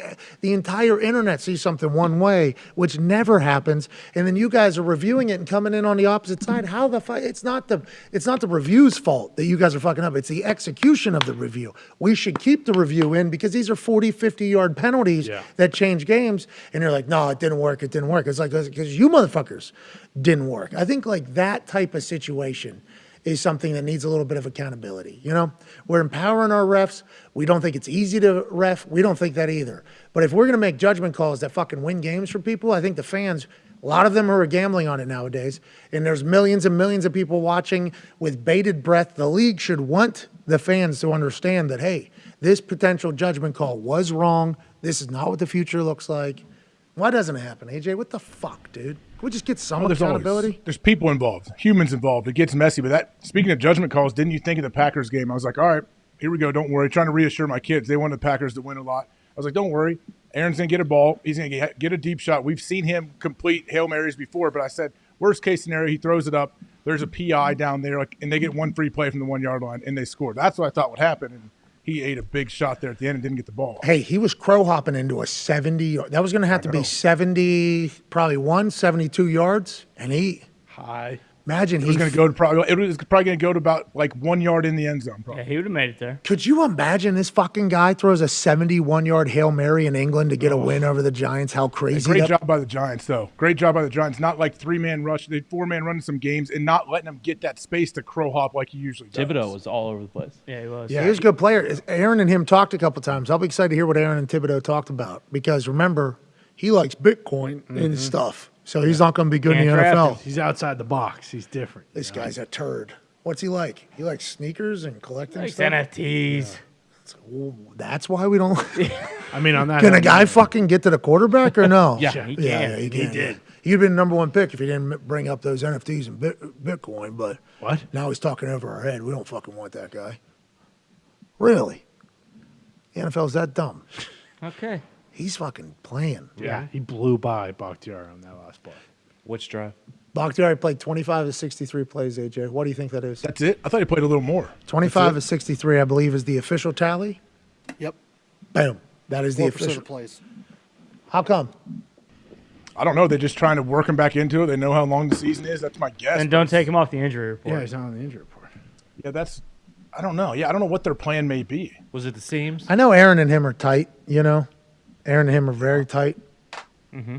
But, like, the seams on that field were disgusting. Terrible. I know. I put a picture up because they zoomed in on the ref in the first quarter. I put that picture up there and had some people being like, oh, the refs aren't on Aaron's side. It's like, I'm not fucking talking about the ref. I'm talking about the massive seam that is right behind him. I mean, that is clearly a seam in the turf. And remember, just a couple of days ago, that was beautiful grass on that pitch. That they said, get that out of here. Let's get some of this turf up here. And let's not even sew it together. Let's just put it right next to each other. Could have caused massive damage. Imagine a cleat getting stuck in that cut, and it's happened. They're smarter than we are, obviously. But that looked bad. Yeah. That looked terrible. It was right in the middle of the field, too. Right in the middle of the field where the seams were coming together. It's like, is that why Bakhtiari isn't playing? That's what you're saying? Maybe because they thought it was a dangerous field? Maybe. 25 snaps, a lot of snaps. Put them out on a dangerous field. Do they really care about you, Bakhtiari? Something to think about. Saquon, I mean, he had that vicious cut on that little catch, too. That was pretty good. That was like old rookie years. Got some good suddenness. Yeah, he's all the way back. He is. AQ said, Saquon's all the way back. Stop asking questions. It's like, all right. Were you asking questions? Well, yeah, last year there was a lot of conversations like, is Saquon wanting I mean, hit him with a little hezzy, too, before the hard plant. His legs, vision, confidence. Bang. We're back. Seems like he's got a team that loves having him. Got a coach that wants to win and is trying to win. Mm-hmm. Good day to be Saquon Barkley yesterday. Yeah. How you doing, England? My name's Saquon. I might have taken a year or two off, but I'm fucking back. Rested, recharged, healthy, and more explosive than I've been in some time. He told us at Radio Row, though. He did. Yeah. Saquon came on Radio Row, and he said, I'm going to change what everybody's saying about me. I hear what everybody's saying. Fucker did. He has. So far.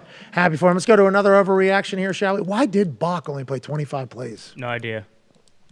Well, you've mentioned it no before idea. about the plane rides over to London, how sometimes some of the players are kind of crammed in their seats, maybe. They mentioned that on the broadcast that maybe it got swollen or swelled up a little bit on the plane ride over and just wasn't right. You got to wear those tights, don't you? You got to wear those Spanx. Ain't that what they say, Jay? Yeah, they used to give those out. Did you guys get those every once in a while, like on flights home, those like recovery tights? Yeah, the sock things. Yeah, they would come on. So hard to get on and you cramp up wearing them. Yeah, I will say I've never put one of those on. What the hell do they do? I had a bad game in England, though, so maybe I should. Just compression, like compression socks or tights to try to help like flush any lactic acid or fluid in your legs. Like copper fit. Because when you fly, it's supposed to swell. So Pierre Garçon has some that he's selling right now, some compression socks. And I think there's some sock ones that can keep, the feet, because people get a lot of blood just resting in their feet and everything like that. But the big long King's disease. Mm-hmm. God save the King. And his sausage fingers. But the ones that they give out go all the way up to mid-thigh. Yeah, it's too much. It's like, I'm not doing that. What are we doing? It's going to pull the fucking hair on my leg. Is this going to make me kick a ball further? Actually, it will, because the blood will be circulated. It'll be fresher. All right, well, I'm not sitting uncomfortable for fuck this. 7 hours of comfort's going to make me kick a ball better, too. How about it? But I'm also terrible at fitness and health. So I shouldn't say, did you wear them, AJ? Never. I tried them a few times. Oh. Wow. Did it work? I don't know. I mean, it's like doing cold tub, hot tub, cold tub contrast before practice and training camp. Like whenever I got out in the field, my legs still were as dead as they've always been. So I thought you were supposed to do that after practice. I did that. I'm a firm believer in the flushing with the hot tub, cold tub. I think actual science behind that. When you're hot, your veins get bigger. When you're cold, they get smaller. So that would naturally pump your blood, I think. So I'm a big fan of that. I did that basically every single night, training camp, practice. Nice. I was a big hot tub, cold tub, hot tub, cold tub. It's like 3 minutes, 2 minutes, 3 minutes, 2 minutes, 3 minutes, 5 minutes, or something like that. I forget how it goes. I love that. I thought that made me better, but if you end in cold, right? yeah. It's supposed to end in cold. Now, yeah, I agree. I think there's definitely something to that. The tights and stuff, in theory, it does make sense. Does it? So your body doesn't swell, but I don't know if it actually works. Yeah, it has to go somewhere, right? So my thighs. Yeah, where does it go? just going to eat it? Where? Somebody smarter than us. Yeah, definitely. We know Bach loves the sights. Always Maybe put a he- hot towel on your balls too, going in the hot tub or the cold tub. nice. Go ahead. And by the time you create the little bubble of warmth around you in the cold tub, that towel is probably going to be cold, but you had already created the warm bubble around your midsection. Wouldn't it be good, though, for your shaft and balls to get that cold? Maybe. I don't know. I tried it one time, and my penis said, I'm out of here. Yeah. It ran so far into my body. Yep. I was looking for it for fucking 4 days. Yeah. Shrinks up, looks like a little acorn. Yeah, stack of dimes. Cuz! It's trying to help my legs. What happened to my dick? Need the toesy things too, the little rubber toes thing. Ooh. I've seen people go in the cold tub without the little rubber toes thing, and I'm like, you're a psychopath. Your toes just lock up. Did you put those on or no? I didn't get in a cold tub a whole lot, but I eventually wore those when I saw them, yeah. Yeah, need those. Need to have those on the toesies. They definitely help. What were you going to say? I apologize for interrupting. Oh, no. We just know Bach's a big, like, when you go somewhere, like, hike to the highest point possible. So, like, maybe he went to the top of, like, the Big Ben's tower or something like that. Scaled Big Ben, just climbed up the side of it. That'd be cool. What if there's a photo of Bach coming out on Friday night, and he's got he's Mark LeClure, the alpinist. Sure. Okay. He's got a fucking thing on, and he's climbing the side of Big Ben. He's like stretching his legs all the way up. He's doing the whole thing. Then I'd understand it. Okay. Well, yeah, that's why he only played 25 plays. Did he play for the women's national team in the game against the British women's national team? Possible. He may have been in goal. Now that Well, goal wouldn't hurt your knee, right? I thought he was maybe running center back. Possibly. Is that what Bach was up to? AJ, why is he only playing 25 plays? What's the deal? Didn't he play all game last game? Yep. Yeah. Oh, that was what happened last year. Remember he played that one game and then. Is he all right? Will you reach out to him to see if he's okay? You know. I don't know. No, I have not. Well, why don't you? Be a good friend, huh? Yeah, don't break You're right. the seats. I need to use my contacts better. You're right. No, they're sources. I was going to give him some time to. Get back and decompress from the trip. Hope you're happy, AJ. See it, Edge? It's not me. Oh, well, then who did it? Who else? I go to Kansas. I'll bring a little patch kit. I got a patch kit. I'll bring for you. Don't touch my chair. I thought you were bringing your Bring own your chair. own chair. Yeah. I thought you were bringing your own chair. BYOC. I will. And how'd paper towel end up down there? I mean, you were literally. I've never seen paper towels up there. Where are paper towels? I was looking for some. They're all over the office. That's because you threw them. They're not at the desk though. We got a trash can that opened backwards for a couple of days. Yeah, pretty sweet. Thunderdome's really coming together. Let's go to another overreaction here from around the Twitter world. Alex Zaleski, hashtag PMS, I don't overreact. But it's all but confirmed the Vikings are the best team in the NFL. Kirk Cousins is the MVP. Hashtag Skull. They are fantastic. Watching Kevin O'Connell's offense seemingly come to fruition with that Minnesota Vikings team was fantastic just yesterday. Justin Jefferson had 8 targets and 8 catches in the first half alone. Kirk Cousins started the game 18 for 18. Dalvin Cook had 2 tuds running.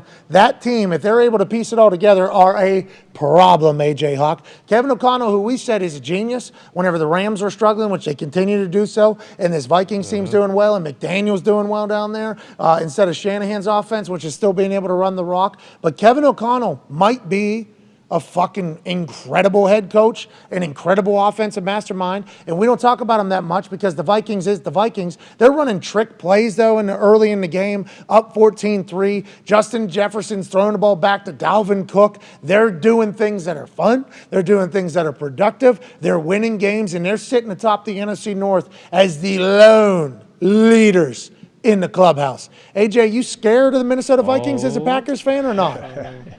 I mean, I definitely respect the Vikings and what they can do, and I like how they can get after the passer, too. I mean, Zadarius Smith leaves Green Bay. He's over there making plays, it seems like, every single week. So, yeah, they're a legit contender. I guess the question is, when they do, if they get in the playoffs, when they have these games, what Kirk are we going to see? If Kirk can be the guy that we've seen for the most part of this year, then, yeah, the Vikings they're serious, man. Oh, so you still wonder whether or not Kirk Cousins is Kirk Cousins. I seen him spinning a chain the other day. Yeah. I seen him running for a tud. I seen him throwing the ball all over the yard. Kirk Cousins he's playing great. Yeah, I mean, the GM said, I mean, he ain't. Yeah, he ain't Patrick Mahomes or Aaron Rodgers or Cooper Rush. He's good. And to AJ's point, that one loss was a prime time against the Eagles, and the Eagles might be the best team in the NFL. They blew them out. Boy, Kirk Cousins did not look great in that game. I'm happy for Vikings and the Vikings fans. Yeah. And What the ending? How about the ending of that game? The strip. Yeah. Yeah, just give me That that. was awesome. The Bears almost did come back. They did. Yeah, the Fields had that unbelievable 50-yard touchdown run that got called back for a block in the Yeah, the Bears started making some plays. Eberflus's defense seems to be kind of coming into play, too, even though in the first half they looked god-awful. The gimme that to end that thing by Danziger Sr., I believe, is the name. Yeah, Cam Dantzler. Dantzler Sr. That was awesome. Congrats to the Vikings and their fans. Yeah. Skull. That was hashtag PMS. I don't want to overreact, but we love doing that every single Monday to kind of get the pulse of the fan base, and everything everybody's saying sounds good. Let's go ahead and look ahead to tonight's game by looking back at the Sunday slate to see how AJ and I did in picking against the spread.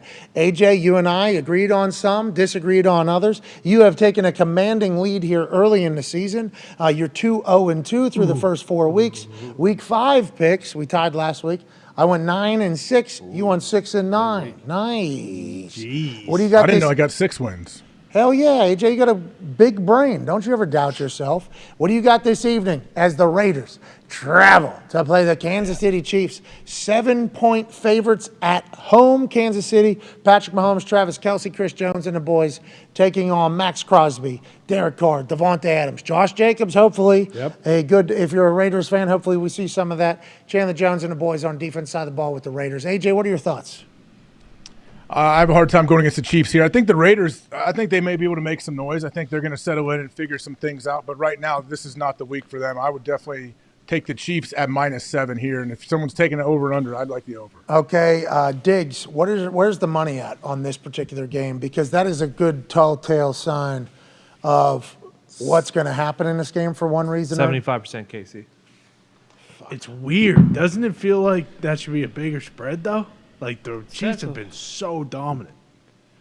Dude, I do not. Yeah, what do they know? That's what I mean. I'm picking the Chiefs. The Raiders have played the Chiefs pretty well, wasn't it? Gruden, who, circled the bus. Oh, yeah, take the tractor another round. Another round. Another round.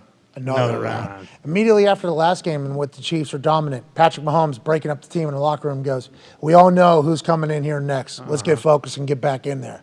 Give me the Chiefs -7. Hell yeah. Give me the Chiefs -7 in a Monday Night Football matchup that we are pumped to watch wrap up Week 5. AJ, if this thing goes in, how much money are you giving away?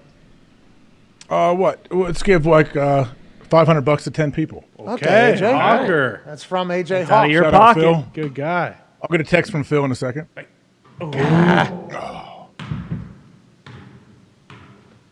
Oh, no. Fuck.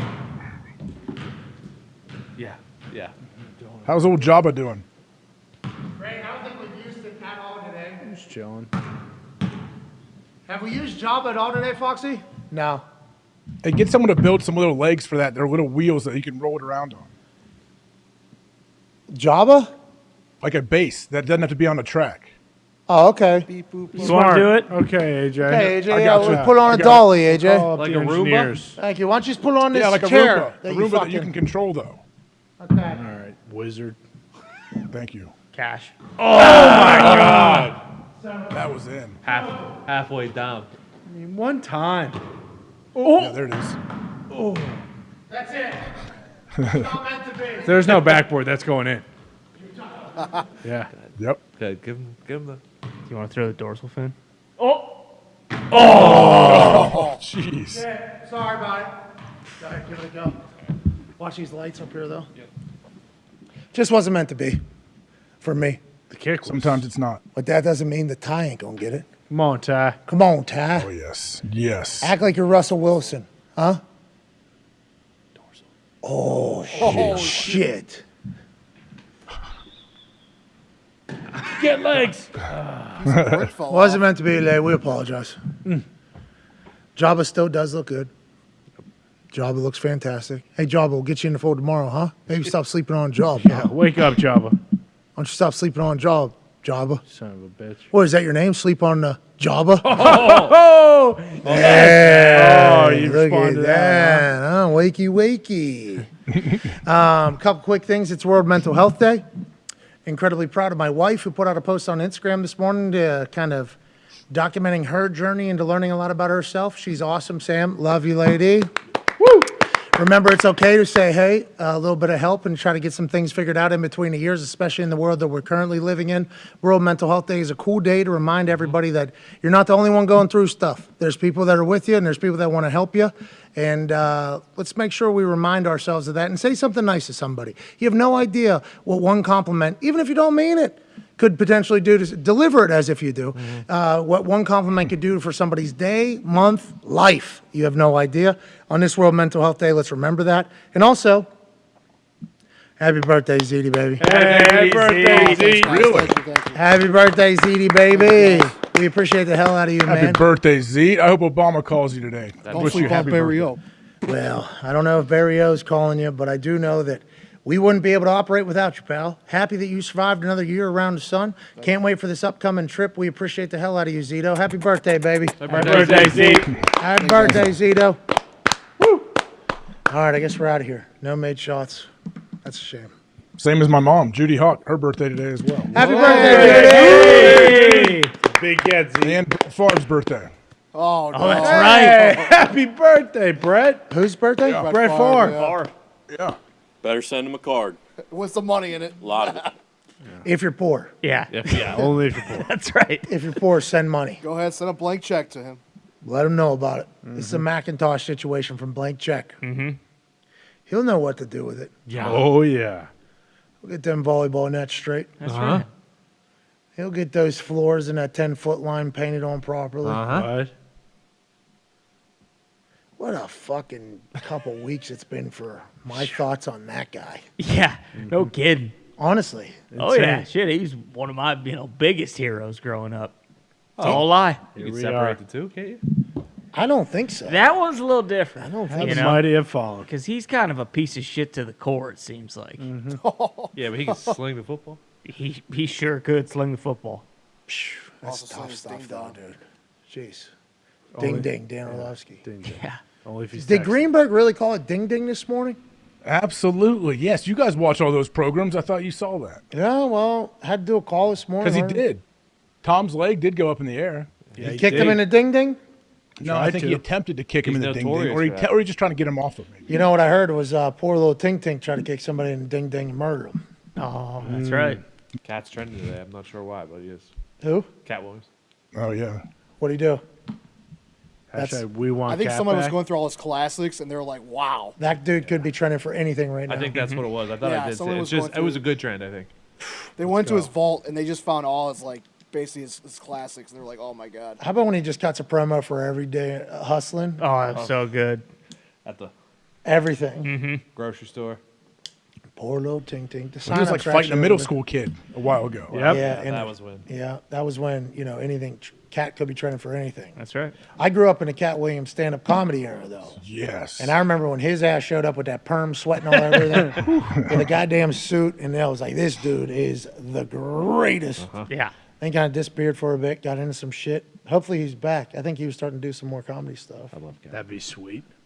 Love him. Massive amount of confidence. Delivery. Stupendous. I loved Cat Williams, man. He was on a radio show, like, maybe a year ago or so, and this lady was just, like, talking shit to him, and he destroyed Saw her. that. It was... Why was the lady talking shit? Because all the shit he went through whenever he was... Maybe, yeah, and then he was just, like, was taking it for a little bit, and then he was, he just took Listen, it all out. lady. Yeah. All right. All right, It's worth a lady. watch. You could see it, It's like, worth turning looking on. at. Golly. Well, Cat, we don't know why you're trending, but It was a T's and P's. I hope you get back to the stage, pal. picture of him with Chappelle, and someone tweeted the picture, and Cat's doing a little. His like legs are crossed when he's standing, and someone said, "Bro in the front has the craziest pose ever," and then everyone just started. Bro didn't know Cat Williams' Yeah, name? that's why. Oh. Okay. Put some respect on Cat Williams' name. Please. But I don't know if he did something that you shouldn't put respect on his name either. I haven't followed closely enough. Is he robbing welfare people in Mississippi? I don't think I so. don't think so. Never done anything that bad. All right, just making sure. AJ, you have anything final send-off here? I'm a big Cat Williams fan of his stand-up comedy. I used to watch the DVDs back in the day. Hell yeah. Him driving, Pimp Chronicles. So sweaty, too. He's working hard on that stage. All out every night, just fucking selling out completely. Dude, I love that guy. And Kevin Hart came in, kind of took the. How come that's a thing in comedy? It does appear as if that's a thing. They went on they're kind of different paths, though. Kevin Hart's more of like the wholesome mainstream guy.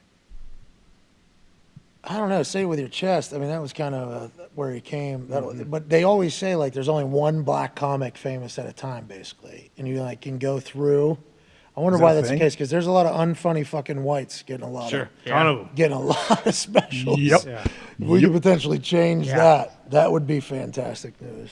Just give him all the Burn Segura. What about Foxworthy? Nope, just those two. There's a couple others. I don't know enough. I haven't been paying attention enough. Yeah, what do you mean? Those two, at least as of recent memory. Segura had a baby at his show in Indy. That was awesome. That was He awesome. went on a 5-minute riff about a baby at his show. Bruce was sitting next to him. The baby? Yeah, he didn't even notice till Segura called him out on it. Bruce got a brand new F-150. Yeah, it looks just like Brian Daboll's. His car broke down. Couldn't run anymore. Like 6 months ago. And then he drove it still somehow. And this thing finally died. And he was on the hunt for a new car. And as soon as he seen this picture and was reminded of this, he said, give me the fucking blue F-150. That's how happy Bruce is. That's how Giants fans feel right now. And I don't blame him at all, because it feels like Daboll's got it all figured out. That's what he said. He went to the dealership. He said, give me an F-150 and Brian Daboll blue, and you got yourself a deal. That one's a Raptor, I think so, yeah. I think. Yeah, bottom right. They didn't have any available. Right side of the. Yeah, I believe it's a Raptor. I was there on Friday. Bruce was about to go shopping for this. And then you destroyed my chair and got out of here? Oh, no. It's not destroyed, but I didn't do that. Spilled your drink on the desk? Yep, you did do that. Do that. Yeah, not last time. Might be where the paper towels came from. I don't know. Oh, because he spilled shit all over it. This is remember I told you, $17,000 desk, dude. Definitely I'll worth bring it. my own desk, too, on Fridays. All right. Perfect. We'll pop up. Right on top of it, like a TV dinner. Maybe, yeah. TV dinner. Those trays. That'd be all. My grandma used to have those. Me too. I think you do a great job over here, but if you would stop destroying my shit, I'd be very thankful for that. I will get to the bottom of who is destroying things. Okay, thank you. I promise you that. That's very nice of you. Let's get the fuck Thank out of you. here. Everybody have an incredible Monday Night Football. We're both on the Chiefs. Let's go. Kind of a shame. We're either going to go. I'm going to go 10-6 or 9-7. AJ is going to go Winning week 7-9 or 6-10. What's that? Winning week either way. Yeah. Put your Yeah. feet up. Boom. You can enjoy it. You can enjoy the game. I'm like the Texans. Get That's the first one here. That's good news. I needed it. You know, as things are starting to trend this way, you'll get hot again, though. Tone Diggs is hot. What's our Super Boost tonight? Has it got boosted? Do we know? Yes, know if it's it out has. It is on the sports book. I already Okay. read it. Alternate spread for the Chiefs. I don't know if it's what was it? 5.5. It should be minus 5.5 for the Chiefs. And Mahomes. I just like the matchup. They're better than the Raiders, and then Mahomes over 250. Okay. Bang. It's up. PMI Super Boost. Is that an NFL quarterback? Mahomes, yeah. No, no, Tone. right there. guy in the photo. No, that's a fat loser from Indiana. Come on. No. You're from Come You're a on. winner. You're winning. Damn it. You're catching a heater, bro. You're spelling how you spell things. Cast spells, Tone. That's right. Narratives. Well, cast that spell a long time ago. Let me place a big old bet. Yep. And we're in. Let's go. Have a great night. We'll see you tomorrow for Aaron Rodgers Tuesday. Should be an interesting one. How will Aaron respond to losing to the Giants in England? What were Aaron's thoughts on the game in England? I'm sure he's going to have a few. Will he be jet lagged? Bingo. They played at 9:30 in the morning or whatever. Hard time. Yep. That's early. Yeah. Weird. They flew over late, too. Uh-huh. His intro, though, got a big pop. Oh, yeah. They went They low. love him over there. Yeah. Seems like. World traveler, dude. He loves it over there. He's, Packers fan. He went low 5. Has he always done that? And did you go low when he came out? When he's running out? Yeah, usually low 5's running out. That was cool. Yeah, he went real low. Yeah, big fan of the low 5. Are you? Yeah. Yeah. Because you got to, work for the high 5, It's not just, a normal one. It's Yeah, like, hey, this is the working man's high 5. Bum, bum, bum, bum, bum, bum, Boom. bum. They didn't win. No, they didn't. No, they didn't. What are they now? 3-2? 3-2. Here we go. Jets coming up. That's right. We'll talk to Aaron about that and more. We'll react to the Raiders and Chiefs AFC West battle this evening. Can't wait for it. You all have a great one. Remember World Mental Health Day. Be nice to somebody. Check in on somebody. Say something nice to somebody. And then we will see you mañana. Everybody take about a 20-hour and 15-minute break. We'll see you then. Goodbye.